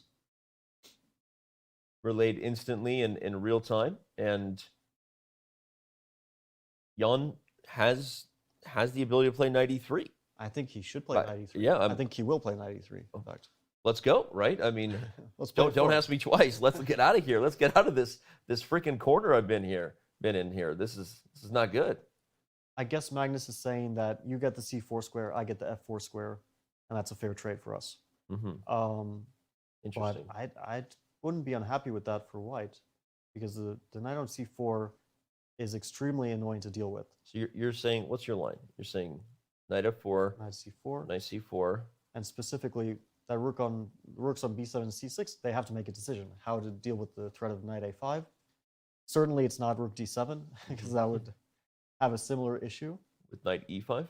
Yeah. You know, I want to make a point that my partner Robert Hess would make, because I know this is the kind of thing he would say in this moment, that for all the fans watching, you see this eval bar at 50-50, but don't let that blind you to just how potentially critical this position is, right? The computers are going to continue to play it perfectly, and so it would stay 50-50 most likely. But this is the type of position where don't be surprised, one slip, one decision of where that knight or rook should belong can very quickly turn that eval bar upside down, and suddenly someone is busted. So speaking of the things Robert Hess would say, he is now back, and I think you would say something like that. That I think sometimes people look at this and go, "Oh, this is boring. This is draw chess." Like, this position is actually very critical right now and could slip quickly. Yeah, I didn't want to be spoken for, so I decided to come and sit down here. But I agree completely, because as Fabiano was just mentioning, the knight coming to a5 is a fork. But one idea that black has in the long term is king g7, king h6, king h5. And that won't work with the rooks on the board, because if you take on h4, you might just get checkmated over there. But if you can envision a scenario where the rooks are coming off, or maybe only one rook is there, then that h4 pawn, it's isolated, can be a target. So I do see this position as one with plenty of life left, and that c4 square is great for the knight, but then what? It's still the structural problems exist, and they're favoring black, and it's just a situation where you're making improving moves, but you still are left to deal with other struggles. So, sorry. No, you go ahead. I just wanted to touch on an important point that Robert made, which is the trade of rooks. Because in any rook endgame, you always have to consider what happens when the rooks are traded off. In this case, if we just magically took all the rooks off the board, white resigns instantly. You know what's funny? That was the exact point I was going to make. We're now spending enough time together. We're completing each other's sandwiches. Everyone, clip that. We had a magical moment. Okay, sorry. That was exactly what I was going to say, because Robert's point made me want to give that educational point, which you always have to imagine in any position what happens if all the pieces are traded. And don't make a mistake in evaluating things based on that coming opportunity. So go ahead. So a few reasons. If let's say we imagine this position with no rooks on the board, black's outside past a pawn, which at the moment is a weakness, becomes a strength. Because white's king has to cover that for the rest of the game, or capture it, which will take a lot of time. But also black's h-pawn, not currently passed, but that's just as much a passed pawn, and it's one which white can't cover, because white doesn't have two kings on both sides of the board to cover them. So black has two passed pawns on the edge of the board. A knight cannot handle passed pawns. It just can't. It's the worst piece for handling passed pawns, and especially in this instance where black also has a knight and king to help out. Yeah. So if we're wondering why white's not playing rook e to b1 to trade rooks, that's why. Trade rooks, especially a trade of all rooks, but even a trade of one rook will be helpful for black. That's right. Which is why the knight on c4 is so critical, because it covers b2. So, and it prevents black from immediately doubling the rooks. But where are those double rooks going? Hopefully to b2. If you can't get there, then where are the inroads? For the record, everyone saw the clock change. That was correct. Move 40 has been made by Ian Nepomniachtchi, which is why he now has an hour and 14 minutes. Magnus will be making his 40th move, and we will see an hour added back to his clock in just a moment. So, big moment here. Magnus surely thinking about all these future possibilities that Fabiano and Robert are highlighting. And yeah, this is going to be tough. Will it be enough to win? We don't know, but let's remind you that if somebody should win every single day, if there's ever a decisive result, Chess Kid is free for everyone. Adults and kids, though adults shouldn't really be on Chess Kid unless you have your kids using the site. You have chess.com for that. But Chess Kid will be unlocked premium all day, anytime there's a decisive result. Shout out to our Scholastic extension site, chesskid.com. So, all right. We're gonna stay here until move 40 is reached for sure, because we don't want to leave that moment. The moment Magnus makes his 40th move, we'll take a very quick break. But what do you think his 40th move is likely to be, Fabi? I feel like knight f4 is the most logical. I don't see any other really logical move. First of all, you don't want to deal with the possibility of knight d5 check. Yeah. The knight might not can go to c4, but also knight d5 is a possibility. So I suspect knight f4, knight c4 to be played more or less instantly by Jan. And now we can answer that question of, was the rook better on b7 or on b8? So you're saying you were right, I was wrong. Just say it. Well, I think I mentioned rook b7. So in this case, we might both be wrong. We were both wrong. Okay. Well, it doesn't matter because it's Magnus's rook. He's the one who's got to change it. Maybe he'll play rook e7. Maybe in that case, it justifies the move rook b7.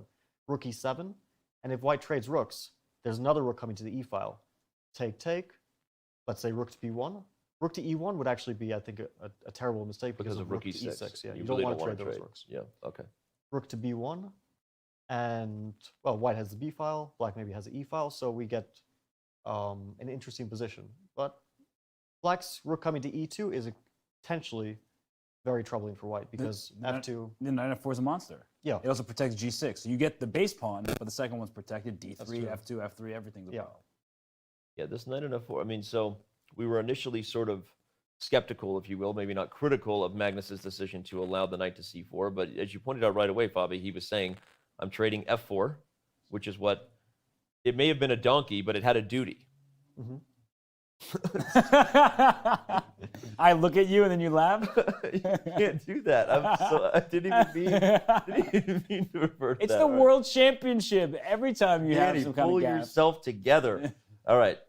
The knight left its responsibilities behind. I will choose a different word for the services it was providing. All right. Let's. But so the point is, if Magnus puts the knight on f4, which wait, we have a move. He has not. He played rook d7. Okay. What a quick thoughts on that move. I don't understand. Wow. After knight c4, he wants to play rook d5, or that is such a bizarre move. I don't get it. What is the point? It's so strange. I was about to ask, did he, he's moved the piece a couple times. DGT picks up a square too soon, but no. Well, the other squares are even worse on that. Yeah. No, and obviously we had the camera, so we saw him do it in real time. But that was, I mean, the eval agrees with you guys. That gave the advantage, however, slightly back to white. And I think just the obvious follow-up knight c4 has a threat. What is that? What is he doing rook d7 for? All right. Well, I don't know, but I do know that we need to take a very quick break. This is a great opportunity for everyone to take a breath. We now have an hour added back onto both players' clocks. We're going to be right back. Don't go anywhere. Promise it'll be short, and unpack all the mysteries behind this mysterious rook d7. It's round 1 of the 2021 FIDE World Chess Championship, and our coverage on chess.com continues when we return. Yeah, check it out, come on. I said I'm coming off the top and I'm spitting it too fly. Peace to all the people who be repping in Dubai. Tell me how you really think it's going down. Place your bets, man, who you think's getting the crown? Keep it locked here, you ain't got no option. Come on, y'all, you know what you watching. We gon' keep carrying on. FIDE Chess Championship on chess.com. Peace.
It's day one for the 2021 FIDE World Chess Championship.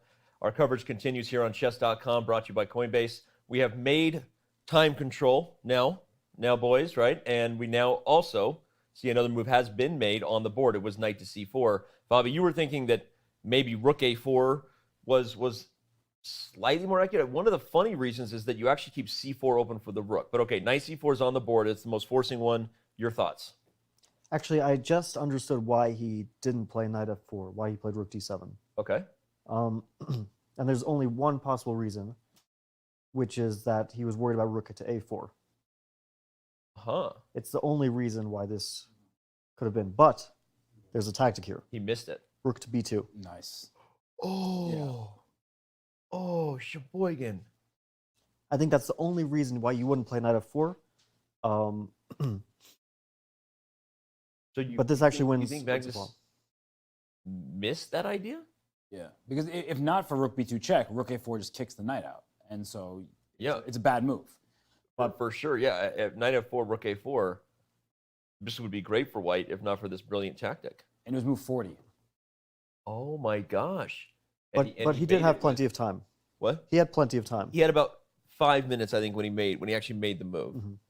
It's just one of those moves where you're not even thinking about rook to b2, and in most of the lines you're calculating, there's a knight on c4. So the knight was on c4 in that position, but when you're going through all these different variations, sometimes you just make a mistake, you just mix them up, and so rook a4 looks like such an obvious move as a reply to knight f4, and then you look for loose pieces, for tactics, and rook b2 check forces the king into a knight fork. It's just surprising just because of, how good and who we know Magnus is, but you made a great practical point with it, that it was the 40th move. Sometimes like you said, you maybe you even saw many moves ago that knight f4 could always be met by rook a4, and so you've kind of already committed that to memory, that I need to deal with that, and you don't recognize that there's a new tactical opportunity that maybe wasn't there many moves ago, right? That happens even to the best players. Yeah, because otherwise the move rook d7 just doesn't make sense. You're right. Because it's basically what he did now, rook d7, knight c4, rook e7, is a tempo down compared to knight f4, knight c4, rook e7, like we were discussing. Well, yeah, and the computer agrees. I mean, now if anyone, it feels like white. We highlighted the magical journey of the knight while you were gone, that Robert's dream could not really come true, at least not with allowing consequences like knight f4 or something like that. But here it is on the board. That knight is on c4, and I think we're back to a potential 3-result position here. Well, white can force a draw at will at the moment. Knight e5, rook to d6, knight to c4. The rook can't abandon the 6th rank because of the a6 pawn. So it has to go either to b6 or to d6, and it can always get chased back and forth. Okay. So I suspect Jan will not go for that. Although it's not 100%, maybe he'll look through the position, look through the options, and find no other option which satisfies him. But it's also a little bit unsatisfying when he's finally gotten like a pretty decent position, right? To immediately just end the game. And I don't know, he's probably not the Okay, well he has. I was going to say he's not the type of player to force a draw in this type of position, but it is a world championship match. He might feel like it's the best strategic option for him. Plus, he wants Robert to be right in his match prediction. Go ahead, Robert. That's exactly it. Well, he doesn't have access to an eval bar, right? Right. He doesn't know that he's slightly better, and he's been worse for a number of moves. Right. So, yes, he feels better about his position, but does he feel good? He may still think, hey, if anyone's going to lose this game, like if you go to an odds maker and say, someone's going to lose this game, I think white is more likely to lose than black, even if white is starting to become very active. Just look at the pawn structure, right? As the game continues, the f3, f2 double isolated pawns, the h4 pawn, they're all weaknesses. So I do think, as Jan, he repeats here. That body language. He is going to make this draw. You think so? I definitely think so. And it's another opening game where Magnus started off quite well, and then he didn't make the most of his advantage. This was never winning, never anywhere close to winning. But Magnus at his best, at his very best, nerve-free, confident, he puts that endless pressure on you. It's unrelenting. You are not making a draw until everything is off the board. But here he made that rook d7 move, which Fabiano explained to us why he ended up going for that. He missed a tactic, and that sometimes happens, but Magnus doesn't look thrilled either. I'm shocked. I was just getting ready for a long winter's night. At the break, pretty much convinced we would be here for some time to come, but there it is before our very eyes. Let's make sure we tell everybody right now, don't go anywhere, because when the game ends, that's when our post-show party begins.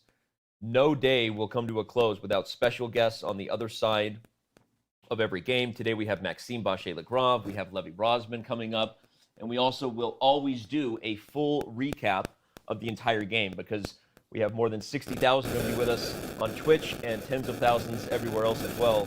We want to make sure that even if you just tuned in, you get to see the full action from start to finish. And Fabiano Caruana's opinion, and Robert Hess's opinion, maybe mine too, for what happened throughout the entire game. But here we see them shaking hands. And guys, real quick comments before we dive in and do exactly that recap. Yeah, I feel like neither of them can be really satisfied or dissatisfied with this result. Magnus probably feels a bit frustrated that he didn't make the most of what was certainly a bit of an advantage for him. I think Jan, once he was getting into that dangerous territory, actually played incredibly well. I really like this king e2, king d2, king c2 plan that he had in mind. It turned a position which was difficult for him to play into a position where black had to make some tough choices. Yeah. Okay. So that was very impressive. Yeah, Magnus probably could have put more pressure, but a draw with black, he can't really be upset with that. Okay. Your quick thoughts before we do our recap? I would say there must be some frustration because Magnus drew all 12 games against this guy over here in the last World Championship. He's drawing again, and we know how much he likes to win. That said, he has 7 whites and 6 blacks remaining of the 13 games. So mathematically speaking, white tends to win more in high-level chess, and so that's a good result. He neutralized any advantage Jan hoped to have, and he gets to play with the white pieces tomorrow. Yeah, and my thoughts are just what's got to be going through Magnus's head right now. I think I even saw him gesturing to Rook B2. I think he saw right afterwards that he had missed it, and that this changed from a game that he was maybe going to happily press for 2 hours and torture his new challenger, right? Welcome to the World Championship, young fellow, right? But instead that one blunder lets it slip. Well, all right. And on that note, every game ends with our post-show beginning, and right at the top of the hour is our Coinbase rapid recap. We are going to back this thing up and talk about the draw that just occurred between Ian Nepomniachtchi and Magnus Carlsen. We had E4, despite predictions that we might see something different. Ian plays something that he's played most of his career, the Ruy Lopez. And after castles, bishop E7, rook E1, B5, bishop B3, and then H3, this was the first moment, Fabi, where Magnus showed a little something. Yeah, I really like Magnus's opening choice. I was thinking last night of all the possible openings against E4. This one is probably the safest haven for him. Right. I really feel like he both knows the Marshall well. He was a Marshall player for many years. Yep. And if you prepare this opening well, and I'm sure he has, then it can almost be an impenetrable fortress. I don't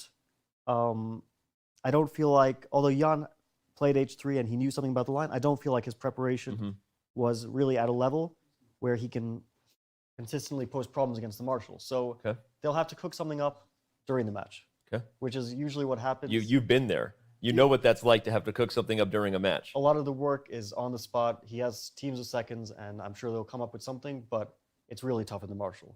So he'll have his work cut out for him.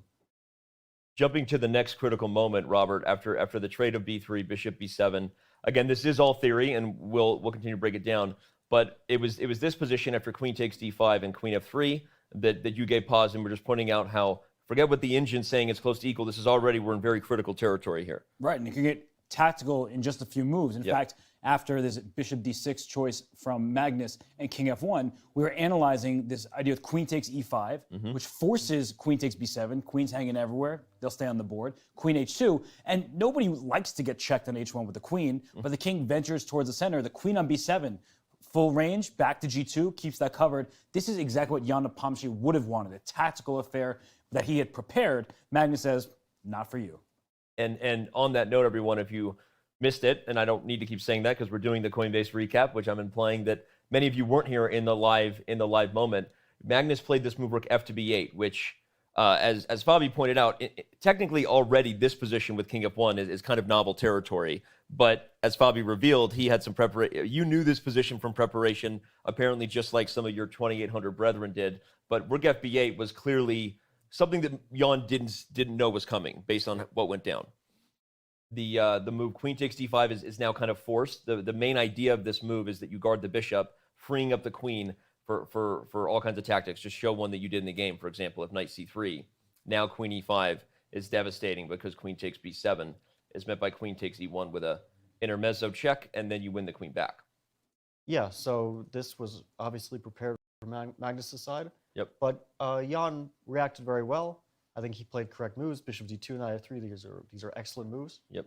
Guarding shows that he had an understanding of a position, even if he didn't know it.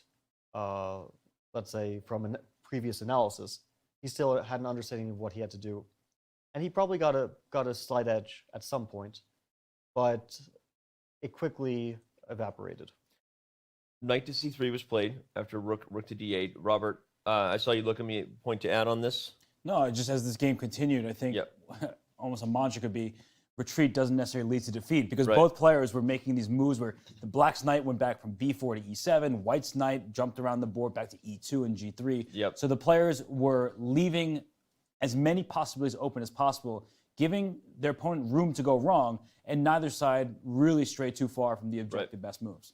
What happened over the next few moves, too, we were covering in real time, was really a struggle around something that I think conceptually is a good educational takeaway for the viewers. White is up a pawn here, but the main problem is those pawns are Well, they're all stuck. You can't move the C pawn without the D pawn hanging, and you can't move the D pawn if the tactics don't work out when the position opens up. So a lot of what was happening here with White playing these moves, knight e2, the move that followed with bishop e3, was Jan trying to do what he could do to use his extra pawn advantage, but it never quite worked out. Now knight e7 came, which renewed the threat of capturing here, and because that knight is sort of critical to making d4 good, it still never happened, right? Bishop f4 was I think played. that this was a questionable decision. Bishop f4? I think that bishop f4 was probably not the right way forward. Okay.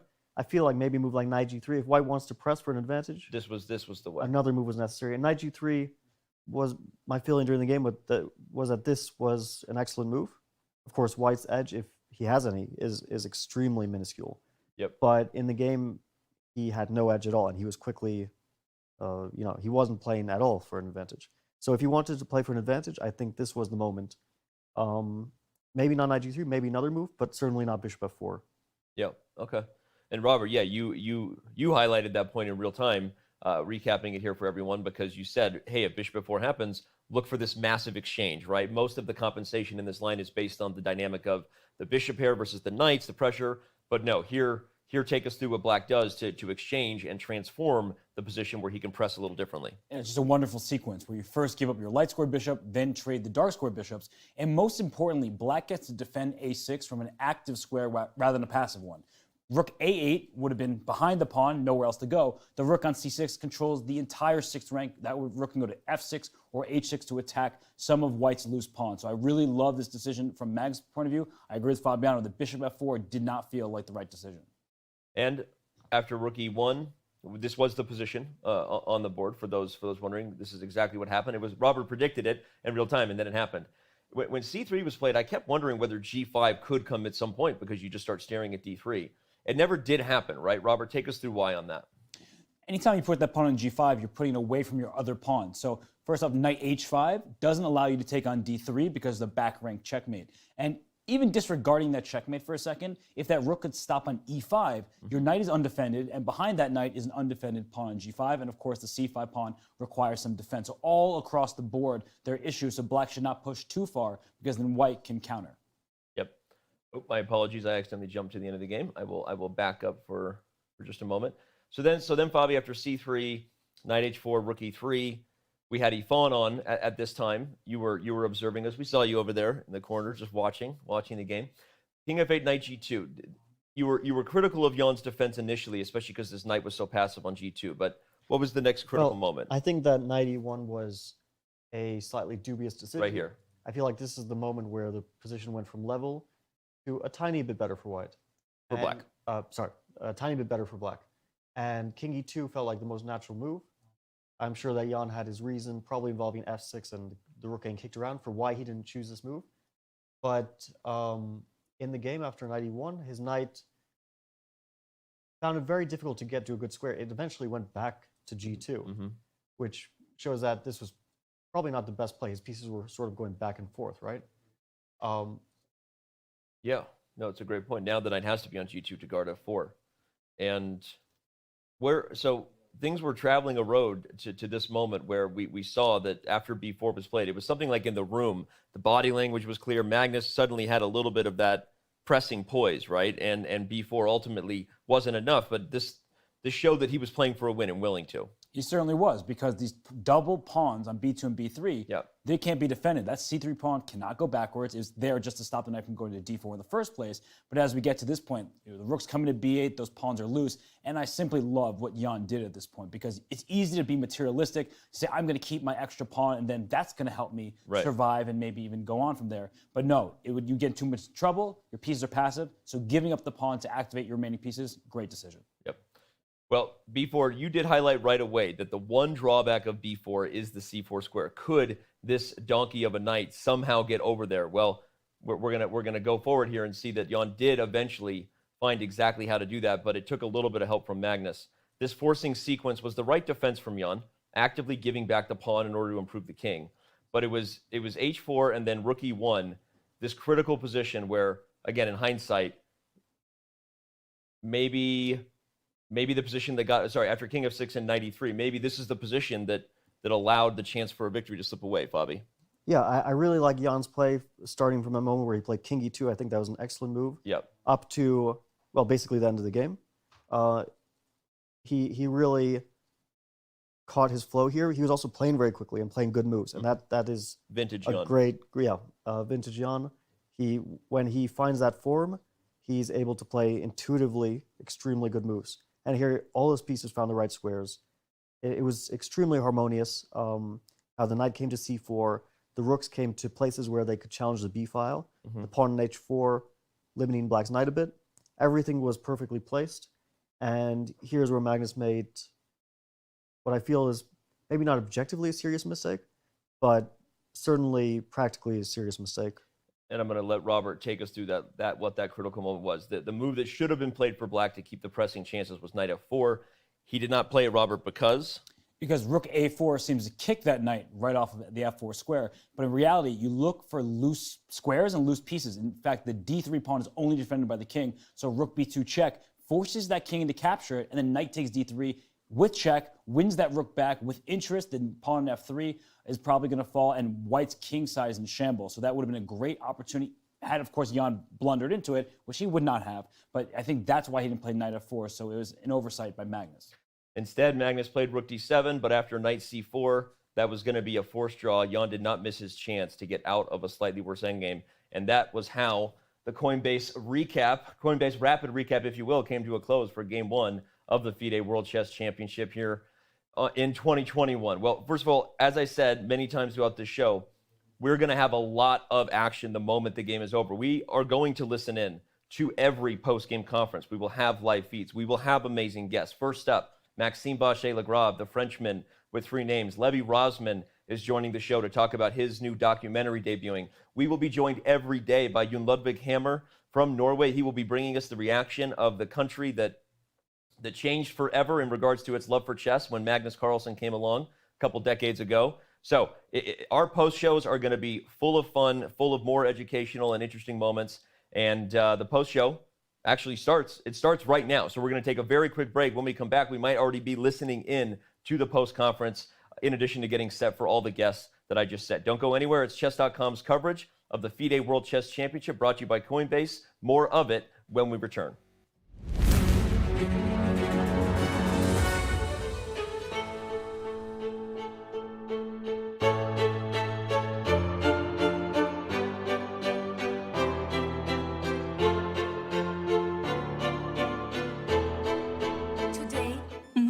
Ever, when the world comes together to create a better tomorrow. It's going to be magic. La magie. Magic. Magic with music. with architecture. With colors. Magic with celebration. With your safety. From here. There. And everywhere. For 6 home months, day and night. Join the making of a new world starting October 1st.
words I just said, but now it's not okay anymore. So please sit or stand on the sides if you're going to take any photographs. And otherwise, please stay seated throughout so that the cameras in the back can film the entire press conference. And finally, for those of you who wish to ask questions, there are microphones to our left and right. You may use those. Stand there. Do not touch the microphones. And please do not take off your mask. You should be wearing masks at all times. Do not take off your mask when you are asking the players questions. I will begin the post-game interview with a couple of questions, and then it will be open to the media on the floor. First of all, to you, Jan, when were you the most optimistic during this game? Well, actually, I was very slightly optimistic, during the whole game, let's say, because I mean, this is quite a curious line from Black, yeah, and that's very, very fine compensation. Despite basically the pawn down in the end game, it's very hard to prove something with White, so I knew that, but I thought like, okay, maybe I can slowly build up something in the center, but yeah, I guess logically, this bishop f4 idea is logical, just to trade away a pair of bishops, but it doesn't work due to some also as well positional and tactical reasons. So basically, after I let these exchanges happen, it was never something I could really hope for. Yeah, more than a draw, and then okay, after basically after b4, well, probably I have to bring my king to c2 and accept, sacrifice the pawn back and okay, just accept the draw. Magnus, the same question for you. When were you the most optimistic during this game? I wouldn't say I was ever particularly optimistic in sense, in the sense of winning the game. I was a little bit worried, kind of echoing Jan's sense of being a little bit optimistic. But yeah, was happy to find this idea with b4, but I knew that if he remained prudent there and just brought his king over, I thought chances of winning the game were not realistic. Jan, it's your first game in a World Championship match. Your feeling now that it's over? Well, I can't say much. So I was White, and normally we White you want to try to win, but yeah, draw is also somewhat a result. But yeah, just was I guess a fine game from Magnus. So I don't feel something specific. Magnus, you had the black pieces in this game. Solid result after the first game. Yeah, the result was solid. I do feel that I was a little bit shaky at times. There's certainly things that I could have done better, but overall I think the result was fair enough. We open the floor to the media, the press. You may go to the microphones on the side and begin your questions. Yes? Mike Klein with chess.com. My question's for Magnus Carlsen. Most of your games played against Jan in the past have been in opens or at least in invitationals. This is your first time, of course, playing him in a match. Do you expect that his style will change, given that this is a match format? Yeah, I think Jan was already quite a lot more solid in the candidates, and this, I guess, was a continuation of that. But yeah, overall, he's just a very good player. This is going to be a short press conference if you guys don't have any questions, so please. You said before the press conference before the first game that you thought you were going to be fired up, Magnus, when you were sitting at the table for the first game. Did that happen today? If I wouldn't say necessarily fired up, but very concentrated and eager to go for sure. This side. Saravanan Please keep your mask on. Sorry. Saravanan from ChessBase. Magnus, question to Magnus. Today it looked as if you got your kind of a position, a favorite kind of position for you, an endgame and the maneuvering and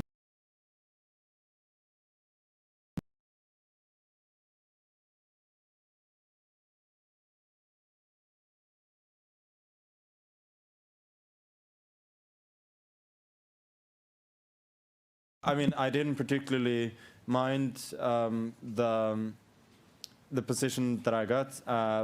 I mean, the opening that I played is not one you can afford to play if you're not fine being down a pawn with the bishop pair. But after that, it does in general feel like white has a little bit more potential to maneuver, and black usually has to react a bit more. But I was pretty happy with the plan that I found eventually. Giving up the bishop pair to some extent looks very counterintuitive, but I thought that I would still have reasonable compensation with his weakened pawn structure and relatively passive pieces, and at least in the game I was at least half vindicated. I'm Anders Borg Hansen from Danish Chess Magazine. I have a question for both players. Can you reveal a little bit about who are your trainers or seconds? Yeah. Well, I guess I was asked the same at the starting press conference, so I can repeat that. Okay, the part of the team remains the same from the candidates, and the part of the team has changed. Magnus? Yeah, it's funny you should mention that you're from the Danish chess magazine, because I can reveal a big secret that my chief trainer is actually Danish. May I have a supplementary question? Yeah. The opening choice suggests that perhaps also a German is involved on the team. You may speculate as much as you want. I think that's half the fun of being a journalist at a World Championship match. Yes, thank you. Ole Kristianström, newspaper VG Norway. Question for Jan. How does it, now your first game in World Championship is over, how do you feel? Do you feel relieved? How was it? Well, I feel like you feel after a draw with white pieces. So, I mean, that's a quite usual result nowadays, but still, obviously, you want more. Alexander Evstigneev, TV channel Russia 1, and I'll speak Russian for Russian audience. My question is for Jan. Если можно, Ян, ответьте, пожалуйста, на русском языке. Как оцениваете сегодняшний старт, насколько он был результативен вот, с точки зрения той стратегии, которая у вас проработана на весь матч? И, в общем-то, бережете ли силы или нет, или в полный рост? Ну, беречь сил, наверное, уже будет лучше после матча, да, то есть сейчас-то какой смысл силы беречь? Ну, нормальная партия, соперник довольно хорошо играл, применил довольно интересную идею, я был с ней знаком, но, в общем, мало быть знакомым, надо еще потом пытаться ставить проблемы. Ну, нормальная рабочая партия, ну, в принципе, когда играешь белым цветом, хочется большего. Еще уточню, насколько, скажем так, оба спортсмены были сегодня активны, на ваш взгляд, вы и ваш соперник? Ну, всегда вот можно настолько играть активно, насколько соперник позволяет, да, то есть, в принципе, Магнус выбрал дебют очень надежный, да, то есть сразу же там, после, там, например, за 10 ходов получился эндшпиль у меня с лишней пешкой, но очень сложно, на самом деле, что-то из этой лишней пешки извлечь, да, то есть там есть некая компенсация и позиция, что называется, ну, динамического равновесия, плюс-минус, да, так что, ну, я думаю, что активность какую-то особо никто не проявлял. Thank you. Mike Klein, chess.com again. This question's for Grandmaster Ian Nepomniachtchi. We didn't get to ask this at the opening press conference, but you're looking a lot more fit. I'm curious what you did physically training for this match, and was there a target weight you were trying to get down to, or anything like that? Well, as you correctly mentioned, I was trying to be more fit. Well, and I mean, some may think that I was successful at least at this part. So, but I mean, in general, it's quite an obvious part of preparation for some major event. Yeah, you got to be, you know, you gotta feel well during the whole thing, yeah, not to let some up and downs happen. And I guess that's the point. But you know, it's only game one, so hopefully everything goes okay. Ulrich Stock from German newspaper Die Zeit. A question for Jan. Were you surprised to see the knight move to a5 in the opening by Magnus? Yeah, this is by all means not the main move in the position, yes, so normally black chooses other moves, but this move was one among I have studied before the match, and this was not a big surprise, I would say. And the move rook from f to b8 was also in your preparation? Somehow, yes. Thank you. Yes, from VG Norway again. Question for Jan. How does it feel not to play for the Russian flag? Is it that? Do you feel that that's a problem? Well, I mean, obviously that's not a good thing to play without your, usual flag and your usual anthem. But during a chess game, you think about moves.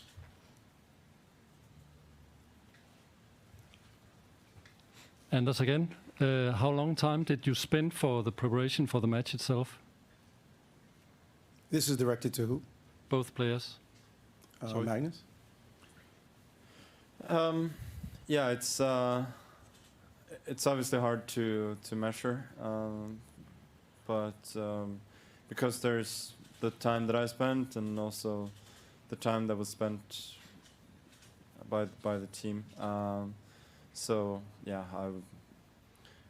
I don't particularly know, but I would say that it's a very similar amount to what's been done for previous matches. Yeah.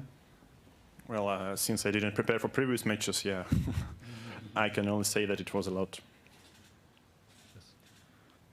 Question for Jan.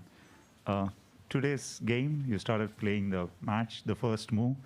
This was probably a moment you waited since your childhood. You imagined, you aspired. How did it feel when you actually sat down to play the first move? Could you keep your emotions and the nerves under check? How was it?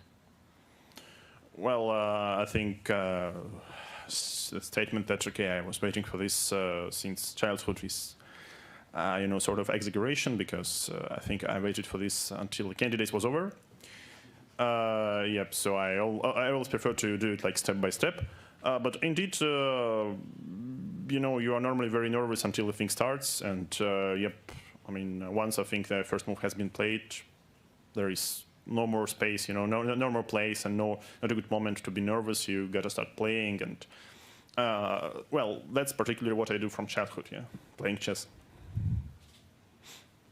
Any more questions? I've got a question here from the FIDE's Twitter followers, sent in by Matt Beef, and it's for both players.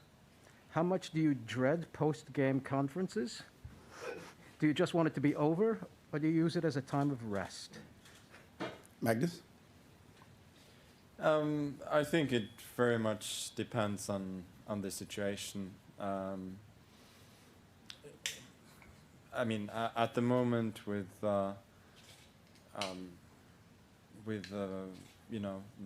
only the first game played and not much has happened, it's okay, and I guess a way to relieve the stress a bit after the first game. Yeah. Well, I guess it's a part of the job of the professional sportsman, so I think I come here and I try to speak. If there are no more questions, that concludes our press conference for today. Game 2 will be tomorrow at 16:30 at the Dubai Exhibition Center. Thank you very much. Have a great night.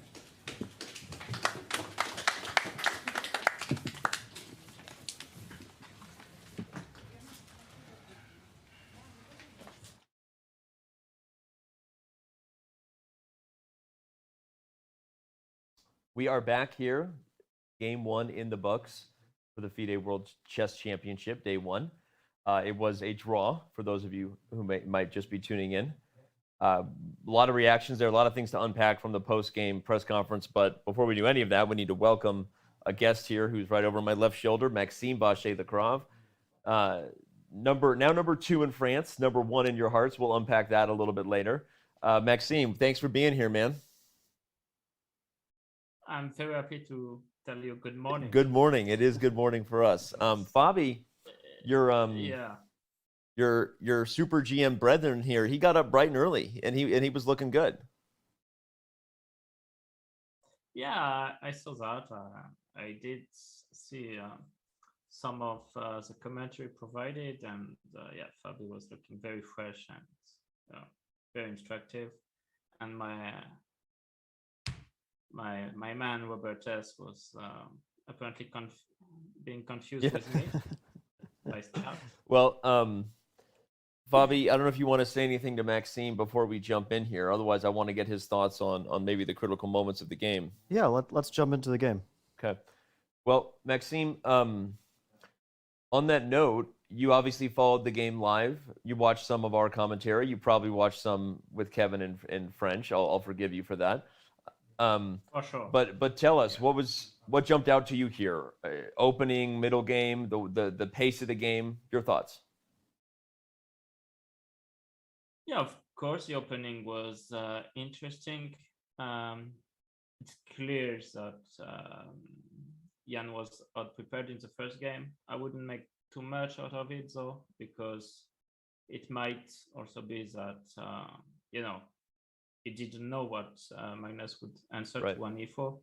Now he got his answer. It's easier to prepare something specific when you don't have Sveshnikov, Najdorf, and, other stuff getting out of the way. While for Magnus, it's pretty clear that Marshall will be his main weapon, if not his only weapon, because against Fabi, Sveshnikov was basically his only weapon. So it's not all bad for Jan in terms of opening. So I was slightly surprised by his pace, though. When it came to the early end game. And at some point, I don't know, I think I liked this idea maybe to bring his king to d1 early on. In which position? After rook d8, when you have a choice between bishop a5, knight c3, which he played, and king e2, and then to d1. I thought this might have much earlier. Make some sense. Which position? Much earlier, after rook d8. The first time rook d8 with bishop much a5. earlier. When that was a possibility. Yeah. Sorry, I'm going all the way back. Even earlier than that. Yeah. Okay. Right here. Yeah. You can see the screen, right? Yeah. I don't know. Yeah, I can see the screen. I don't know what to make of this idea to bring the king to d1. Oh, interesting. At the same time, yeah. King e2 is really interesting. Yeah. Why just once after? Then I don't know. Oh, sorry. Go ahead, Maxime. Yeah. No, then I thought he got into some sort of trouble by playing a bit too fast-paced, but that's also how Jan likes to play. And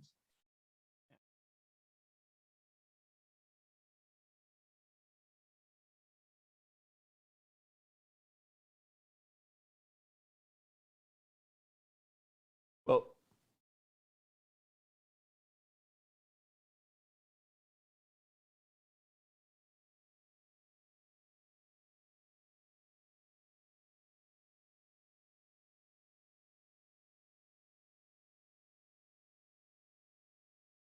the World Championship match. So there were three things. I'm expecting better fights later. Three things that came up in the game in real time with Fabi that I wanted to unpack with you. First position I want to go to was Fabi commented that this line here, while kind of rare, is sort of known to like top players. So you more aware of it as well.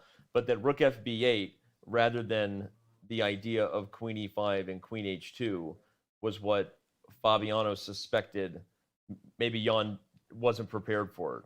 Your thoughts on that? I don't know. Like I said, I think, well, actually, Jan said at the press conference that he somehow had rook b8 in his files, which I wouldn't be too surprised because I think this was also in a correspondence game. But press conferences are made for lying, right? I mean, let's be honest, right? He's probably going to say that he had that prepared anyway. Yeah, but like I said, rook b8 has been played. Oh, so he said it's been played before. Okay. By now. Yeah, I think suspect so. that rook fb8, or I suspected that rook fb8 was played in correspondence, and Maxime confirmed. But it is a sideline, and it's not clear how much effort he put into the Marshall in the first place. Right. For sure, yeah, and like I said, you know, in the first game, you're getting that question answered. Like, I don't know about you, Fabi, when you played your first game, when you played g4. I mean, Sveshnikov was an option from Magnus. It was a very not the main one.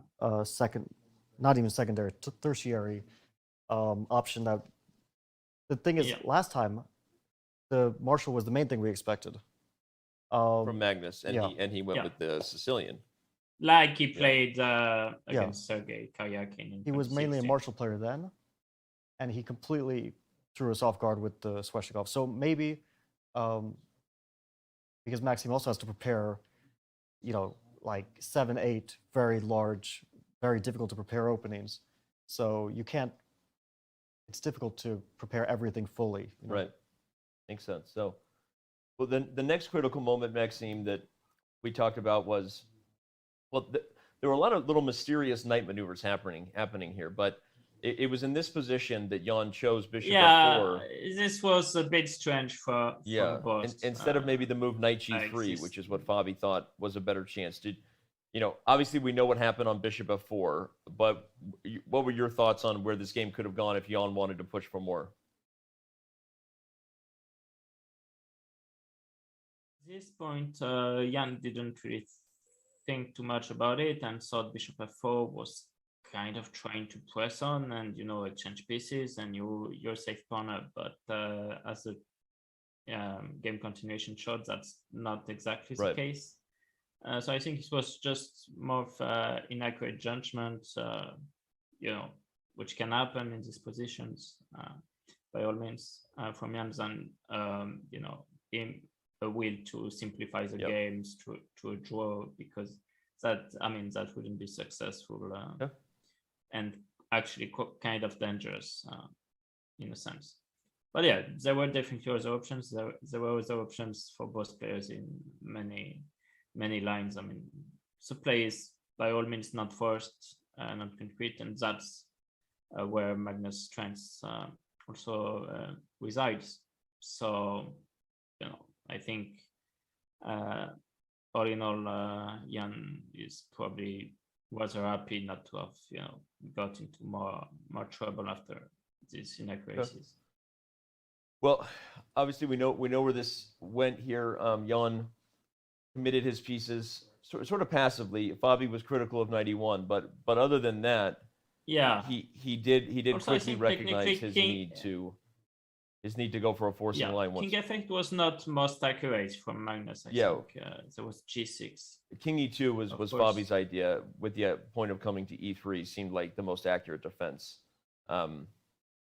Yeah, it should be, of course. Like knight e1 is and not the sort of moves you actually want to consider, but you know, in a sense, you know, you're still a pawn up, you're still you know, very solid, and may something bad happen, you know, you still have your weapons to at least hold it out to a draw, and that's precisely what happened, in my opinion. Well, we'll skip to that. As you already know, the last critical moment perhaps was this our speculation that Magnus on move 40, last move, simply missed maybe the tactic preventing rook a4 with the idea of rook b2 check, because it didn't make a lot of sense to us that he would play rook to d7 instead of knight that f4. He didn't go knight f4. Yeah, that's, you know, the most logical explanation. Actually, I wanted to ask you a question, Maxime. After rook d7, I was briefly thinking about this position, and I'm wondering if white can actually play for a small advantage with rook a4 now, because the a6 pawn is a very serious weakness long term. That actually makes sense. It's hard to know how to react to this on the spot. And if rook d6, knight c4 just wins on the spot, so. Yes, rook c6. Yeah, we'll just show it. If rook d6, knight c4, and the point is there's a fork. No, not knight e5. Rook takes a6. No, rook a6, rook a6. Oh. Knight e5 would be to check, but forgot about rook e2 check. Yeah. Yeah. So maybe this would actually be very dangerous. Yep. At least it could be. Maybe then you need to stay passive with rook a7. Or knight c7 maybe. Kind of sad. Yeah, this looks tough. It's no, actually knight c7. Yeah, knight c7, rook e6. Well, then let's transition to that big, more macro question with our guest here. I am going to put you on the spot and ask you who you think is going to win this match and what critical things will happen. But is in hindsight this kind of revealing some of Jan's nerves and psychology, that he really was just happy to get out of game one without a loss, because it does seem safe for White to be able to play for a little bit of something here. Maxime, what are your thoughts on that? I don't know. I think maybe, Jan has a habit of playing sometimes a bit too hastily, maybe not without a deep enough think about the position, like Magnus does, Fabi does, and Sasha Grishuk. We know the classic Grishuk time pressure joke. Who knew Maxime would be the first one to make it and not Robert Hess? Go ahead. Yeah, but anyway, it doesn't take anything away from him, from his strengths, from his improvement in general. His pace of play has improved quite a lot, because even no later than 2 years ago, he lost against me in Thinking Cup, I think, by blitzing out moves. And one of them was a blunder.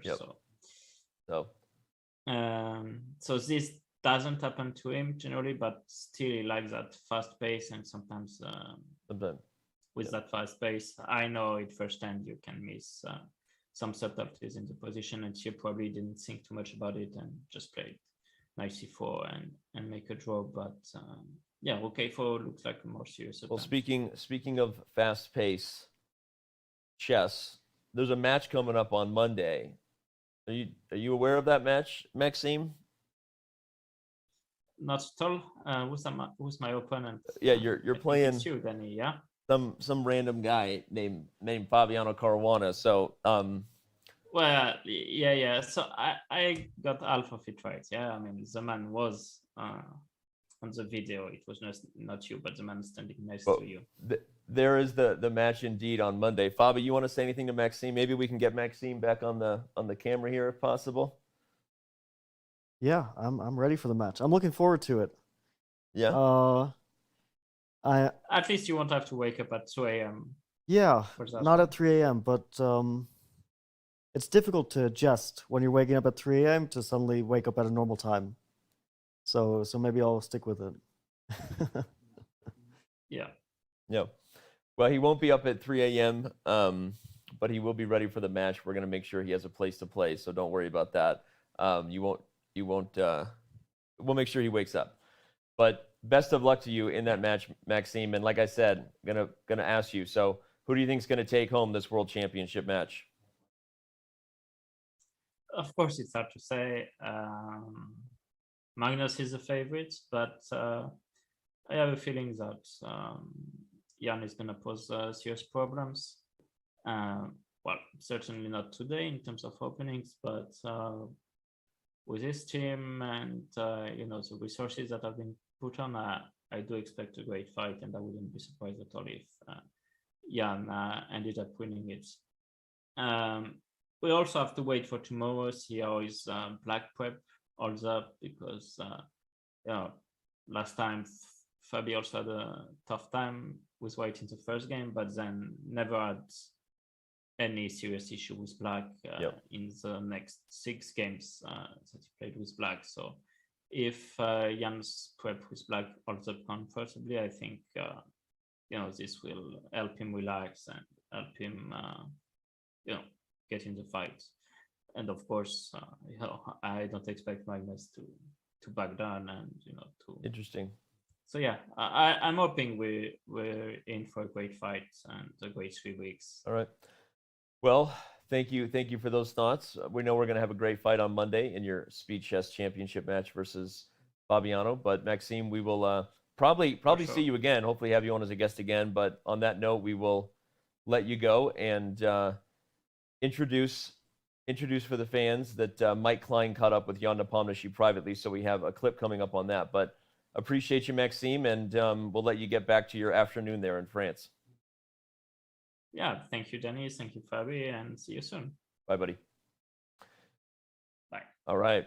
And that was Maxime Vachier-Lagrave. Interesting comments he made there about, he gave a very detailed answer about him feeling it will be critical that Jan's preparation holds up as black, right? And that sounds like Captain Obvious, right? Obviously, your preparation needs to hold as black, but it was interesting because I think the psychology of that, he's saying will help Jan relax. It'll help him then be himself in the ways that, the things we know he's, one of the best in the world at, right? I mean, his aggressive, attacking style, playing fast. So if he holds with black tomorrow, Maxime's saying he thinks that's a big moment. Well, from a top player's point of view, like Maxime is, I'm sure, following it closely, the opening is one of those interesting stages because we get a glimpse into the player's preparation and we can sort of try to deduce what they're thinking, why they chose those openings.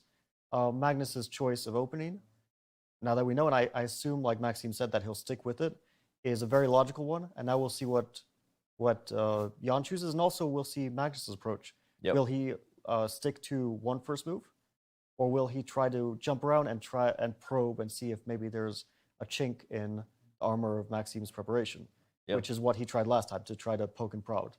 Yep. So I suspect that he might adopt something similar to last time, where he relies on a solid opening, or last time maybe wasn't the most solid, but an opening that he trusts with black, and tries to mix it up with white a bit, playing different first moves, trying some different openings. That's probably a good strategy because, let's say you are facing an opponent who's prepared very deeply in one opening, you might not be able to find any inroads there, but it's difficult to cover everything. So if you try different things, you might find a weakness. Yep, interesting. Okay, well, obviously we know we'll find out tomorrow. It's so much more in store. Right now, speaking of what's next for you, the fans, we have a one-on-one with Mike Klein and Ian Nepomniachtchi that happened right after the game, even before the official post press conference, which you just saw. So let's see what Mike and Ian got up to and get Nepomniachtchi's initial thoughts right after the game concluded. Chess.com is here with Grandmaster Ian Nepomniachtchi, who just finished his first ever World Championship game with a draw. You said you were not going to be nervous, but when you sat down today, tell us, was that actually the case? Well, actually, once it started, I never was nervous. I mean, until I saw probably the b4 move at the board, so I realized that maybe it's not me playing for a win despite I have an extra pawn, so I have to regroup quickly. But otherwise, I guess was a fine game from Magnus, and well, this.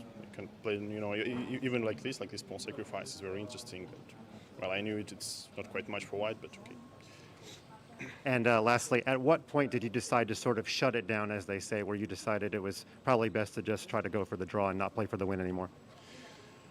Well, obviously, I misevaluated this position after bishop f4, so could be I should seek some different move order, because this bishop f4 is very natural, and I trade away his bishop pairs. So normally pawns should be quite an advantage here, but not really, as it seems like, because this knight on f5 is fully compensates, and at some point, once knight is only 6, it's clearly white is not going anything, and this b4 idea. I mean, it's very smart, but fortunately I have this king goes to c2 idea, and then after h4 basically, I think. That's why I had an extra pawn, so to give it away and maintain the equality. Thanks for your time.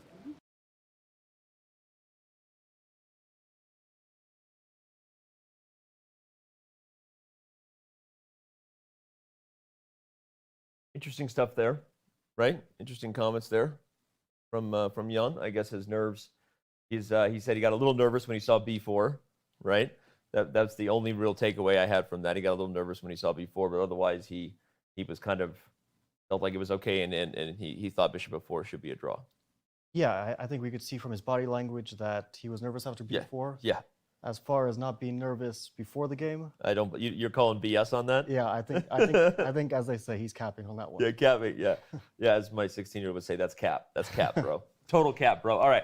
You know what's not cap is that we're about to bring you the answer to the earlier asked trivia question. Remember, we have an official trivia question at the start of every show, and we are giving away a 1 year, not 1 month, 1 year diamond membership to a lucky member of the community on social media. You tweet your answers with the official FWC Trivia hashtag that we created just for that, along with the official Carlsen Nepo or other event hashtags. So when we come back, we will have the answer to that trivia question for chat and continue to break down things on our FIDE World Chess Championship post show here on chess.com, brought to you by Coinbase.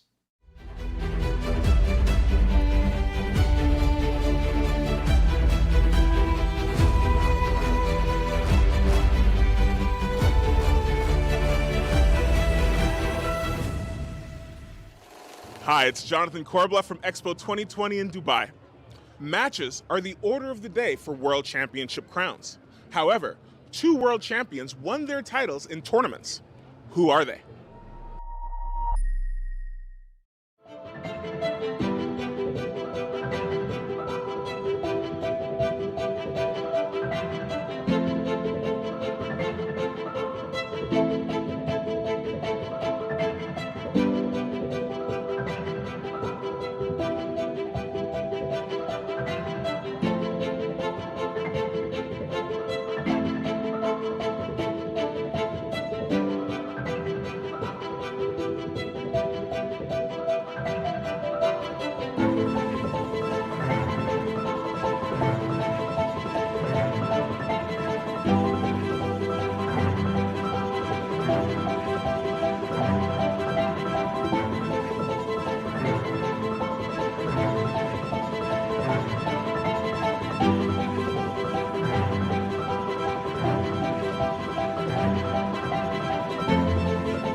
Jonathan Korbla back with the answer to our trivia question.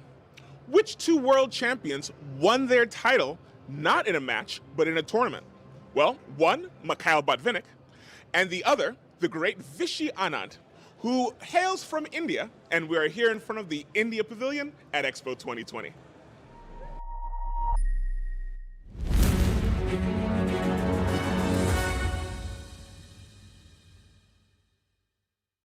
There you have it, the answer to today's trivia question. The two world champions who won their title previously in a tournament before also winning it in a match were Mikhail Botvinnik and Viswanathan Anand. Although my partner here has a hot take, right? There's a slightly different interpretation to that, right? Maybe you disagree. There should be a third. Well, we were discussing this a bit earlier, Danny. Yeah. So the two which come to mind first are Botvinnik and Anand and Avro 38. Oh. Okay. And Anand in 2007 in Mexico, he won a double round robin. Yeah. The same type of tournament was Topalov won in 2005 in San Luis, Argentina, and he became the FIDE World Champion. So there's a differentiation between FIDE World Champion and the World Chess Champion. Class. Yeah. Just world champion. Yeah, there's some sort of differentiation between that, and there's also a lot of players who won the FIDE World Championship in knockout. It's a long list. Yeah, Kazimjanov, Ponomarev, Halivman, Vishy as well, Vishy Anand, and then Topalov won the tournament. Yeah. And then there was a reunification in 2006.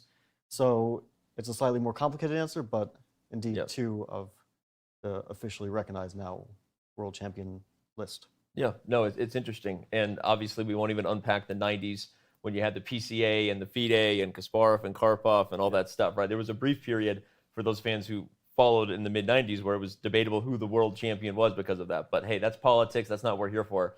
What we are here for, though, is to debut the first part in our 15-part series, Chess, A Reflection of Us. Jonathan Korbla, who is bringing you both the daily trivia question as well as the answer from Dubai, narrates a story about how where chess came from, how it traveled across the globe and grew and evolved throughout the ages.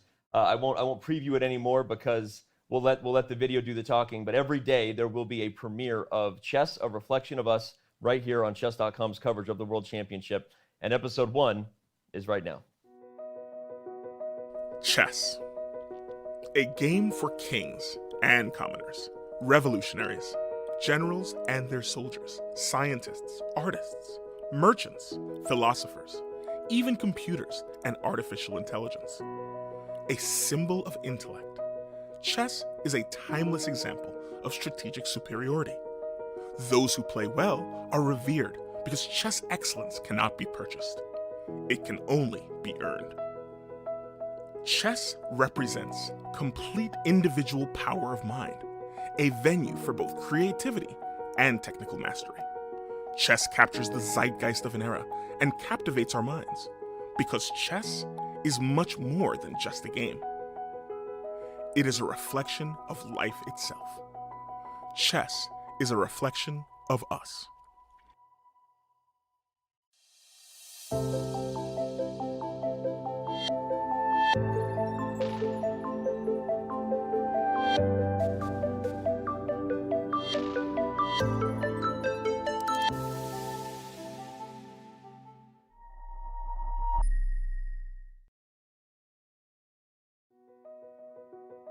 Chess.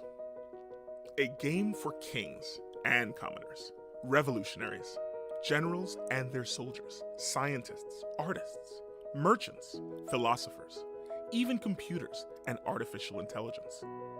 A symbol of intellect, chess is a timeless example of strategic superiority. Those who play well are revered because chess excellence cannot be purchased. It can only be earned. Chess represents complete individual power of mind, a venue for both creativity and technical mastery. Chess captures the zeitgeist of an era and captivates our minds, because chess is much more than just a game. It is a reflection of life itself. Chess is a reflection of us.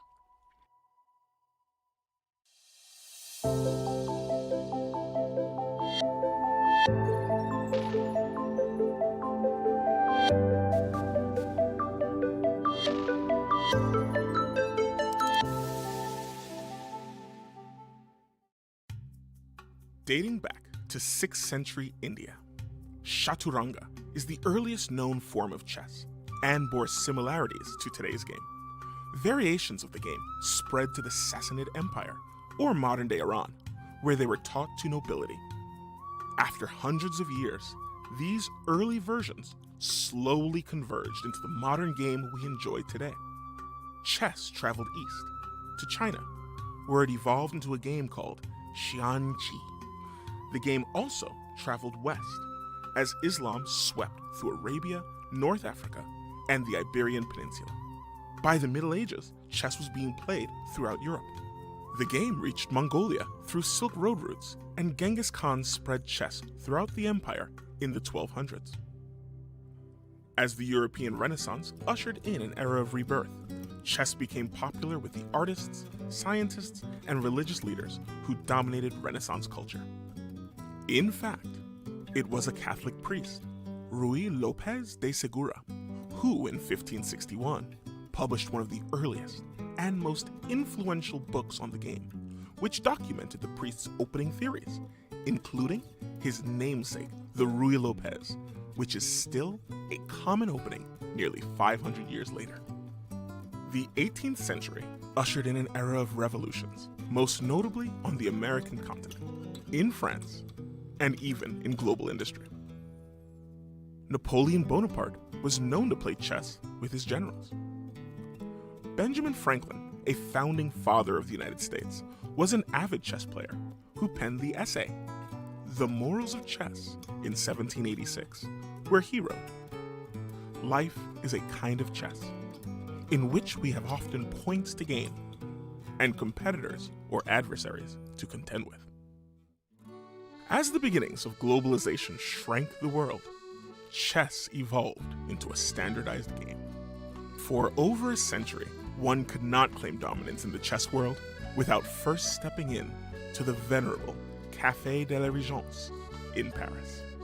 It was here where musical composer and infamous blindfold simultaneous player André Philidor played against Benjamin Franklin. The most notable of the players who frequented the cafe was the American Paul Morphy, a child prodigy who stormed the chess world after earning a law degree at the age of 20, but not being old enough to practice law in New Orleans. Paul traveled to New York City, where he won the first American Chess Congress and was recognized as the United States chess champion. The following year, Morphy traveled to the United Kingdom and France, where he easily beat Europe's best players, including German master Adolf Anderssen, who attested that Morphy was the strongest player to ever play the game. Widely regarded as the world's best chess player, Paul Morphy stunned the chess world when he abruptly and permanently left the game to begin his life as a lawyer. Morphy's death in 1884 left a hole in the chess world that begged the question: who was the best player in the world? 2 years later, the world would finally know. Stay tuned for our next segment to learn more about the first official World Championship in 1886 and who would win that coveted title.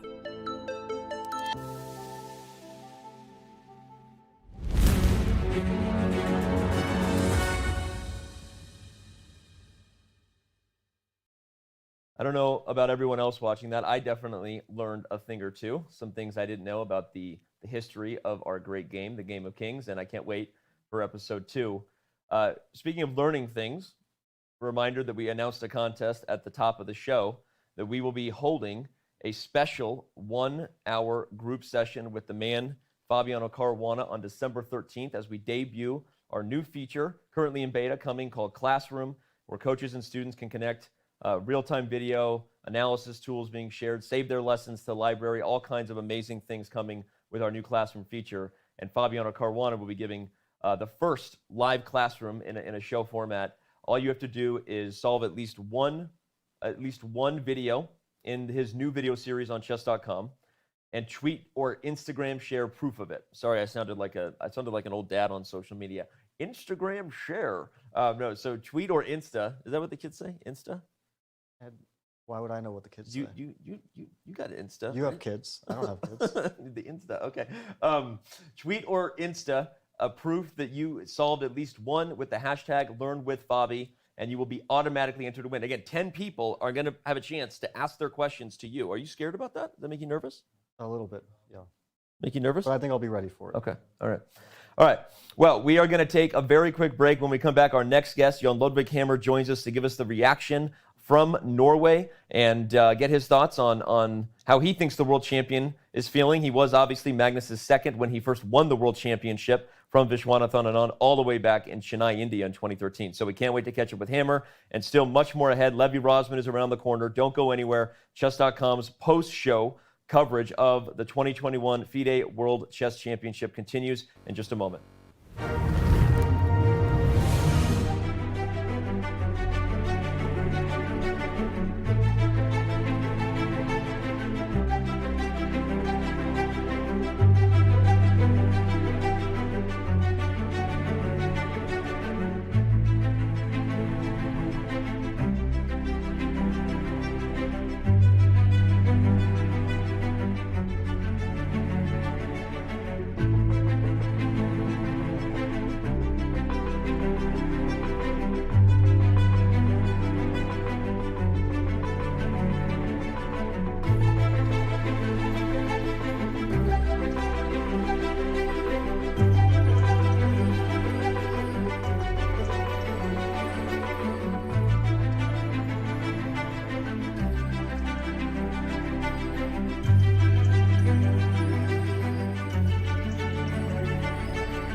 Chess.com's coverage of the 2021 FIDE World Championship is brought to you by Coinbase. Whether you're an experienced trader or just looking to make your first crypto purchase, Coinbase has you covered. Visit coinbase.com/chess to get $5 in free Bitcoin just for verifying your account today.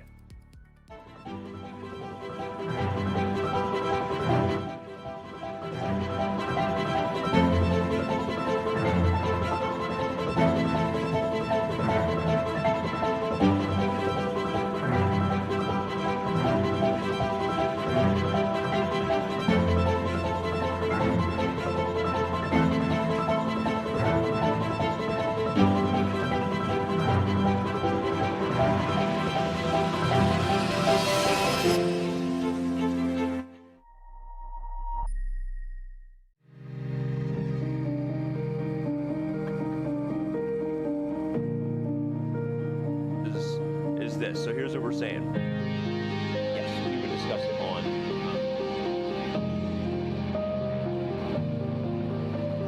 first game of the 2021 FIDE World Championship. And what better be?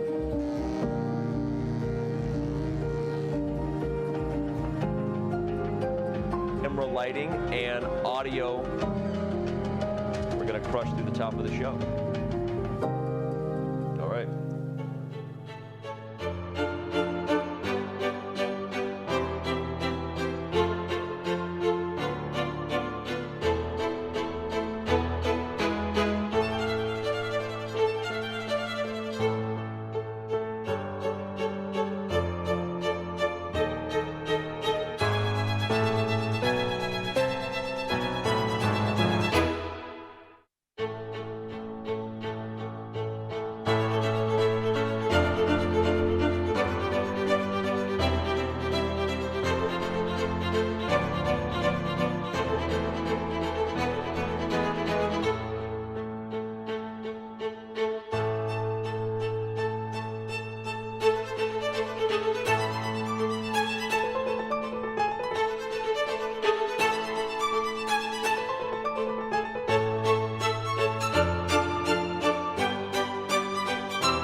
Want to play chess online or learn how to improve? Join us at the #1 chess destination in the world, chess.com. With thousands of people playing at any moment, you'll quickly find a game with someone at your level, whether you're a beginner or a grandmaster. Chess.com makes learning fun and easy. Sharpen your tactics with puzzles and enhance your strategy with our lessons by top masters. Learn from your own games with our easy-to-use analysis tool. Chess.com has everything you need to take your game to the next level. Signing up is free and easy. Join Chess.com today.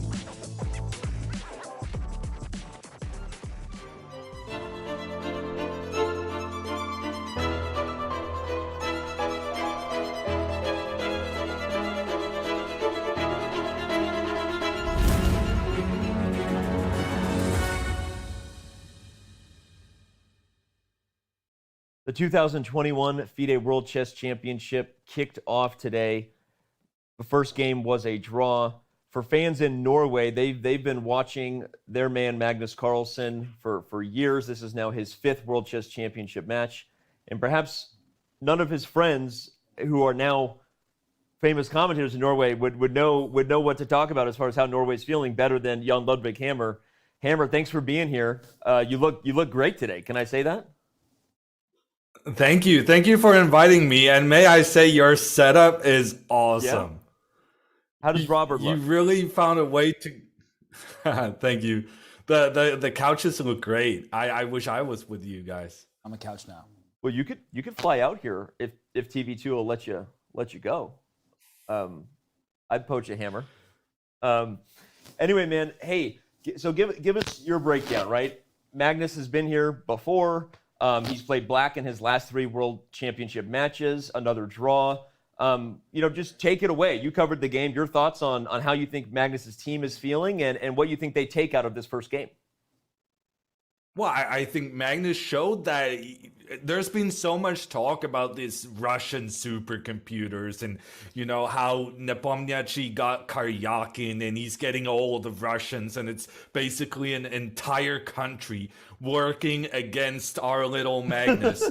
But our Magnus is a big boy, and he showed that today. He came in with a sacrifice right out of the opening, and he wasn't playing around. He's done some real opening work, and I think if anyone was pushing in this game, it was Magnus with the black pieces. I think it was a tremendous success. Yeah, I mean, on that note, you said he was pushing, and that's been the case for the 3rd consecutive World Chess Championship first game. He had the black pieces in all 3. He was better.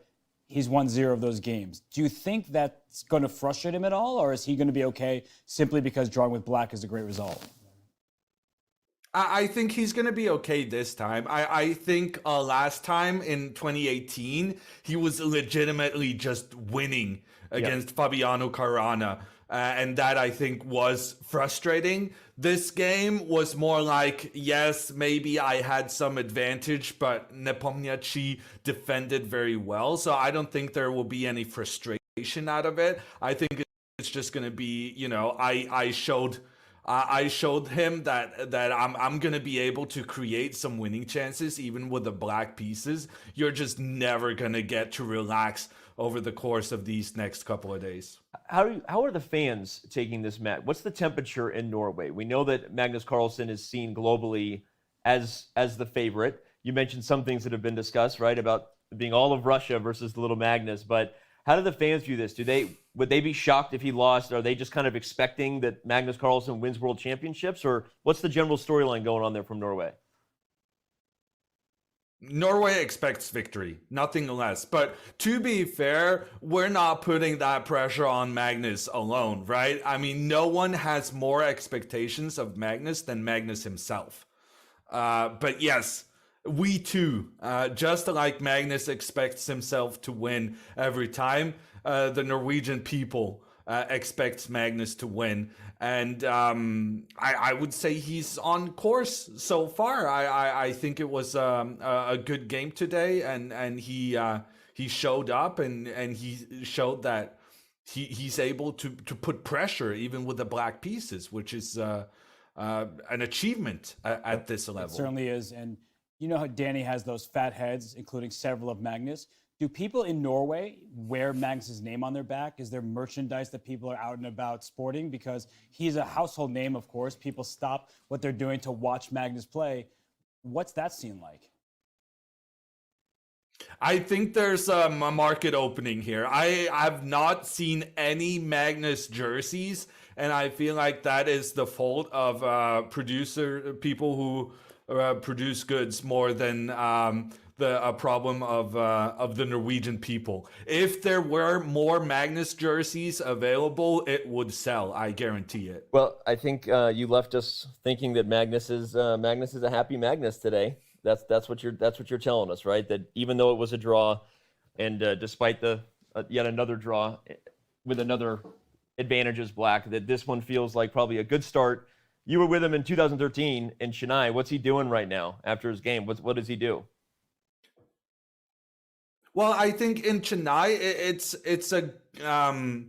I think he has gotten some experience about how difficult it is to play your first World Championship match, and that's why he has a focus on trying to put pressure immediately. If you remember the first move in a World Chess Championship Magnus ever played, it was in Chennai. It was with the black pieces against Vichy Anand. And Magnus, he was so nervous, he was shaking his hand as he was moving the pieces, and he actually flipped the pawn as he was trying to execute his Caro-Kann defense. Like, even Magnus, who at that time was world number 1, even he was so nervous he flipped the pieces over by accident, executing his move. And I think we've seen him against Karyakin, against Caruana, and now against Nepomniachtchi. He's actively trying to use that first game, to use that the pressure of the new situation and use his opponent's inexperience to just exploit that moment, because he knows how difficult that can be mentally. He didn't win today, but let's be honest, if Magnus doesn't lose a game with the black pieces, he's probably going to win the match. And here he played with the black pieces and he was never in trouble. That's well said. True. Yeah. I think he fumbled the pawn because the Caro-Kann is all pawns, no hope. But on a serious note, we're asking about the reaction to Magnus. What do the people in Norway think about Jan? Because Magnus himself said that Jan's not the #1 most feared challenger from his perspective. Do people see it the same way? But you said they kind of assume Magnus will win. Despite Jan's plus record against Magnus. Right. I was about to say, does that play a part, that Magnus is a losing record against Ian Nepomniachtchi heading into this match? Well, I think part of the thing is that we don't really know Jan. The Norwegian chess audience are not very familiar with him because he had this late surge in his career. And chess has been on TV in Norway regularly since late 2013. But it's only in like the last 4 years that Nepomniachtchi's had that big surge. And as you were saying, in the classical games, yes, Nepomniachtchi has the lead, but they have played a shocking amount of games in that they almost haven't played at all. we have seen so many epic battles with Magnus and Hikaru, Magnus and Anand, Magnus and Aronian. These are the players. Magnus and Fabiano, I'm so sorry we if won't he's tell there. him. We won't tell him you didn't mention him. I forgot that for a second. But you know, these are the players the Norwegian chess audience are the most familiar with. Nepomniachtchi can kind of, he can make his own legend here. Very similarly to how Karyakin, through amazing defensive work in the match in 2016, he got the nickname in Norway, Minister of Defense. Yep. And so Nepomniachtchi's effort in these first couple of games will be what defines him in the eyes of the Norwegian All right. audience. Well, as if he didn't need more pressure. Now he needs to live up to the Norwegian audience and how they define him. But no, Hammer, I'll just say this was awesome. I knew you would bring the heat and bring all the interesting takes, and you did not disappoint. Thank you so much for tuning in. Again, for those of you who didn't hear at the top of the show, Jan Ludwig will be joining us every day after his amazing coverage that he's doing for the Norwegian fans. So have a great evening there. We'll let you get to it, Hammer, and we'll see you tomorrow. Bye, later, guys. buddy. All right. Well, with Hammer dropping, I will cue up that our next guest will be International Master Levi Rosman. Gotham Chess will be joining us to talk about his life and times, the documentary that will be debuting, his thoughts potentially on what happened here in Game 1. And we continue to wrap things up here, but still lots of interesting stuff ahead. I actually can't wait to hear what Levi thinks about what happened in Game 1. I'm sure he's preparing a video for all of his fans as we speak. So don't go anywhere. Chess.com's coverage, which is brought to you by Coinbase, of the 2021 FIDE World Championship continues when we come back.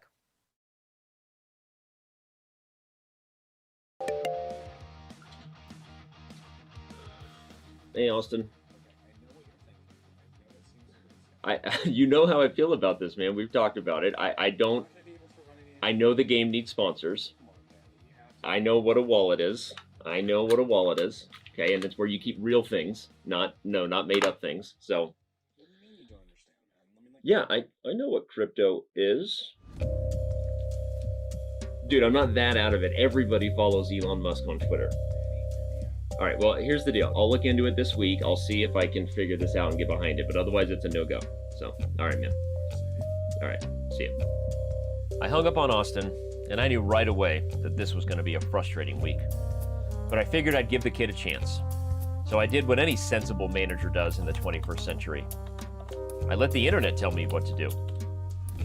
Apparently, there was already Bitcoin near me, and all I had to do was extract it somehow. A chain of blocks was also somehow related. What exactly is a blockchain, I wondered. But I did learn that a chain of blocks can apparently come from anywhere. And since nobody actually owns the blockchain, I figured nothing was stopping me from building my own.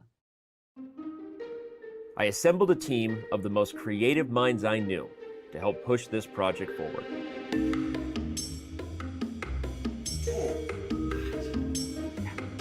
We worked for a long time, and we did our best. Okay, girls, what do you think? But we realized this wasn't quite hitting the mark.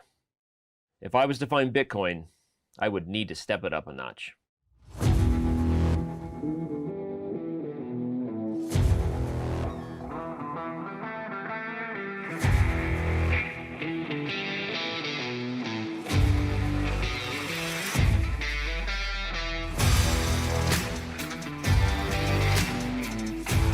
While I wasn't sure anything could actually be mined at my own home, I was determined to find out, so I got to work. But it didn't take long for me to realize I was mining in the wrong place. Whatever information out there is telling people they can earn free crypto from their own house is obviously clickbait. So I set out to where I knew, at least at some point in time, pioneers had once mined for minerals. If metals had once been there, maybe some Bitcoin would turn up. I tried my best, but I knew I was off track. I suddenly realized I had no idea what I was looking for. Could I even spot Bitcoin if it was right in front of me? I returned to the office, empty-handed as usual. I was feeling silly. I was feeling frustrated, and I screamed in anger. What is crypto? Someone heard my call. Cryptocurrency, or crypto, is a collection of binary data which is designed to work as a medium of exchange where an individual coin ownership records are stored in a ledger, which is a computerized database using strong cryptography to secure transaction records, to control the creation of additional coins, and to verify the transfer of coin ownership. Shall I continue? What the does that mean? I didn't find anything. Sorry about that. Siri didn't help, and I was still searching for answers. So I did what I've seen a lot of other smart people do. I grew a mustache. But even embracing the likeness of a man who normally had all the answers, led Tasso, I was still being yielded none. The universe had turned its back on me, and I was prepared to turn my back on it. I was lost, and I knew it. Crypto was everywhere and nowhere at the same time. Was this crypto? Where was I going to go from here? My life had fallen out of balance, and I was slipping into chaos. Was I just being selfish? Sure, I didn't believe in crypto, but maybe crypto didn't believe in me either. And if all my years in chess had taught me anything, it's that you don't always have to understand a position to play the right move. Just because I didn't understand something didn't mean others couldn't.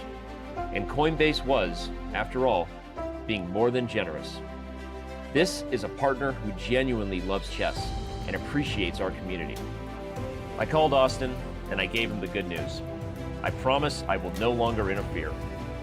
I said, young man, if a place does exist that can tell people how to manage crypto and learn about the industry, then you need to tell them where to find it.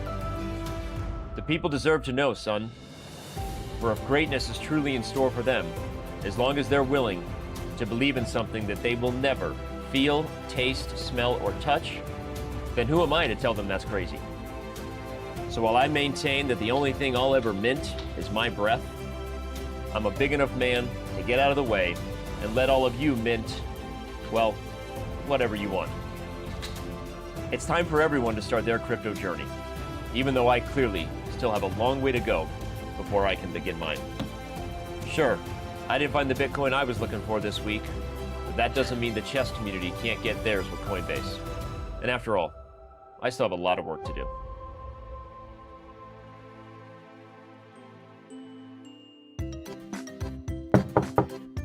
Yep. Yep. Hey man, where are you? I started like 5 minutes ago. Eric's waiting for you. Yep. I'm loading up Zoom. Cool, thanks. Yep.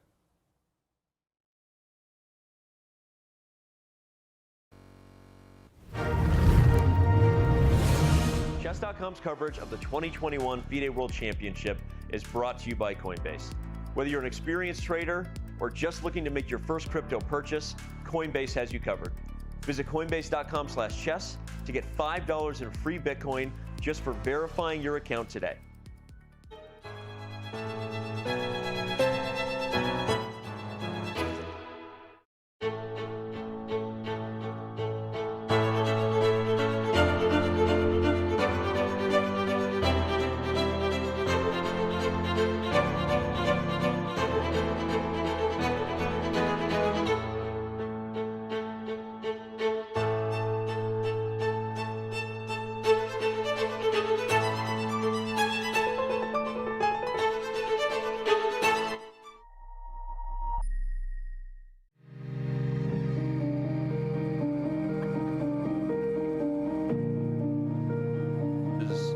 This. So here's what we're saying. Yes, we can discuss it on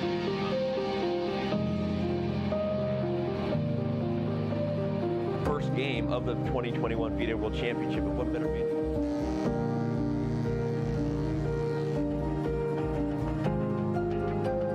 Camera lighting and audio. We're gonna crush through the top of the show. All right.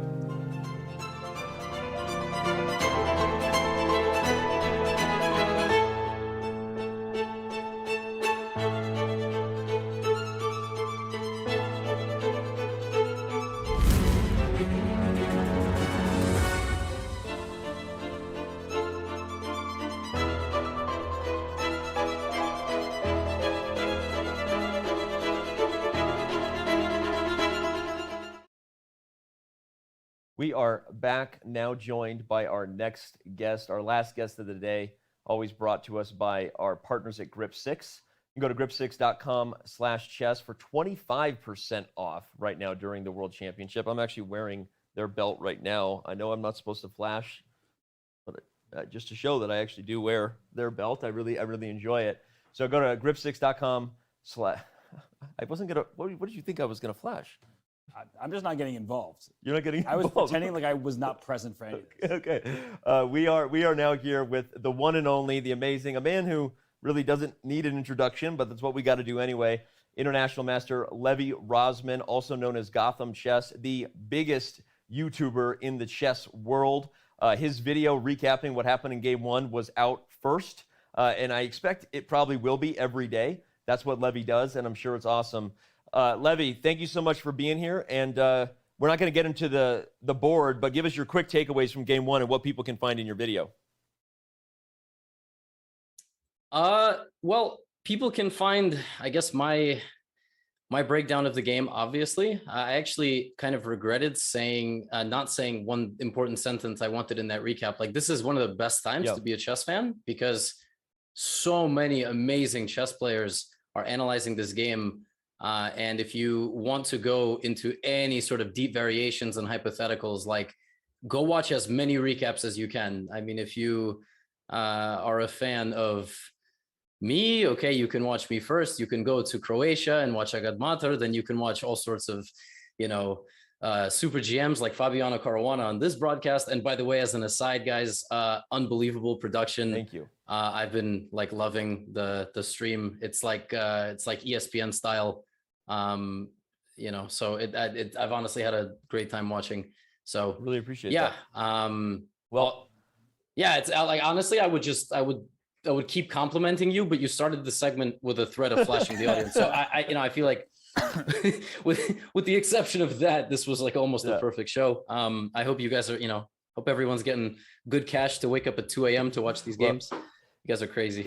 It's going to be a long month. You're right. We are waking up super early, but I really appreciate all the compliments, and you deserve just as many for all the work you're doing. And on that note, that's kind of what we're here to talk about, right? We're here to talk a little bit about the documentary that was done that is world premiering on YouTube. We will be, now that you can rate on YouTube, we will be rating our own video and world premiering Levi's documentary right after this. But there's so many ways we could go with this. I don't even know what to ask. So I'm just going to start at the top and say, what was it like for you to have a documentary done by you? I've never had that experience, right? How crazy was that? And what were some just high-level takeaways of an experience of someone doing a documentary on your rise to become really the chess teacher for the internet? They got to do one on you too, and even more. They got to do like a 30 for 30 on Danny Wrench and buildingchess.com. Because I mean, it's so.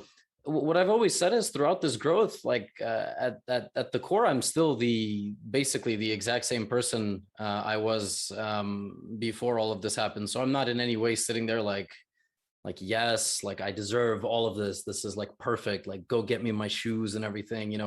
It was a lot of fun. Honestly, I had a lot of fun seeing my family talking again about the disaster of a child that I was in childhood, and the whole chess story. It was a lot of fun, and I've seen the final version, and it's super great. It really highlights the fun family that I have, and the kind of sad part is that the pandemic happened. We used to hang out with at my grandparents' house and joke around and have a good time a whole lot more. Yeah. So I think people will enjoy it. I don't know if they're going to get anything out of it that's shocking that they didn't know about me growing up or anything, but I think they're gonna have a fun look into my family. Lucy, who I'm marrying in 11 days. Wait, by the way, huge congratulations on the engagement, by the way. Thank you, Danny. I think they're gonna have an awesome time watching it. And I was going to say something else when you asked me this question, but I completely forgot. So please ask something else, because I completely lost my train of thought. Let me also congratulate you. Your wedding upcoming, that's huge. Congrats, Levi. And I actually noticed that I can see your reflection in your gold YouTube, plaque back there. Yeah. And it's a bit of a fundamental flaw of the setup, but yeah, sorry. No, I go was ahead. going to say those plaques don't happen by accident. You put in so much work. And what kind of sacrifice have you made throughout the last year? Because being able to be the first person to post on YouTube every time a chess game ends, that doesn't come without a lot of hard work and giving up other opportunities. So what has that been like for you? I think so there's definitely a handful of sacrifices. The first of which is definitely physical. Most of the last year, my schedule, I think I talk about this in the show. I don't remember if it's in there, but I think it is. Like, I was waking up at 7, 8 in the morning. I would stream from anywhere from 9 in the morning until 2 to 3 p.m. Then I would usually make a video that I wanted to launch that evening. And then at 11 p.m., I would record a video that I wanted to go live the next morning. So that was my day for a while. And I was like trying to hit 100, 120 hours a month of streaming. And that was most of 2021. So yeah, there's a lot of physical stuff. Like, your sleep quality is crap. I gained like all the pounds that I lost the prior years. There's also sacrifices, like you're completely immersed. So it's just basically, I talked to Lucy, like 2 or 3 of my close friends, my family, although even then I forget to sometimes answer their texts. So I'm like very hard to reach. The past like year and a half, I'll randomly just completely forget I didn't respond to someone. You get a message, you're like, I'm gonna respond to that. And you forget. And then it's been 4 months and you're like, what? How did that even? And I think there's also a bit of a sacrifice of like the perfectionism that really the highest level of chess demands. Like today's game, for example, there's many variations in my recap that I didn't even go into the hypotheticals, which I have seen covered live on other channels. And chess is such a deep and fascinating game. And I'm not a GM, and let alone a super GM, right? So the quality of some of the content, it stops at a certain level where like an 1800, a 1900, a 2000 level player, if they really want to immerse themselves into learning and enjoying chess on YouTube, they will not watch me, because the truth is I have to cut certain corners because I can't go in as much depth as the game demands. And so on that end, I sacrifice the perfection side of things and also a bit of dignity, because I'm like a kind of a sarcastic, like brat New York type. Like I talk some trash, obviously, but anybody who knows me like knows I'm like a pretty like normal, chill guy, very relaxed. And but on camera, like you have to hype certain things up. You have to be more sarcastic. You have to say certain things, do certain things. So I'm sure there's people in the chess world who are like, this guy is such a piece of crap. I don't know how this growth happened. So yeah, there's a lot of sacrifices, and I'm like very aware of them, but I wouldn't trade it for the world. So, well, I mean, it's being super self-aware and honest about that. I mean, we can all relate. I can definitely relate that sometimes really hard work and preparation is shown by what you don't go into, right? And it's good to as a chess player how hard it is to really understand a game at a high level, even though you may not be displaying that in every video, right? So it's an interesting point you made there. Well, last question I have was, what has this whole experience been like for Lucy? I know you can't speak for her, but how, she's been with you through the pandemic, through what you said yourself, right? Coming from someone who basically quit streaming, wasn't sure you really wanted to continue being a content creator online altogether before ramping up into where you are now. So take me through that if you would, just quickly. Yeah, I can give you like just as real as the other answer was. I've known like Lucy in the modern era, because we met each other 6 years ago for the first time. So in the modern era, it's been 3. And I was like a totally different person. And I had to, the way I would describe it is I always had like my current personality and, morals and maturity. And although sometimes there are many big flashes of immaturity, but I promise that's scripted. I always had that in me, but I like I said, I mean, I was just sort of I was rough around the edges, definitely insensitive, could totally be, you know, I didn't really have any sort of focus, which is why I would sometimes stream 80 hours in a month and sometimes 10. And my career and goals were sort of all over the place at the beginning of 2020. And that had to change. And a lot of things in my personal life had to change.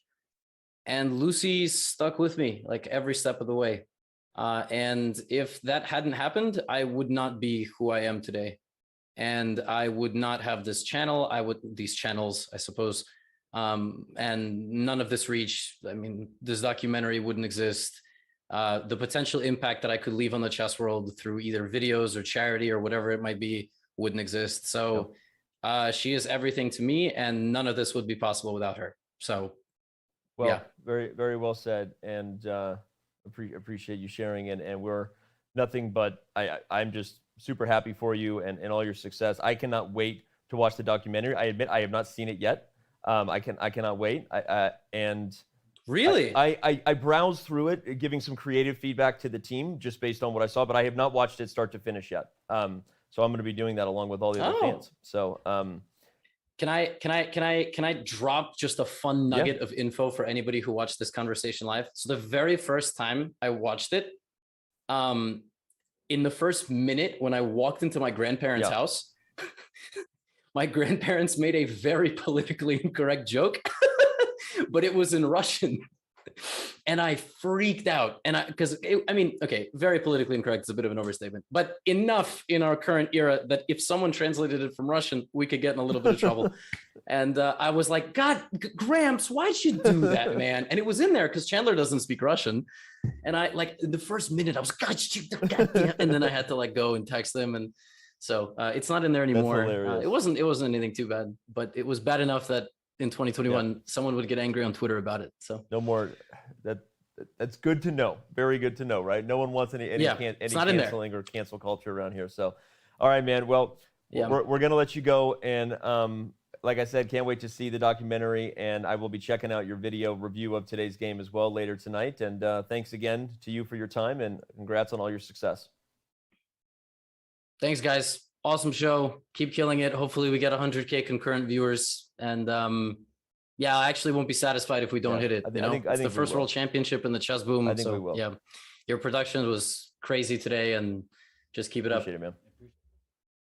Yeah. And that was the one and only Levy Rosman. Remind you that our last guest of the day is always brought to you by Grip 6. Once again, you can go to grip6.com/chess. Get yourself a belt. I won't flash you mine again, but it's 25% off. And they are huge chess fans, and consider giving them your support. Their socks are also very, very comfy. All right. On that note, we are going to bring you our last kind of reviews of the chess of the day. Our last thing we get into here is the Coinbase critical moment, and really it speaks for itself because it was this last moment. Nope, not that moment right there, because that's the beginning.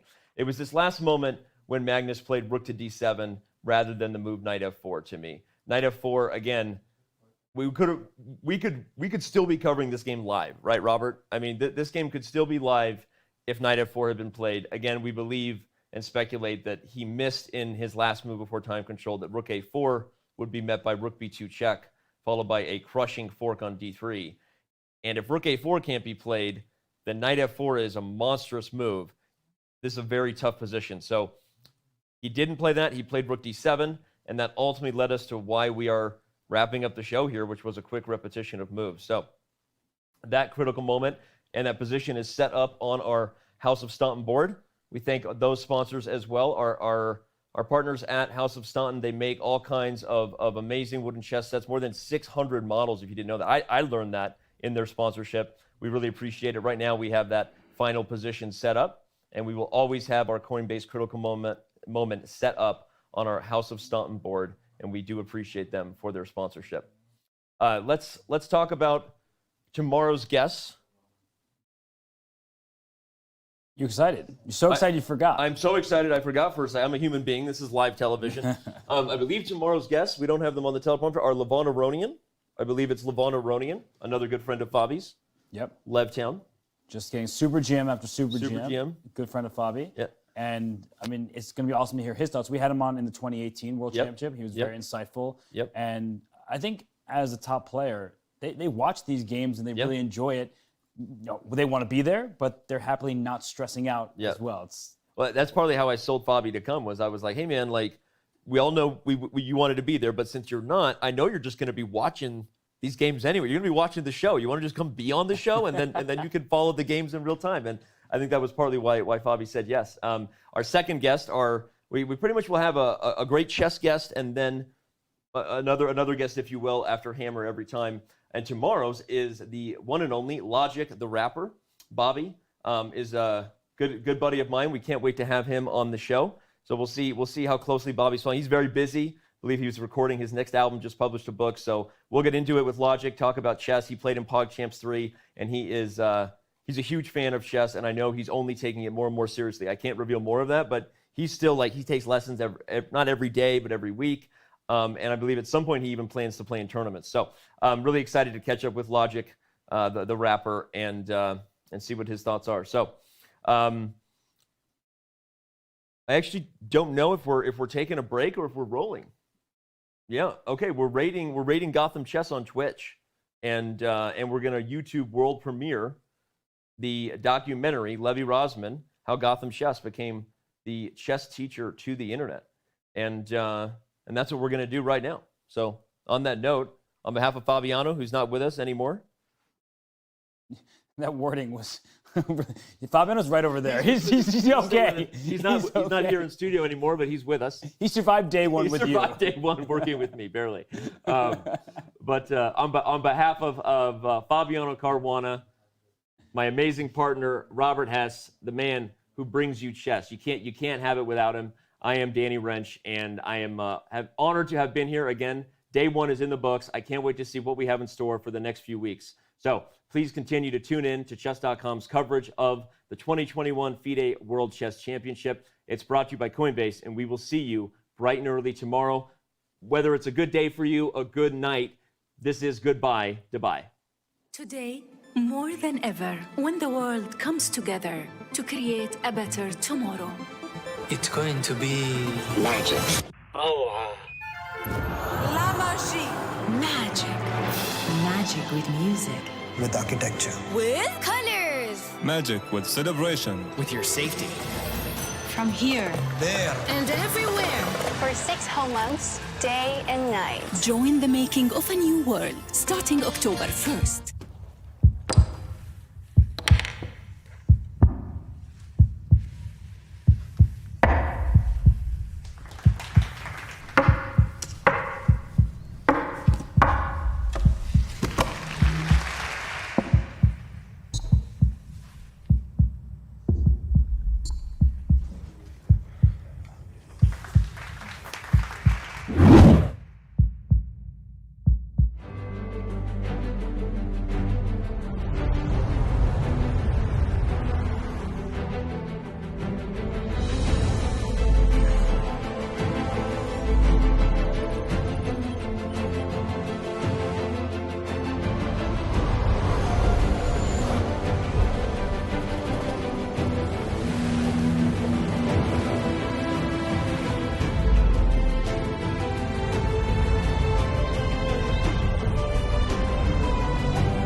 Chess.com's